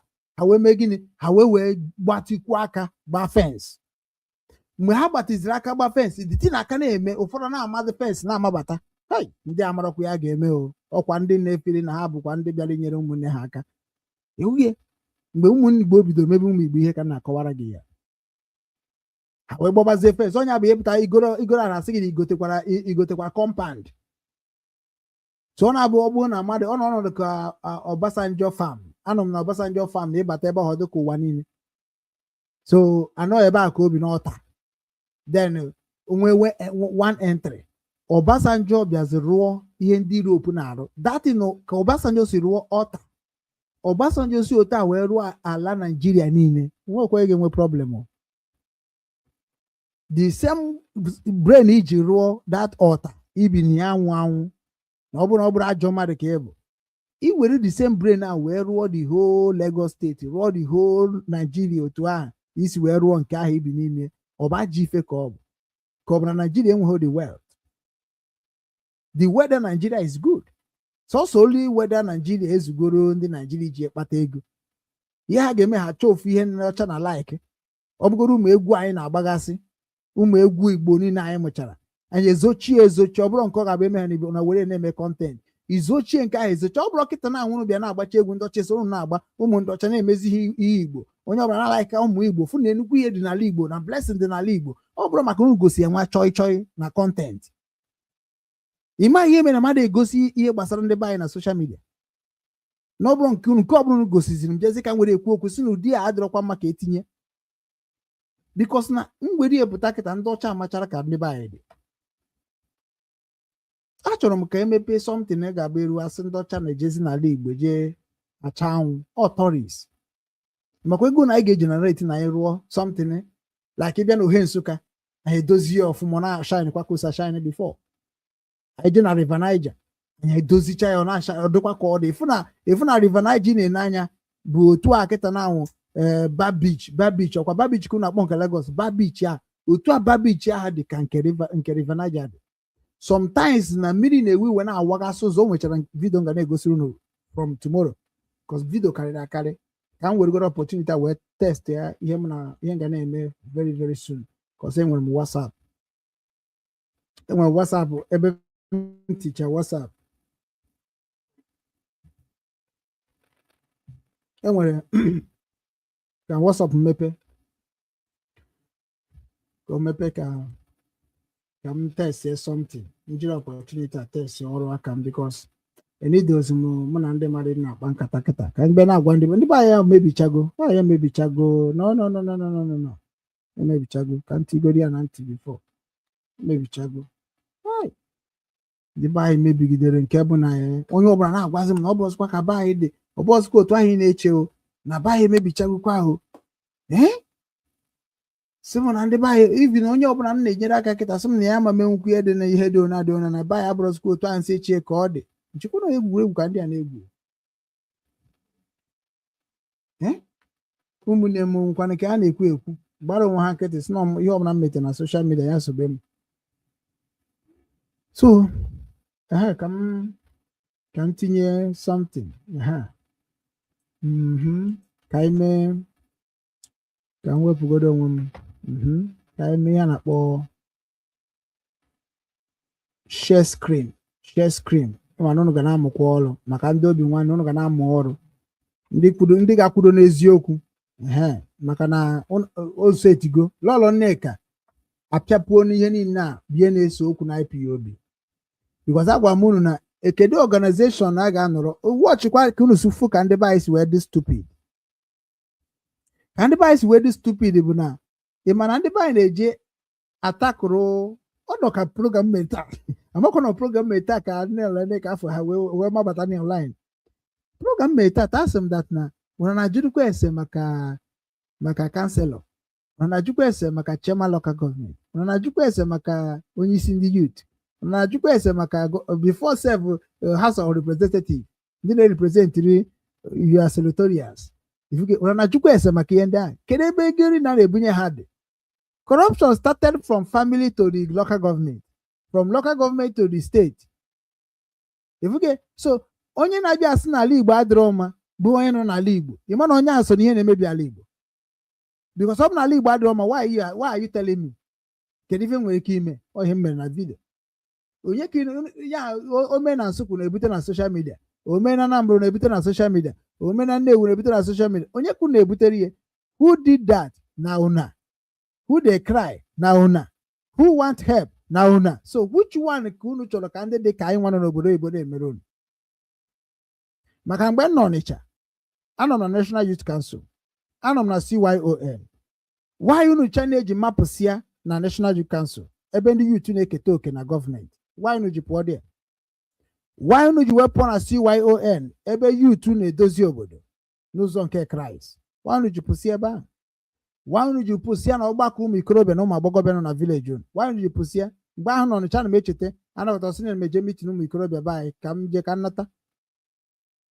ọ bụrụ na ha anata na-atụ ego ọgbọ ewere na-edozi obodo wanyị unu anaghị emezi wanyị na anaghị eme mitin ụmụnna a na-emegoro mitin gịnị kwuru na akpa dị so why are you people crying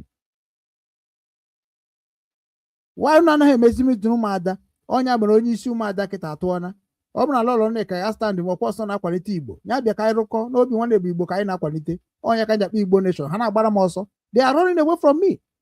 Enwetara m ezigbo advice ga-enyere Igbo aka the whole Igbo ndị ori ndị Igbo niile nọ n'ụwa niile condemn ya even ma nwanne nwoke nọ na Disemba na-agba m mgba na-enenezi ndị na-agba m mgba ọ maka na Chukwu nyere m amamihe onye mere unu ji chọọ ka amamihe m nwụọ n'ime m taa unu chanile ga-enye unu na ndụ ka m si wee nye unu niile na Enugu Aguleri mkpọ na m gbapụrụ ya na akpa ya bụ anwụrụ egbe miniri m na ọ bụ na ịgbapụ ya ozi ga-erugo n'igwe eji m buru ụzọ jee n'eluigwe ahụ unu niile ga-eje ịmana ebe unu belivri ya ebu m ụzọ jee n'eluigwe wee gwa ndị eluigwe na m agaghị emerụ na ebele I don't forgive.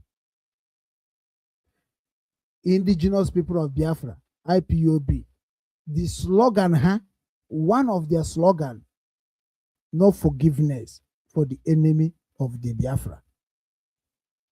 Now we will know who is the real enemy of Biafra restoration. No, because some of them are watching him ofuma. Watch him. That's what makes me happy. You know gonna join now. Ịma na ebu m ụzọ kwagidunu na-aghọta kedu ihe na ndị ka je na Kenya wee mee maka na unu chọrọ i-destroy DOS ime ihe a DOS na-eme na bụ ihe mere expect ka ha mee long time jụọ na ha na onye na-ese m na ha na anọ m ebe a na-agwa ha okwu mana ha refuse ide any letter against me onye mere nji wee sị na enwere m ihe ọjọọ m na ndị onye na-esere m na ha ana m ekwu everyday nọ na mụnwa mana ndị amara ihe ọ pụtaziri na ha kpacha anya eme ọ mgbe aka m na-echezi na suspect ọ dịkwa ka ndị erie n'ego mana ama m na ọ bụrụ na onye Biafra na-eme ihe na ihe izi a ga-eji wee ma ya ihe izi a ga-blackmail ya bụrụ na arụgo Naijiria gọọmenti ego esi m n'aka uche mefọ wee mara ka ndị a ga-esi wee kwado n'isi m even mgbe a chụpụrụ Chidera Ogene na South Africa which you know very soon ha chaga awụpụta ịmara unu chere na ndị a niile bụ ndị IPOB anasịana mba ọ ntasị afọ na ndị ka na-abịa were naba Afara Ibe for what m ga-ewere nke ndị Enugu were nke Afara Ibe and it is going to be accountability of IPOB Global. Enwere m share in the IPOB shareholder enwere m ya otu ụmụnne ụmụ Igbo si wee nwee shares n'obi nwanne enwere m shares na IPOB and that my shares nwere na IPOB unu bịazie na ọka ekebe ego m ga-ekere my own shares and anyị ga-ekie according to aka ọrụ onye ọbụla arụgo m zonal coordinator which is zonal coordinator nọ ka gọvanọ oge zonal coordinator nọ ka gọvanọ like abụ m gọvanọ Odesa emego m national coordinator which national coordinator dị ka presidency ọ dị ka president ịhụrụ ya so arụgo m ọrụ local and international so asị ka akwụba ụgwọ na-akwụ ụgwọ n'onwe ndị akwụrụ ụgwọ atọrọ na ndị ka na sign sokwụba ha ụgwọ n'ọrụ ha na-arụ then aga m calculate how many years nọ na IPOB I stop IPOB immediately 2019 submit ha obi nwanne ka ha remove na IPOB media so na that 2019 ha wepụrụ m ka m fọmụrụ obi nwanne and mgbe m fọmụrụ obi nwanne ka m bujere report ọrụ ha na-ekwu ihe m fọmụrụ na-ekwe the reason ji fọm nwee ka ọ bụrụkwa na ọ bụ ife amara amara na ọ bụrụ ihe m bịara iji mebie Igbo ma ọ mebie IPOB ma ọ mebie afa na ndị kanụ no mana these people ejirigo anya ori ha ji wee bụrụ ndị ori na the struggle wee mara that na mụ nwa amarọ n'ebe m na-eje na ebe a na-eje na ha amarụghị ihe dịka ndị mara ihe dị na media powerful media so ha wee fụ that na ọ bụrụ na m nwa agagide na amaghị ama wee matazie dị na media ha ma gwanwuzi m okwu. That is why they reported all the Obi Nwanne pages gbamba ọfụna Obi Nwanne anaghị aga n'iru mana ihe tọrọ m ụtọ bụ na onweghị ka ihe ọjọọ last ya forever. That is only thing ji wee bido ama m na ihe ọjọọ ama last forever. Nwa kịta nwa ọzọ m n'oge my senior brother have died or the next from my womb of my mother. So agaghị m abịazi kịta na-asụ na ihe a bụ Nnamdi Kanu ihe a bụ enwebudu mgbe m na-asị ya na ọnụ nwa bụ ndị ori ji Nnamdi Kanu wee na-destroy ala Igbo without ime ka ndị mmadụ mara ebe Nnamdi Kanu mejọrọ na ebe Nnamdi Kanu meitere ya. O nwere mgbe a gwagidere Nnamdi Kanu how he had been talking to people on social media. He claimed that nobody should talk to him. o socha n'ihe sị ya na uche mefọ unu na-aha edi ivuru na-egbusisi ụmụ mmadụ look at how Igbo land bụ aga Obi Kubana apụtakwuru na ka o wee mee ka o zochitere ndị Igbo ọnụ unu ejide Obi Kubana ka unu tarie even otu Peter Obi na-achọkwa ka o nwee ka o esi wee banye unu chari na-abịakwa ka unu destroy ya nwetanụ Biafra na-achọghị nweta ya bịanụnụ ka anyị ma na ga-esi tru Naijiria wee nweta ya na ma mbịa ngwanụ bịanụnụ ka anyị ma na ga-eji tru biznes na ma mbịa kedu ihe unu chọziri n'ala Igbo? Is a question to everybody. Is a question to everybody. Ndị pụtara na kịta pụtara with very very very hard question. I can be a hard talk show. That's why I call him hard talk show. Okay, mebuzo mepegodi emepe. Okay, can cancel. Mebuzo mepegodi chere can be. Can ask him can test here. Can test here. Test video carrier. Video carrier.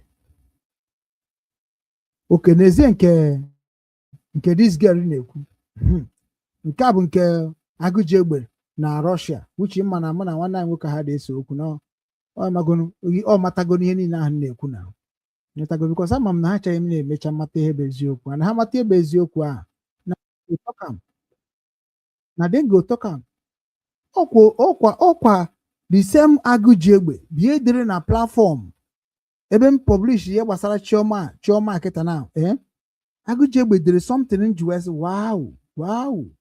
wow because na m na-asị kedu ihe agụji egbe ji dị against me because ọ na ndị anaghị aghọta dị ka m si akọwa ka ọ na gịnị ụfọdụ na-asị ịdị too emotional na chere nne mana mmadụ na-anwụ chere gbara gịnị chere onye na-anaghị ekwe ka agwụ ya okwu enwere ihe anyị na-ekwu na ndị ka na-anụ kemgbe anyị na-ekwu okwu we have been crying even okwu onwe nke abụ okwu cha mbịakwa na-agbazi onu mbịa nụtachi ndị mmadụ na-ekwu mgbe ahụ mbịakwa na social media na-afa ịkwari ya ka ọ mara ebe ọ ga-ada ọjị anyị na-ata afụfọ na nkịtị na-achọkwunu kechi anyị ka nna dị karị bụrụ our emperor second pharaoh second kedu igesi ndị anọ na Baịbụl bụ ọ bụ na ha ekwuru na ọma mme n'ala Igbo unu cha niile na ọ na social media anyị na-asị dat na ihe anyị na-ekwu okwu ka Nigeria gọọmenti dozie ebe anyị ka anyị biri ka ndị nọ n'obodo oyibo unu alapụkwuzi ihe nwanne unu kwesịrị na-akụziri ndị be anyị na-agbazi onwe unu mgba ka ezi unu chọzi ka ndị iro ome anyị kịta na unu na-eprotect anyị ba ihe unu na-ekwu n'ọnụ anyị na-esozi ka eke unu chọrọ ka ndị ilo anyị mezie anyị kịta nya bụ ha masakabazi onye ọbụla na mba nana ebe a ka anyị ga-agwa unu dat na enwere ihe anyị bụ n'isi wee na-eso unu na isi anyị abụrụ isi akụ. Many of you people my cannot now, Mr. Pope, here is bit of advice for you. My cannot, my cannot, to God, this man got a rough, you're got a rough, can she a good idea? What's your maybe to go? What's your my cannot? I'm on me, I like him, Mr. Pope. Mr. Pope. Anyị Chineke nna m anyị Chukwu okike abịa ọkwa sọsọ ala Igbo ahụ ka a ga-asị na ọ dị ha na mma ịma na ụwa niile enwerego onwe ha maka ihe na-ese okwu n'ụwa bụ n'ala Igbo ka ọ dị ihe na-ese okwu n'ụwa n'ala Igbo onye ka m ji wee kpọọ nwanne nwoke nọ n'obodo a nna m 12 stone ya gaa na-eme ewe 12 stone okwute 12 ọ mụ na-akpọ ya okwute 12 maka na asụsụ Igbo ka m na-asụ. This man, Amoria, I think during the war. Onye ka ịbụkwa n'ịbịa stand ọ na-enye nwa nwe kwa ka o si agụ ihe mmadụ bụ n'ebe ọ na-aga ebe ụzọ eziokwu dị o si na Jerusalem wee bịa o si na Jizọs wee bịa ebe ọ bụla o si wee bịa as far as na anyị nwa bụ ndị magoro ihe na-eme n'ala anyị amakwe ka ọ gafee nke ana anyị maka nwa onye ọbụla ga-abịa n'ala Igbo mee anything ma Biafra gọọmenti o ma Nigeria gọọmenti o enweghị onye ga-stand n'ala Igbo ala Igbo adị mma na-abụghị Igbo culture and tradition. Nwechakwara na ama aka ọsọkwụna ụmụcha ụmụ unu n'obodo oyibo ka ha kọ nka ya amụgo m nke m onye ka nwunye m fụ na m nwa aga na bụrụkụ m ya na-edisive anyhow ọgba ọsọ anọ m na be m na-eme program ihe gbasara IPOB ha ji maka ya wee sị na papa you talk too much because ana m ekwu ka ndị Igbo mara nke bụ eziokwu before mebie Say yes, ala Igbo dị njọ. Achọ ebe ka mkpụ na-eje. O mechaa mkpụrụ unu jebe ebe ha na-ekidnap na-ata anụ mmadụ. Ịmara anụ unu ga-adị ha ọcha n'anya. A ga-atụ unu ọfụma o. Obodo m si n'ime ya pụta ka a na-agwazi m na ọ bụrụkwa otu ahụ ọ dị bụ mgbe a ka ọ dị kịta. Gịnị mebisiri ya? Ọ bụ na ndị niile na-egwu wayo n'obodo oyibo a na-anọ n'ala Igbo na-emezi lokal bikos ndị ọcha akụchigo nke dị n'obodo oyibo. Ana m agwa na program a ka na-agwa ndị ọcha na ndị Igbo bụ ndị ori. They are 419, they are drug dealers, they are computer yahoo. Ekwukọtara m ya ha nụ m kpọchisibe everywhere.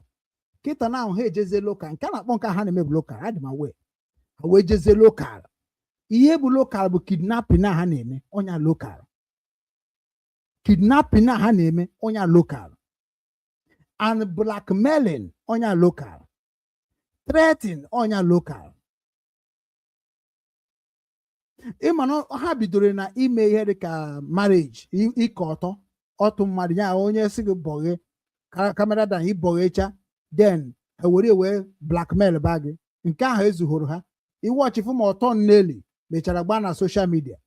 Wetago ebe a ka nsị Simon ekpere ijechi ije ebe ọfọgụ na inetikwara ire nta apology to Nelly of egwu. Ihe ọbụla ọ sọkwa nwaanyị mee gị ọ bụrụzi nke ịgba ọtọ ya maka onye gbara ọtọ nneri n'anwụ gbara ọtọ nne ya n'anwụ, especially ndị Igbo. A lot of people even mgbe mmadụ tinyere m ihe a because achọọ m ịfụ ya wee megide ọsọ that na ka ya gosi m ka m wee tekwa rekọd ịmana mbụ onye rekọd nna ọkwa otu a ka si awụdo nwunye m dole itinye niile. Ma ada dị ọra mma ị na-abịa ịgbara m afa. Ada dị ọra mma ọtụ gị dị n'ilo through Simon Ekpa. Ọtụ gị bụ ada dị ọra mma nọ n'iro through Simon Ekpa.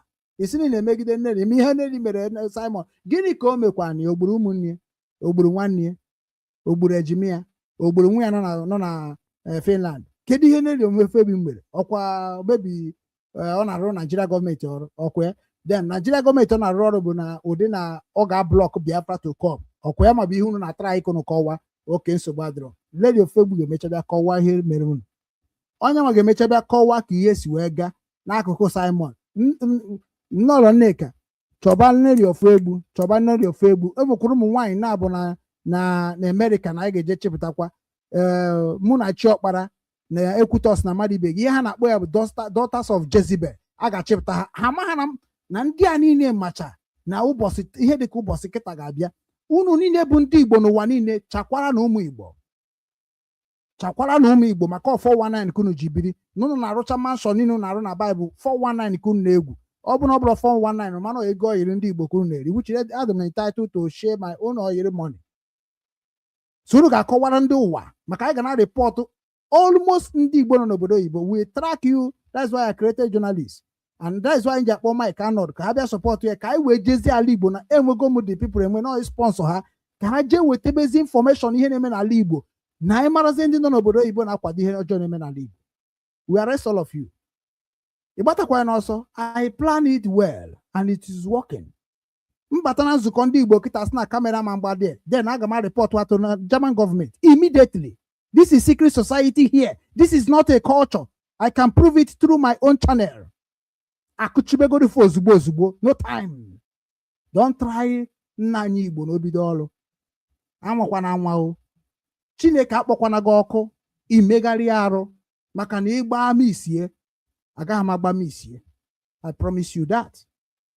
Unu cha niile ji Nnamdi Kanu wee destroy ala Igbo. I cannot say that Nnamdi Kanu kwugo nke a na okwubeghị nke a mana ihe na-ekwuzi kịta na ọ bụ na aka Nnamdi Kanu dị ọcha na ife niile anyị na-eche n'isi bịazienụ kịta kunu bịa gwazie anyị na aka ya dị ọcha. This is where we out now. Ọ ya ka lọrọ Nneka ji si n'orugo.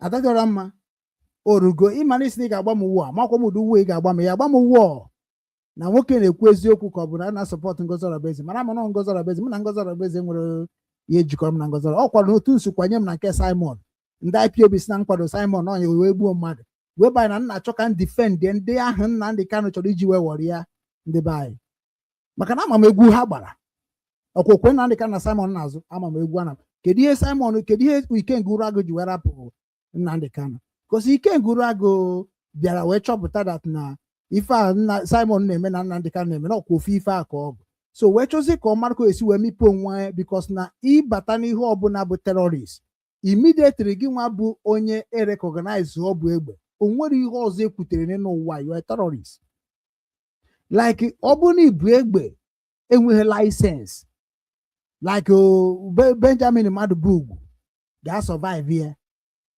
because na egbe enwere license ọ ihe Nigeria gọọmenti ji tụọ ya mkpọrọ na-amụ na akwụkwọ maka ajọ gị mere eji wee tụọ Benjamin mkpọrọ ime akọwata na-agba asịrị na social media so ndị a niile ebunyekere egbe bụ egbe na without the authority of ndị nwe egbe nwekwa ịkọtara ndị ụwa ka ha believe kwa na defending yourself ka ị defend yes you defend yourself dị okay onye si na adị defend mmadụ ị ga-edefend onwe gị mana goro dị egbe with the license ọgwụcha maka na ị na-eyuzi egbe na-enweghị license terrorist na ihu na-agwa ha onwe unu n'oge mgbe ha chọrọ ịbịa mee that nonsense n'ime obi nchekwa ala Igbo kreetiri nsị ha na-asị ndị Imo steeti bie merie ndị Imo steeti bie chọrọ iji ibido n'obi nwanne wee mebe ihe a na-eme na ESN onye na-akpọ onye nsọ bụkwa onye Imo steeti onye Ehimba anọ wee kpọọ m sị m na ya ma ndị befe ọfụma na m stop na onye nsọ ọ ga-adịrị gị na mma na mkpọgodi onye nsọ ọ ga-adịrị onye nsọ na mma this guy ka m gwa gị onye nsọ m kwụsị ihe ahụ ama m ka spirit m na abịa ọkwefe onye ọbụla ịlọvụọ mmadụ ị gaghị amadụ mgbe ị na-eme ihe ikwesịghị na-eme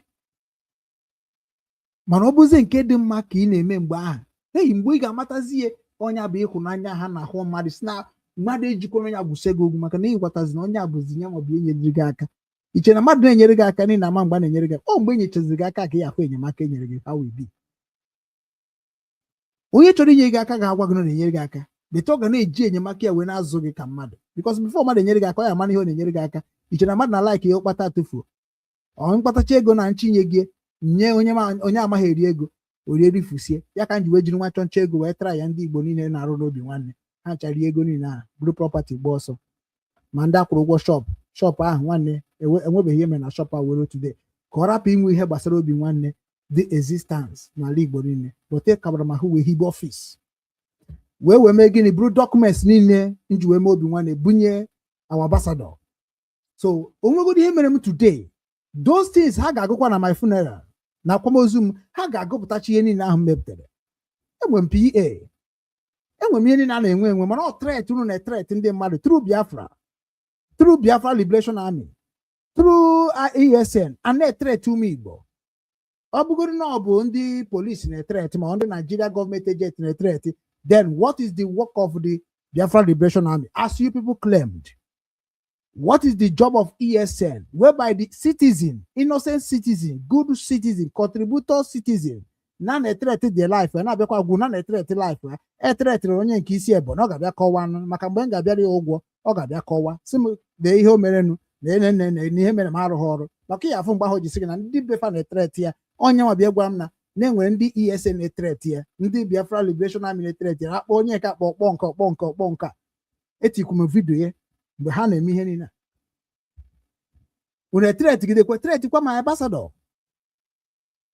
so automatically onye gara control obi nwanne unu etisa na the leadership chee na ọ bụ otu a ka ọ ga-esi wedere wee ruo mgbe ebi ebi ihe nkwu na m ga-atagetizi DOS destroy ya emere ihe DOS anwụgonunu and when DOS die Nnamdi Kanu is already die a na-ejere court ebe aka unu ga-ama ihe mmiri ba eziokwu anaghị akụ mmiri Emeka Gift nwere ihe o dere wee ma na ihe agafee na ụzọ Emeka Gift rotere Nnamdi Kanu 28 men kparịrị nya egburu Saka na ezinụlọ ya maka ịhụnanya enwere ebe Nnamdi Kanu nọ ụmụnne ya tọngoro everything like a joke.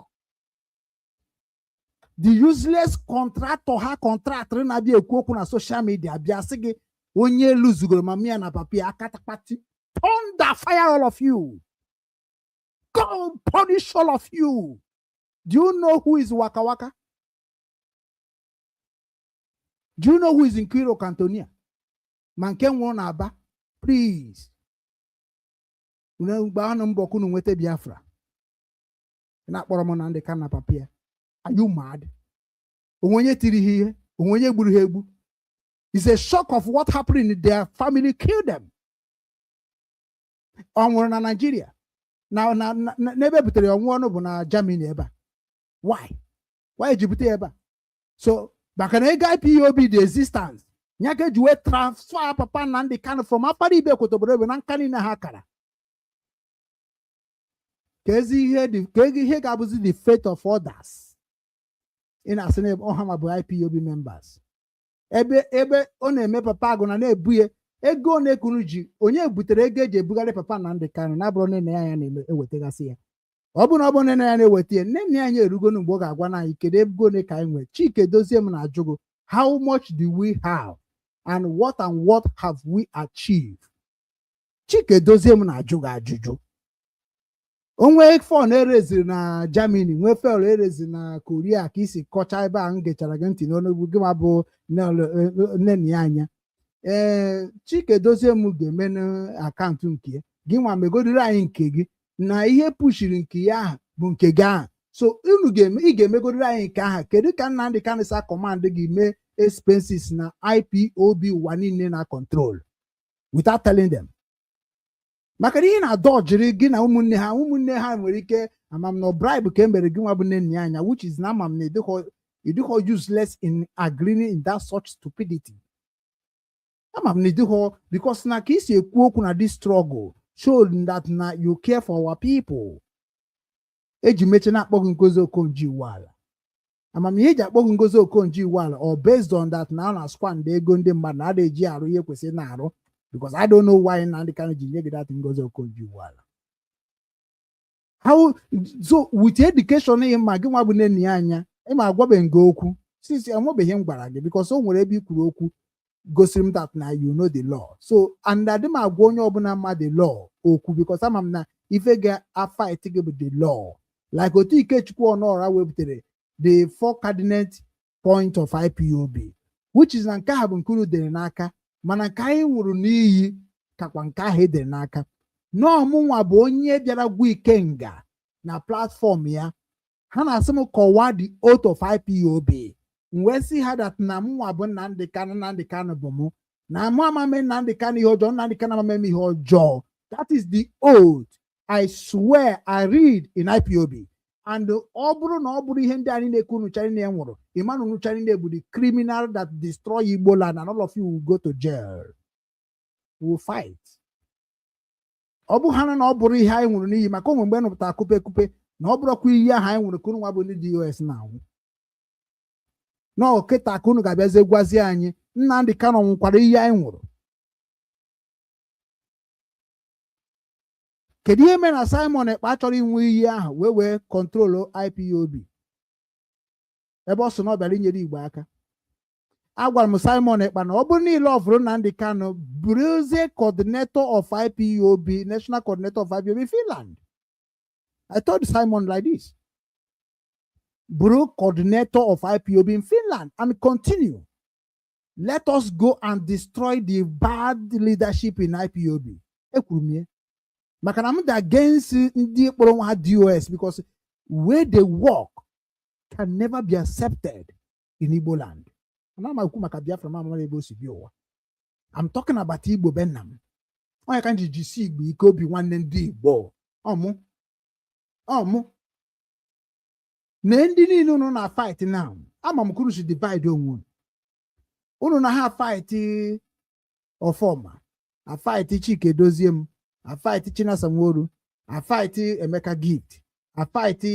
Let me use their media to identify them. Umuchukwu writer, family writer, the Biafran Post, and the other one ha creating. Even Radio Biafra the Kwahanaka, TV the Kwahanaka. Ebe kando chaga no we ganyi to no say it.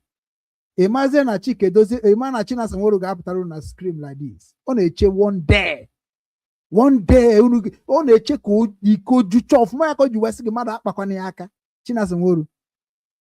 ihe m na-ekwuru obe bụ na aja ka m ji wee jụọ Chike ọkpara eze si ya ihe ị na-ekwu n'isi Chinasa Nworu ijikwa evidence ya ji evidence ha nwa maka asị akọt vidio ana m enwere taịm ahụ maka okwu ọbụla m kwuru apụgo nwere ihe gbasara m ije je wetakwa tinye n'isi mba m weta etinye n'isi ọgbaka m isi na nke m kwuru agago na ọgaga adị m ego onwe m ntị nkwu ana m emuvu achọrọ m ka ọ bụ gị maka na-ewetara m okwu ọnụ m ka m wee na-agwa gị ihe njikwue maka ana m anọkọtakwu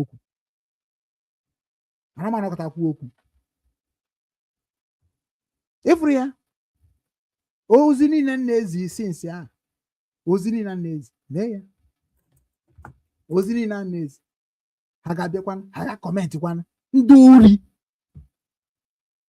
na ọ bụ na ọ bụ dị isi eziokwu na-ekwu mere ma ga-anụ nwaanyị n'ala Igbo na-adị m anụ ọ kwefuru the level nwanne nwoke ọnwụ nwanne nwoke a mere m amara ihe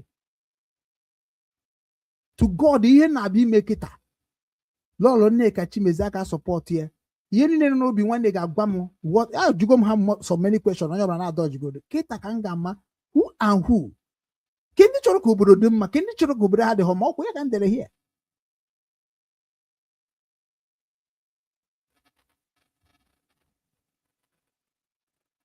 ọ bụ na ndị ka na-asị gị mad people anyị ga-amazi ndị bụ mmadụ na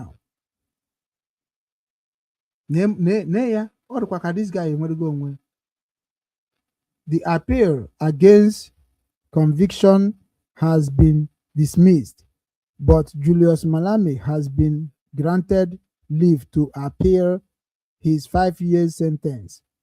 He has since been released on warning pending the outcome of the sentence appeal.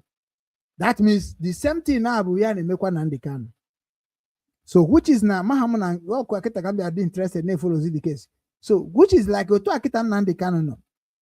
Ịma na emego na ndị Kanu appeal. An appeal ahụ mere na ndị Kanu because a na-emekwa ka unu mara ka na-ezinyekwu na ohi ụka na ya kwadoghịkwa ọfụma. Appeal ahụ mere na ndị Kanu now automatically a ga-eji ewe release under condition which is ọ ga-abụ under probability of politics. So automatically ọ ga-support NDC or something like ọ ga-support any other party ga-eme ka ndị politics ga-abịa protect ya during the Biafra struggle ka ha bịa maka na ihe mere waziri ike ka a chọrọ ka emekwa Nnamdi Kanu but due to na Nnamdi Kanu bụ smart man ọ gaghị like ya ọ ga-ama that na ndụ ya ga-ana ọnụ a ga-akpụ ya castigation and onye ka o ji agba mbọ ka o si etie 100 men that can change the mindset of all of you that already be crumble ka unu wee hapụ ife ka onye ọjọọ ka esi n'ụzọ ahụ wee gwa unu nke ahụ bụ nke o metere ka unu wee hapụ igbu ya egbu. That is only reason of the hopeless 100 men is coming to do because na nweta 100 men na ahụ without DOS to God mgba ha nchani na ọkụ they know onye mere ha na-abịa na-agbagharị m n'akụ kedu onye na-abịa na 100 man ka m wee gba mbọ na IPOB. Before you create anything with the Nnamdi Kanu name ị ga-join go to IPOB in your own zone. Ọsụkwa gị nwee ego ọsụkwa gị bụrụ the Biafra retirement soldier ọsụkwa gị bụrụ you must follow the right way unless you chọrọ ka I fight all of you worldwide.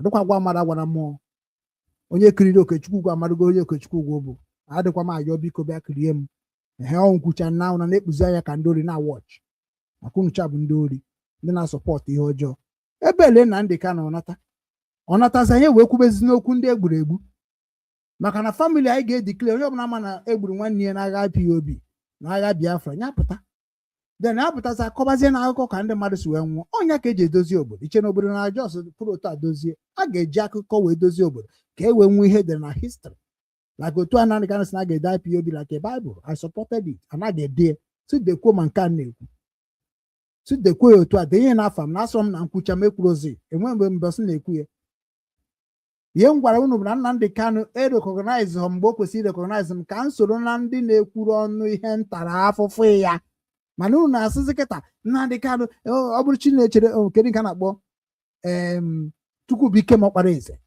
Chukwubuike Ọkpara Eze echekwa m na ịma ihe o nwere ike isi ekwu okwu na-egosi mba na o nwego ihe pụrụ n'isi gị olesi omission ịnọrọ on mission aghọtago m mana ọ bụrụ na omission nna jekwe cheki onwe gị ọfụma ahụ na ose ọjị na-ata dị ka ọgbakabago gị isi ị ma na o nwere okwu ị na-ekwu ọ nọ ka mmadụ isi na ọ kwụrụ na karịa onye kụrụ ya onye kụrụ ibie na anyị na Nnamdị Kanụ onye kụrụ ibie onye kụrụ ibie na Chikedozie m na Nnamdị Kanụ onye kụrụ ibie ya oke ị na-achọzi ka ime ka ndị a niile na-aka anya ọnụ Metusela nwere ka o si kwue na otu ya na-ekwu na ọ bụkwa biznes ka ọ dịkwa ka eziokwu na ya ga-amakwa na ọ bụrụ na akwụ ndị mmadụ ụgwọ mmadụ akwụnye ma resmede ego okie Metu ga-ahapụ n'ụwa very soon because unless na Metu ebu ego ya ike ịghọtago maka okwu kwuru tata o nwere okwu m gere taa nwere mana Metu aghọtachabeghị the struggle ọ batakwa n'ụdị ka oke ike ihe ọ na-afọ na-egosi na ọ ga-afọ ọrụ n'ụzọ ọsịkwa ka ọ na-agba breki ịghọtago because ihe niile o kwuru n'ọnụ n'isi Nnamdị Kanụ witinye nwe ịnachitekwa azụ ya ka ọ rụrụ na ihe ọ gabigara na Abuja na Sokoto mgbe o jere ịfụ Nnamdị Kanụ ihe ụmụnne Nnamdị Kanụ kwuru ụmụnne Nnamdị Kanụ kwuru ọtọ wee sị Metusela according to kosi gwa m that na ọ ma afụ Nnamdị Kanụ because na ọ kparịrị family Nnamdị Kanụ. Imagine where the struggle have reached.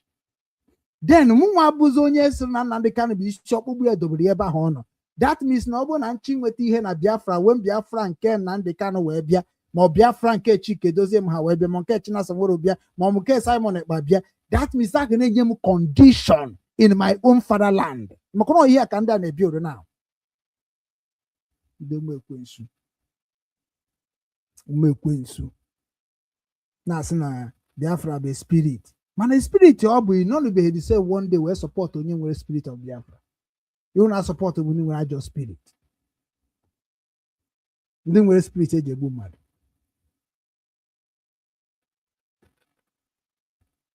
by this time ekwesịrị kịta na ka ọ bụ na Biafra na abụrụgo ihe eji edozi obodo mana today jedie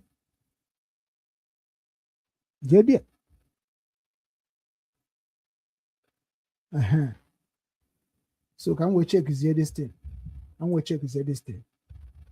I see go this week ihe na ọ wee nchọrọ check because na kịta ka program bidoro kịta ka anyị bidoziri ime anyị ga-emezie program that ihe ahụ na-ekwu okwu na osetigo obi nwanne Biafra ka anyị chọrọ na ndị anyị na-anwụsịsị na Biafra ekwesịghị na-anwụ ebe anyị dị ndụ mba kwefuru ya obi nwanne ofu obi Biafra ngwanụnụ isi na ịbụ onye dị against Biafra ngwa bata na platform ọkwefu flag ọ dị ya ihe niile ejuru eju so amaghịzị m uru Biafra na-achọ ọ bụghị uru Biafra na-achọ ka m fụrụ Nnamdị Kanụ na-achọ ndị mmadụ na-agwabụ m ya asịsị aghọtara m ya ọ bụghị Biafra na-achọ ka Nnamdị Kanụ na-achọ afụgo m ihe ọ bụkwa anụ Biafra na-achọ ka gị nwa na-achọ afụgo m ihe so we need to report it to the government ka anyị mara ndị onye na-achọ ezigbote original Biafra because government of the whole world knows about Biafra. South Korea knows about Biafra ya ka ha ji mee m ala nwụ regista ya Ukraine ma about Biafra German nọ n'ime ma about Biafra so if you ask them about Biafra ha ga-akọwara gị amanụ m na ọ bụ otu unu si eme ya n'afọ Nnamdị Kanụ otu a ka esi kwesị na-eme is a question.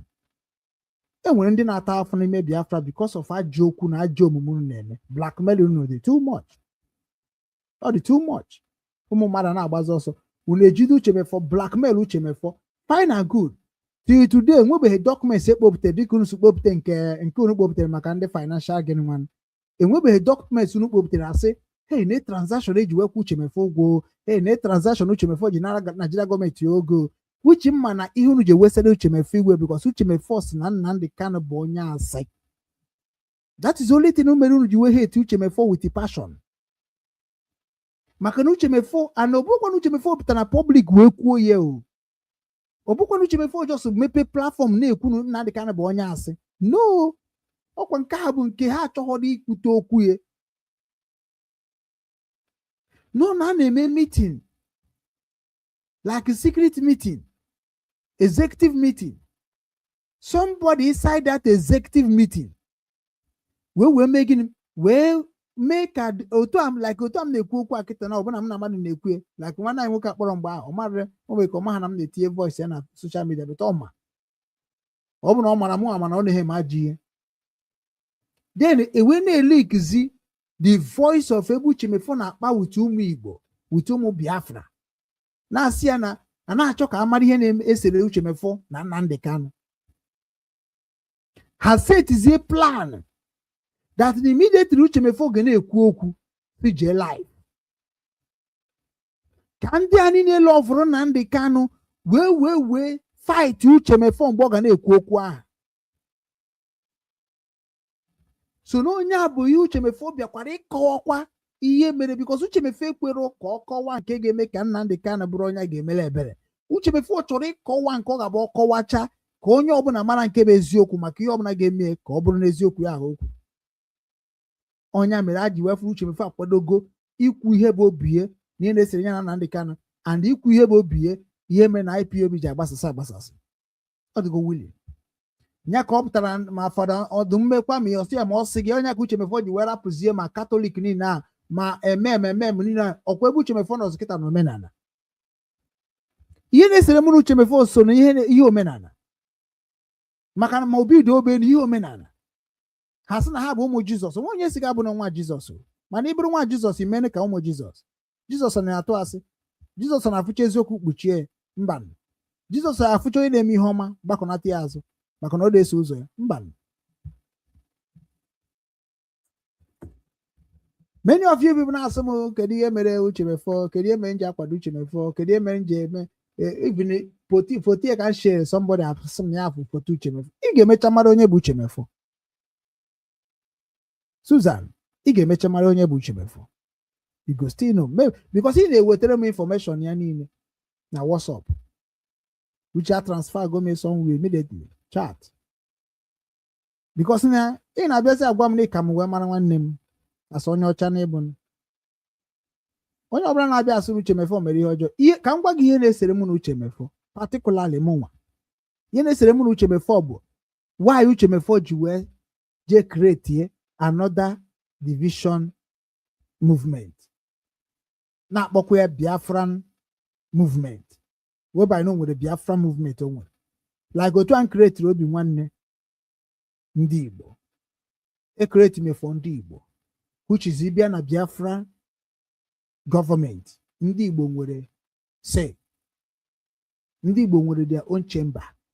So ekewara m ma oke m sizie ka njeze zie ndị Igbo ozi ọma onye ka nji asụ Igbo na ihe niile kwuru ka na-eme ka m gwabazie ndị Igbo nọ n'ala Igbo na-ada agụrụ akwụkwọ nke ahụ Nnamdi Kanu na-asị gị na a ga na-asụ ya n'ụzọ ịtọ nke ndị nna anyị ga-aghọta maka nna anyị ọ bụrụ ha ncha gụrụ akwụkwọ.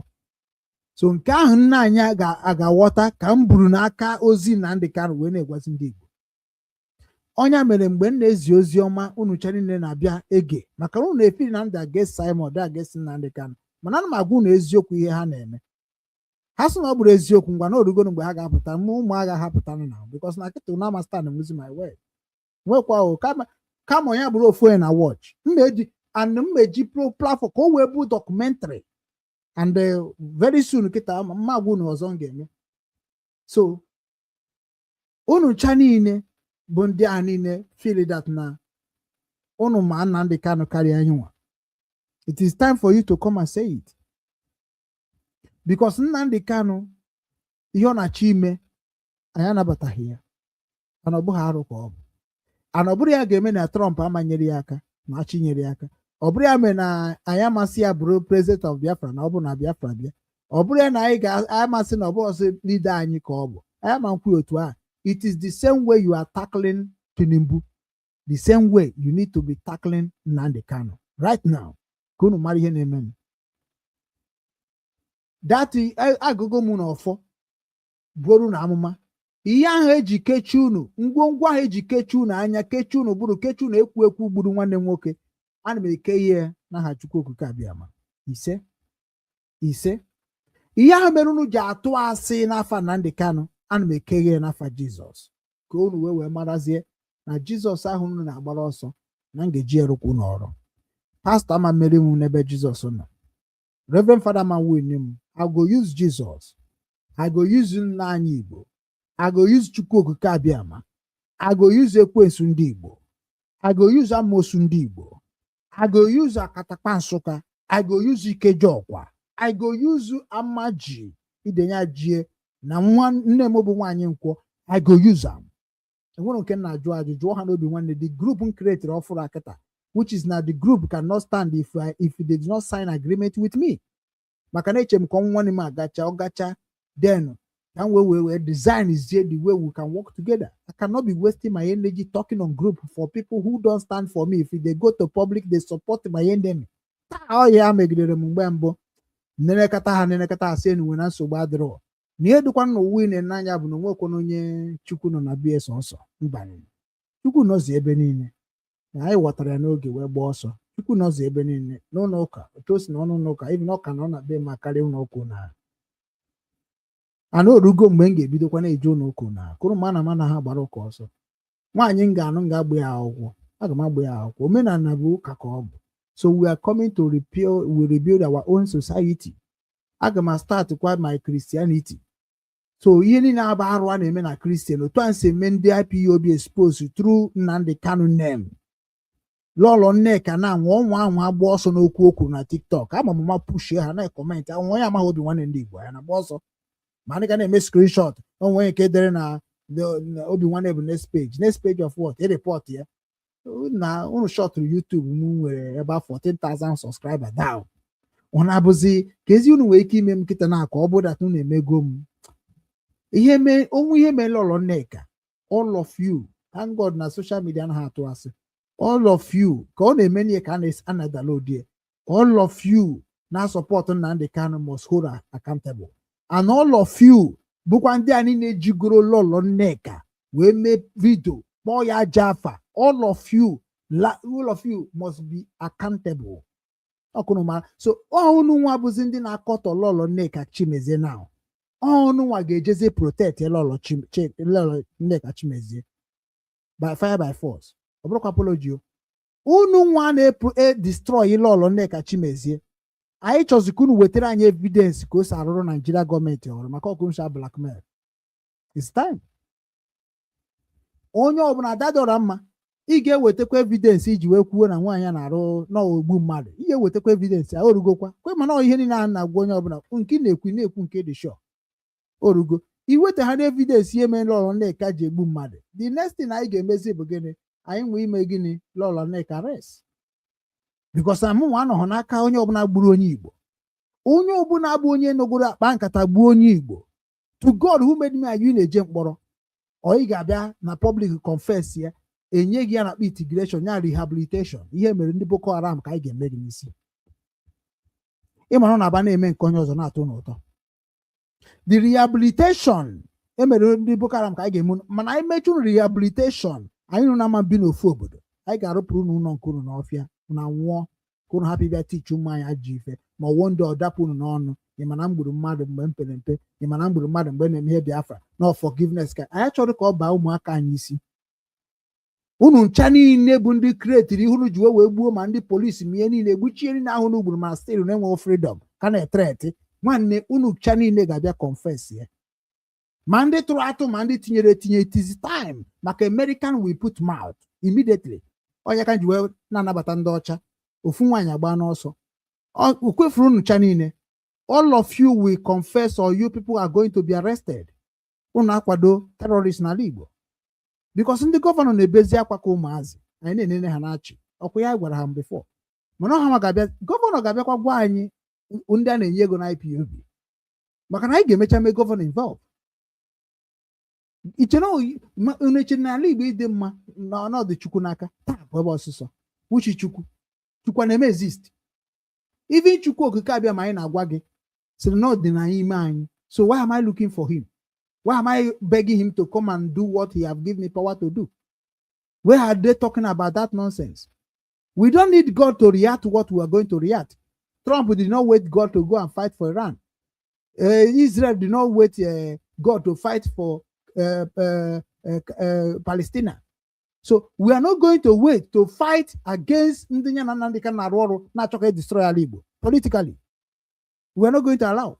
We are going to make Nnamdi Kanu, even we are going to go there very soon. Kpọpụta Nnamdi Kanu ọgwa anyị ndị niile ya na-arụkọ ọrụ igobi ị ga-afụ ya n'ọnụ Lọlọ Nneka ọ bụ na okwu o kwuru bụ ihe m ghọtara na mọka o kwuru 1 month ezigo Nnamdi Kanu ịkpọ ceasefire IPOB niile nọ n'ụwa niile go back to your family ma mụ nwa ma onye ọbụla go back to family. Then we start now to be talking about the release of Nnamdi Kanu. Then when we release Nnamdi Kanu, then we are going to come and settle our family issues. Without that, to God, all of you will have problem, including Nandikan, and they will get regret in knowing Nandikan in life. Na gwa ga na ma gwa gị nke a bụ ngwasị ya gị unu mana o tegonu m n'ihe ụwa o tego m n'ihe ụwa ihe na-atọ gị ụtọ abụrụ na-atọ m ụtọ ihe na-agba imie nji abụ nji obodo Igbo na-arụ ọrụ na-arụ ọrụ with gọọmenti imie nji emie ka rekọd m dị na gọọmenti maka rekọd m dị outside onye mere Metusela ji were ihe akọ m ọnụ na mgbara ọsọ ọgụ na Ukraine mana emechazụrụ na-asị nwaanyị ndị Igbo ji anụrụ Ukraine ọgụ na-anụrụ Russia ọgụ efuru ya na m sị ka nje nụrụ ndị nna m ọgụ tụrụ Biafra na ọbụgwọ ihe ọzọ na-anụkwara ọgụfọ anyị eji wee hapụ nke Ukraine mostly because adị m asụ Russia langweji obodo mmadụ anaghị ekwe aba m isi maka ọ bụrụ na akwụkwọ English nwanne ka m gụrụ gote ya ọnụ ichi gụtakwa langweji ọbụla ị ga-atụgharị ya na English bifo wee mara ihe ọ na-akọwa then ọ bụ ọzọ ihe ma English na-atụgharị asụsụ mmadụ na mgbe m bịa afụbazie na Igbo abatago na gọgụrụ ọ dịbazie m mma ndị a translate na Igbo nghọta ya wee mara ihe m ga-ekwu mana ịchọ na ikwu ya ka esi wee kwuo ọ bụrụkwa ya na-ekwupụ n'obi ya nwere mana iwe na-ewe m hai ọ gịnị na-eme hai traditional nwoke dị nwa odide ka kingdom hai ofu onye m fụchara wee sị na nna m ochie ka dị ndụ na ọ nwụrụ anwụ God Chineke nna n'eluigwe traditional nwoke dị ịhụnanya nwere n'ebe nọ abụrụ dị ịhụnanya mmadụ nwere ike iji wee kwuo okwu maka na o nwere eziokwu ị na-abịa ikwugide mgbe anyị mara na agbara katakwa ọkpa gị ka agwụ maka na ị na-achọkwa ka ọ dịrị ha mma mana ha ekwere ha jụrụ ajụ o nwere ihe ịgwafọ họ ndị a na soshal midia ị makwa na o nwere mgbe ọ ga-abịa na-eme program otu a nwanne thousands anọrọ na program gị enwe anwụrụ ka ezi ebe ndị a niile nọ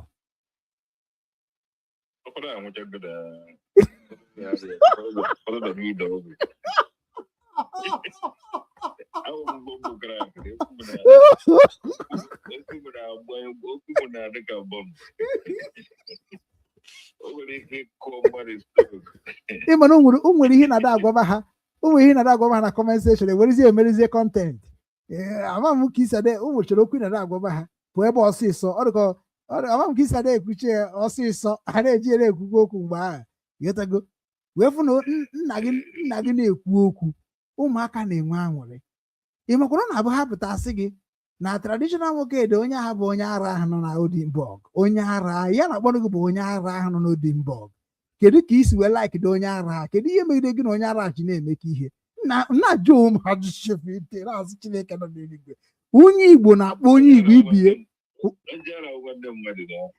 ịmana asị na mgbe ị ga-eji wee mara onye ara bụ mgbe i gburie gị ma na onye ara nwere nwanne ịmana ekwere n'okwu Igbo na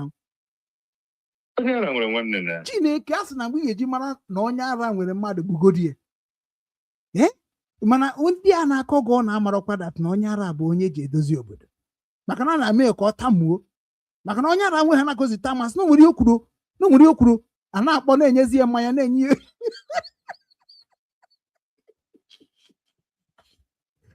traditional nwoke dị nwere ka kingdom ọkụ efere ala Igbo adịgokwa mma o lọlọ Nneka Chimezie nwere ihe ọ na-agwafa na TikTok today ngafeta wee fụ ihe a nna wee nye ha obere pressure tinye afa m die tinye my word tinye my stand nna lọlọ Nneka Chimezie tikara na na-ehufuzie niile dị ya n'ọnụ na-agwafasịa dat na Nnamdi Kanu na ya nyere 1 month to resolve what is going on in IPOB onye amara dat na ya nwana nwe ya pụtakwara afọ ala Igbo dị mma na ala Igbo ka ọ na-ekwu okwu ya ịchọ Biafra iburunu Biafra na ọ na-akpọrọ mana ọ bụ na ala Igbo ka ala Igbo dị mma ka ị bịara idoziri ndị Igbo this is the time for you to tell us who and who you are working with and why are you working with them.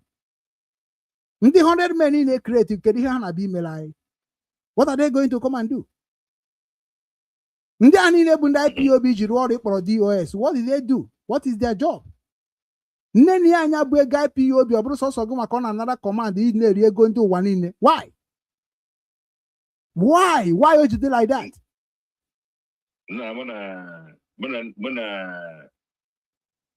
Nwaanyị ahụ ejikwa ha arụkọ ọlọrọ Nneka Chimezie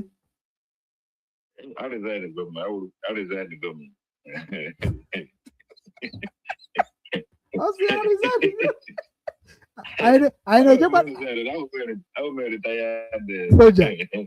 soja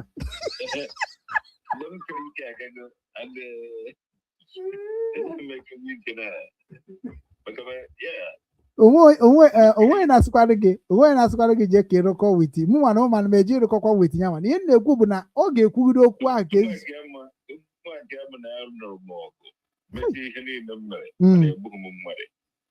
ọnya nwa bụ ihe a na-ekwu n'okwu ya na mfife ịkọwa n'otu a ị ga-akọwa na ka isi o wee gbuo mmadụ maka na a ga-asị na igbukwara mmadụ maka na ịkwadoro Simon Ekpa na onwe mgbe esi na Simon Ekpa na-eme ọfụma ha ga-ekwu n'otu ahụ na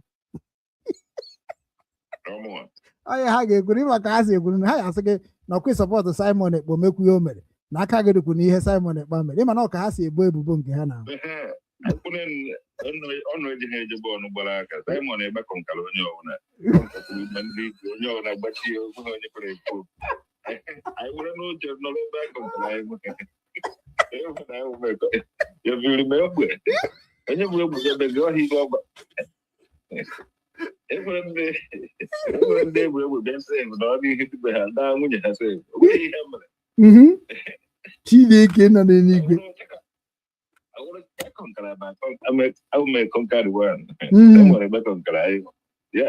akọnkakwuru onye ọbụla nna onye nke ka njọ bụ na nkwụ otu a nna ya rọshia ndị obi nwanne m na ha na-arụ ọrụ biznes niile m plan ka mmepe n'ala Igbo ha richara ha nchara ihe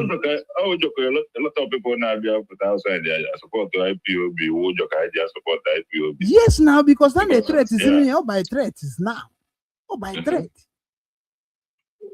ikwu ha ozugbo si chọrọ ịmadụ secret ha tụọ gị aka ịma na ị na-adị ekwu nke a mụ anaghị aghọtakwa eziokwu mụ anọ afọ Chukwu mere m ebere agaghị m saịdị ahụ gasị egosiri vidio gasị sọsọ vidio m fụrụ bụ nke ahụ ndị Naijiria na-egbusi anyị mgbe ahụ nke a ka m ji ọfụma nke a ka na-abụ mfiche na-agbakama nke a na-asịzi na anyị nwa bụ ndị Biafra na-egbuzi onwe anyị eyi mba afọrọ m nke ahụ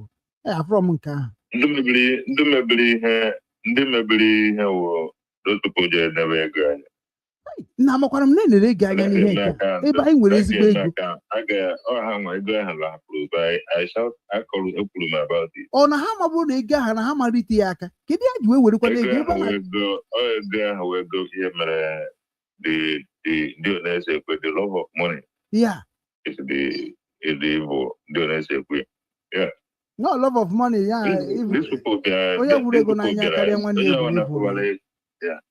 onye ọ na-bidoro kwụbazie ego n'anya ndụ ya ewerezie ndụ a na-ebuzi anyị ka nwa ọkụkọ because of ego anyị nwegara protest gaa ebe niile a na-aga pụrụ owe at that time anyị na-eme ya as humanitarian na onye ka ji wee kpọrọ humanitarian na nọ gaghị ebu ha egbe mana mgbe ndị mmadụ bịara bụrụzie egbe na ekona ndị agha ya mgbe eburu egbe ga yes ịmana Igbo ahụ mgbe ESN na-abịa krete ESN mgbe ahụ ka m ji wee mara dat na anyị nwere nwaanyị anabago bikos na mụ nwana ụmụ na-ajụzi ya ka esi krete ESN ahụ nna nwunye na-achọ akọwara m ya nna na-ezoziri m ihe m na-ajụ ha ezo si ọgwe mana m chọrọ ikreti nchekwa ala Igbo kedu ikuru si kreti oke na onwe ndị nchekwa ala Igbo na-asị na ha chọrọ ijoin ESN nke ịkwara ka m ga-esi wee kọwara ndị a kịta ihe ha na-eme na ESN onwe ndị ESN na-akpọkwa m na ndị ụnụ anaghị akwụ ha ụgwọ ngwa ndị ESN na-akpọ m na ụnụ na-eterete life ha ngwa ndị ESN na-akpọ m that na nna dị kana destroy everything they started from the ịmana ihe a na-akpọ azabụ bụ volunteer ka a na-azabụ na these people will teach them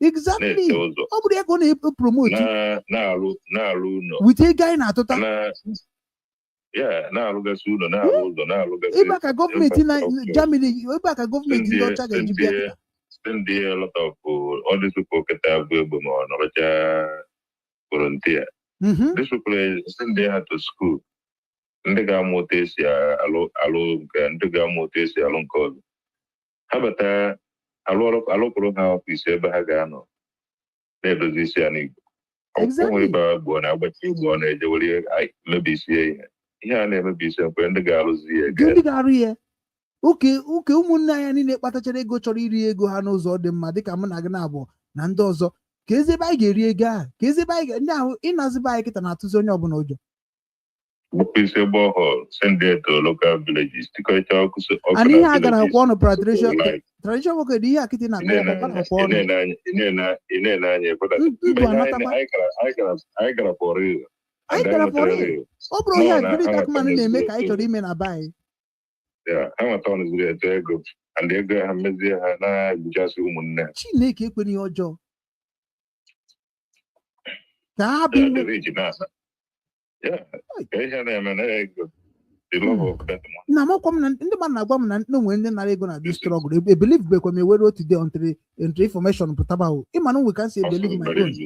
Onwe bụ onye a na-akwụ salary. Kedu ndị BOS na all these people a na-akwụcha ha salary. Nke a ka nji chebiri nwa uche mefe ahụ. Onye eji akwụ ha salary. Ụgwọ.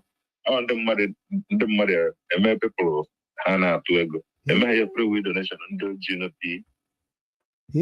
Mana cost everybody ka na-akwụ dị ụgwọ. Even mgbe ahụ nne ya anya sị na ọ bụrụ na ịkwụrụ ụgwọ na Biafra bịa na ọgwụ ya ka ị eji wee zọọ citizen. N'ọkwa ego Chineke nna m na nwanne mmadụ na-anọbụ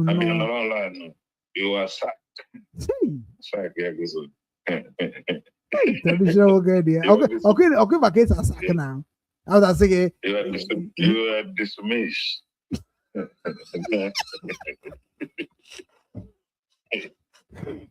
Enye judge onye be suspension ishi gbakaya. Yes. You are fired. This position is no more on your hand, on your position, and you must submit all the equipment of the Biafrans. To the brave youth of Africa, to my fellow leaders, to the heart of our continent, our communities, and to every African living across the world, this message is for you. Africa is not poor. We have been made to believe we are poor. But the truth is, Africa is the richest continent on earth. We have what the world dreams, like gold, diamonds, oil, fertile land, clean water, 12 hours of sunlight every day, and ecosystems full of life. Yet, our people suffer in poverty, our children go hungry, and our youth leave home. Searching for dignity abroad, this must end. We have 54 independent countries in Africa. That means we have 54 presidents, 54 governments, 54 flags. I swear to Allah, if we unite, there is no force on earth that can stop us. Not one. To my African brothers and sisters, freedom is not just a flag or a national anthem. Freedom means building our own roads, controlling our own resources, teaching our own history, and shaping our own future. For too long, others have used what belongs to us to grow rich. They take our minerals to power their industries. Our cocoa makes their chocolate, our oil fuels their cars. Yet our people walk miles for water. Our farmers struggle while foreign companies harvest our land. To the youth of Africa, you are not just the future, you are the present. You are the energy, the voice, the courage that this continent needs. Rise with knowledge, with skills, with love for your land. Do not be ashamed to be African. Be proud, be bold, be ready to defend what is yours, not with hate, but with purpose. To African leaders, I speak with respect and humility. Alone, I can only do something, but together, we can change everything. I need you to be my shoulders, and I will be yours. Let us stop waiting for solutions from those who benefit from our problems. Let us create our own path with African unity, African pride, and African solutions. To the businessmen and investors of Africa, especially those living abroad, come home, believe in this continent, build your companies here, create jobs here, and develop your land. Let me joke a little with my wealthy brothers and sisters who live in the West. You spend your life, your time, your money to build beautiful cities in other countries. You make their economies grow. But when death comes near, you say, please bury me in my country. My dear brother, listen to me very well. Africa is not a graveyard. It is a land to live in, to grow in, and to build in. To the African community, let's support our own. Let's buy from African farmers, work with African hands, Invest in African talents. We must stop waiting for help. We must help each other. From Cape Town to Cairo, from Dakar to Djibouti, we are one family. Divided, we are weak, but united, we are unstoppable. Africa does not lack brains. It does not lack ideas. It does not lack courage. What Africa needs is unity. Real unity. Not in speeches, but in action. We must trade with each other. Teach each other, defend each other, and love each other. I am not perfect. I am not a prophet. I am just a man who refuses to see his people suffer in silence. If they try to kill me for speaking the truth, let them try. But the voice of truth will not die. I do not fear death. I fear watching Africa sleep while others build empires on our backs. Let the world know this. Africa is awake. We are rising. Not to beg, not to borrow, but to build. With our hands, with our minds, with our hearts. The journey is long, but the time is now. May Allah protect our people, and may the spirit of Africa never fade.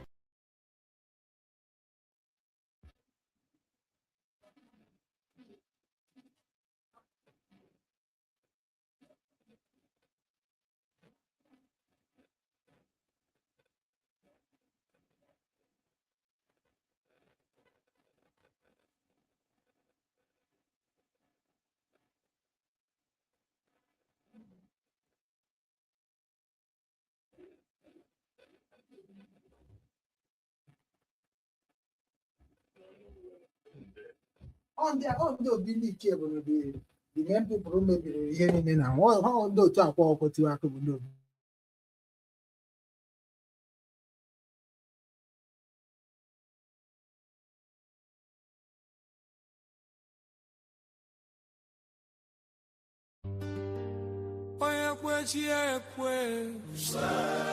Mazi, Ugwu, Okechukwu, the vision is clear.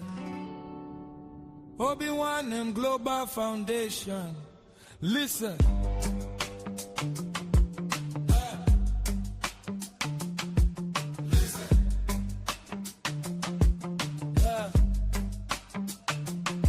They say Gidi Gidi Bugwe is a unity, is the strength of a king. And when we work together, there is no weight we cannot bring. From the red mud of a light boat to the streets of New York City, we carry the heritage, we carry the beauty. Mazi, Ugwu, Okechukwu saw the vision, he planted the seed. A home for every brother, a friend for every need.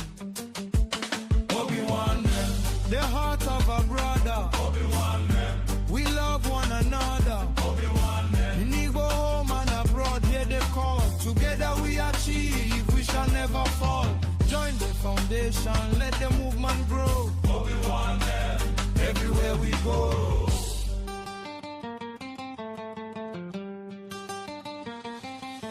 As one we must feed our own. No Igbo man or woman should ever feel alone. In the spirit of Onyagana, one day we stand so tall. Lifting up the weak, making sure we don't crawl. Our language is our identity, our culture is our crown. With Obi-Wan name, we will never let it down. Hey, Otwakana yekunen kuona kana cover the palm fruit. That is why we need you, from the branch to the root. Support the mission, embrace the vision. Okechukwu's heart is the engine of the mission. Together we achieve, say it loud. Together we achieve, make us proud. Yeah. Igbo Gadi, Igbo Shale. Support Obi-Wan name. Indigo Global Foundation. From the east to the west, north to the south. Mazi, Ugwu, Okechukwu, Ijelegobag. Together we achieve. The heart of a brother. We love one another. Indigo home and abroad, here they call. Together we achieve. We shall never fall. Join the foundation. Let the movement grow. Everywhere we go.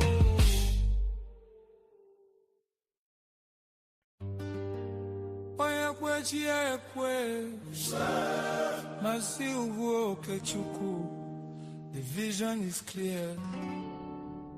Obi-Wan and Global Foundation. Listen.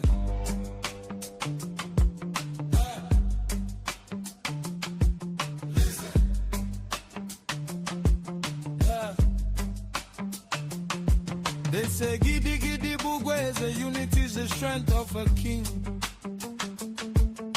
And when we walk together, there is no weight we cannot bring. From the red mud of a light boat to the streets of New York City, we carry the heritage, we carry the beauty. Mazi, Ugwu, Okechukwu saw the vision, he planted the seed. A home for every brother, a friend for every need. Obi-Wan, the heart of a brother. Obi-Wan, we love one another. Obi-Wan, in Igbo home and abroad, here they call. Together we achieve, we shall never fall. Join the foundation, let the movement grow. Obi-Wan, everywhere we go.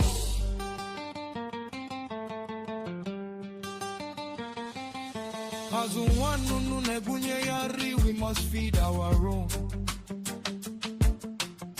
No Igbo man or woman should ever feel alone.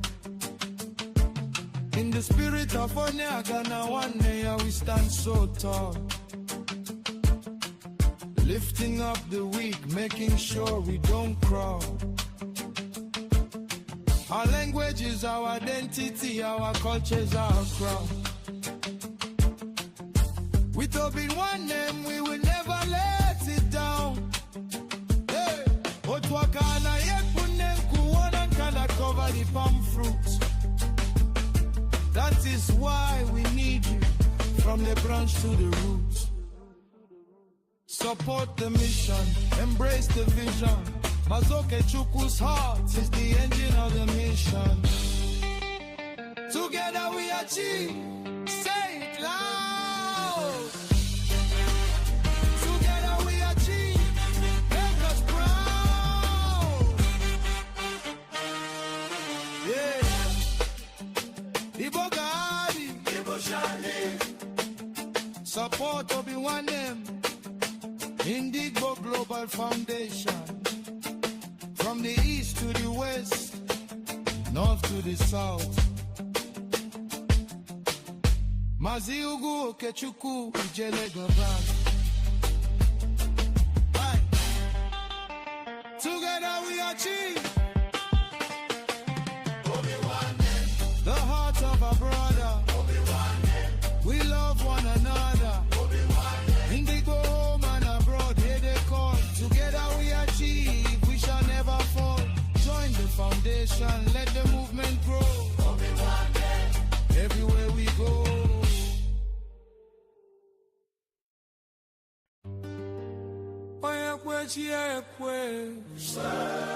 Mazi, Ugwu, Okechukwu. The vision is clear. Obi-Wan and Global Foundation. Listen.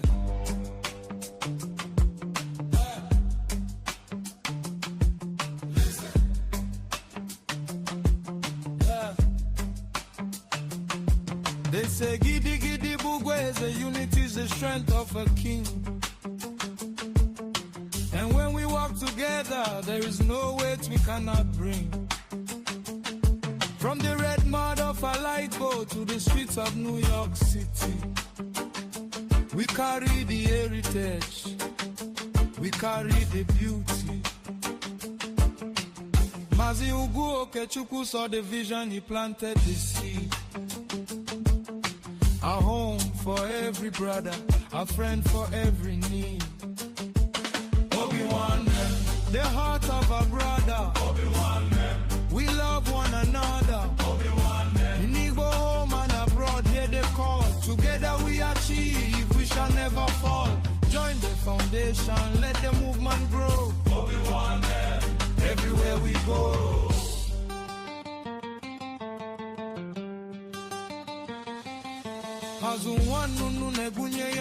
We must feed our own. No Igbo man or woman should ever feel alone. In the spirit of Onyagana, one day we stand so tall. Lifting up the weak, making sure we don't crawl.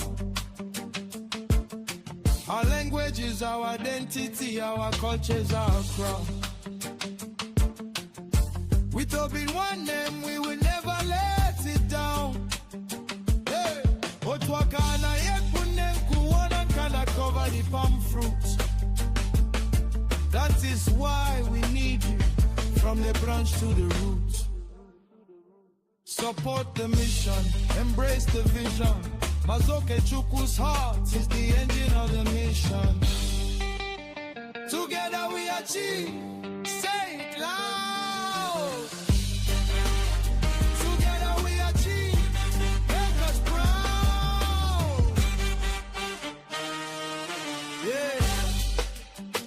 Igbo Gadi, Igbo Shali. Support Obi-Wan name. Indigo Global Foundation. From the east to the west, north to the south. Mazi Ugwu, Okechukwu, Ijele Global. Together we achieve. The heart of a brother. We love one another. Indigo home and abroad, here they call. Together we achieve, we shall never fall. Join the foundation, let the movement grow. Everywhere we go.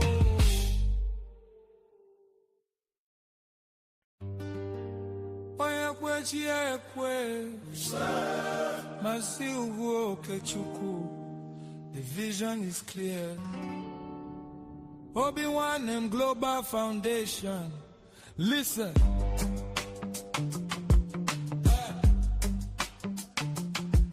Listen.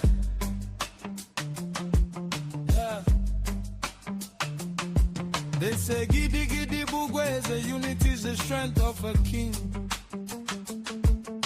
And when we walk together, there is no weight we cannot bring. From the red mud of a light boat to the streets of New York City, we carry the heritage, we carry the beauty. Mazi Ugwu, Okechukwu saw the vision, he planted the seed. A home for every brother, a friend for every need. Obi-Wan, the heart of a brother. Obi-Wan, we love one another. Obi-Wan, in Igbo home and abroad, hear the call. Together we achieve, we shall never fall. Join the foundation, let the movement grow. Obi-Wan, everywhere we go.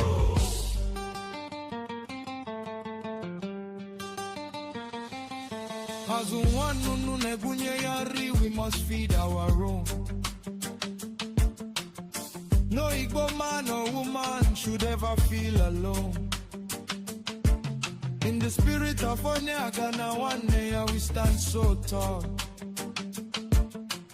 Lifting up the weak, making sure we don't crawl. Our language is our identity, our culture is our crown. With Obi-Wan name, we will never let it down. Hey, Otwakana yekunen kuwana kana cover the palm fruits.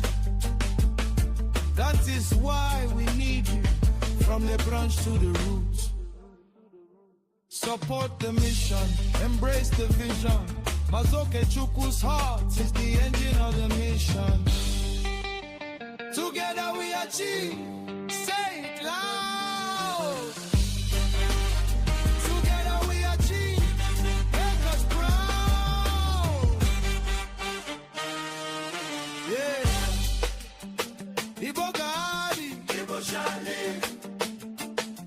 Support Obi-Wan Igbo Global Foundation. From the east to the west, north to the south. Mazi, Ugwu, Okechukwu, Ijelega Bank. Together we achieve. The heart of a brother.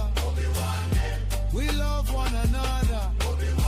In the home and abroad, here they call. Together we achieve. We shall never fall. Join the foundation. Let the movement grow. Everywhere we go.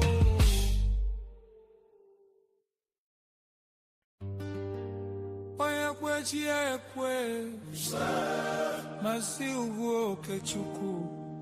The vision is clear. Obi-Wan Global Foundation.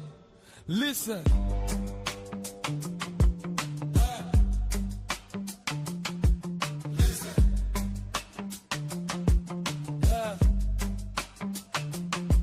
They say giddy giddy bugwe, the unity is the strength of a king. And when we walk together, there is no weight we cannot bring. From the red mud of a light boat to the streets of New York City, we carry the heritage, we carry the beauty. Mazi, Ugwu, Okechukwu saw the vision, he planted the seed. A home for every brother, a friend for every need. Obi-Wan, the heart of a brother. Obi-Wan, we love one another. In Igbo home and abroad, here they call. Together we achieve, we shall never fall. Join the foundation, let the movement grow. Everywhere we go.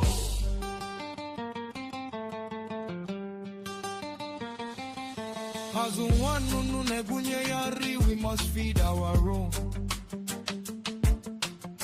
No Igbo man or woman should ever feel alone. In the spirit of Onyagana, one day we stand so tall. Lifting up the weak, making sure we don't crawl. Our language is our identity, our culture is our crown. With Obi-Wan name, we will never let it down. Hey, Otwakana yekunen kuona kana cover the palm fruits. That is why we need you, from the branch to the roots. Support the mission, embrace the vision. Okechukwu's heart is the engine of the mission. Together we achieve, say it loud. Together we achieve, make us proud. Yeah. Ibo Gadi, Ibo Shani. Support Obi-Wan Igbo Global Foundation. From the east to the west, north to the south. Mazi, Ugwu, Okechukwu, Ijelega Bank. Together we achieve. The heart of a brother. We love one another.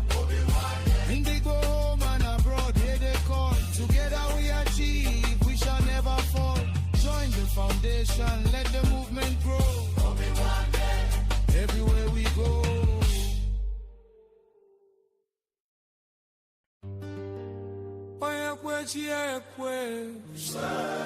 Mazi, Ugwu, Okechukwu. The vision is clear. Obi-Wan Global Foundation. Listen.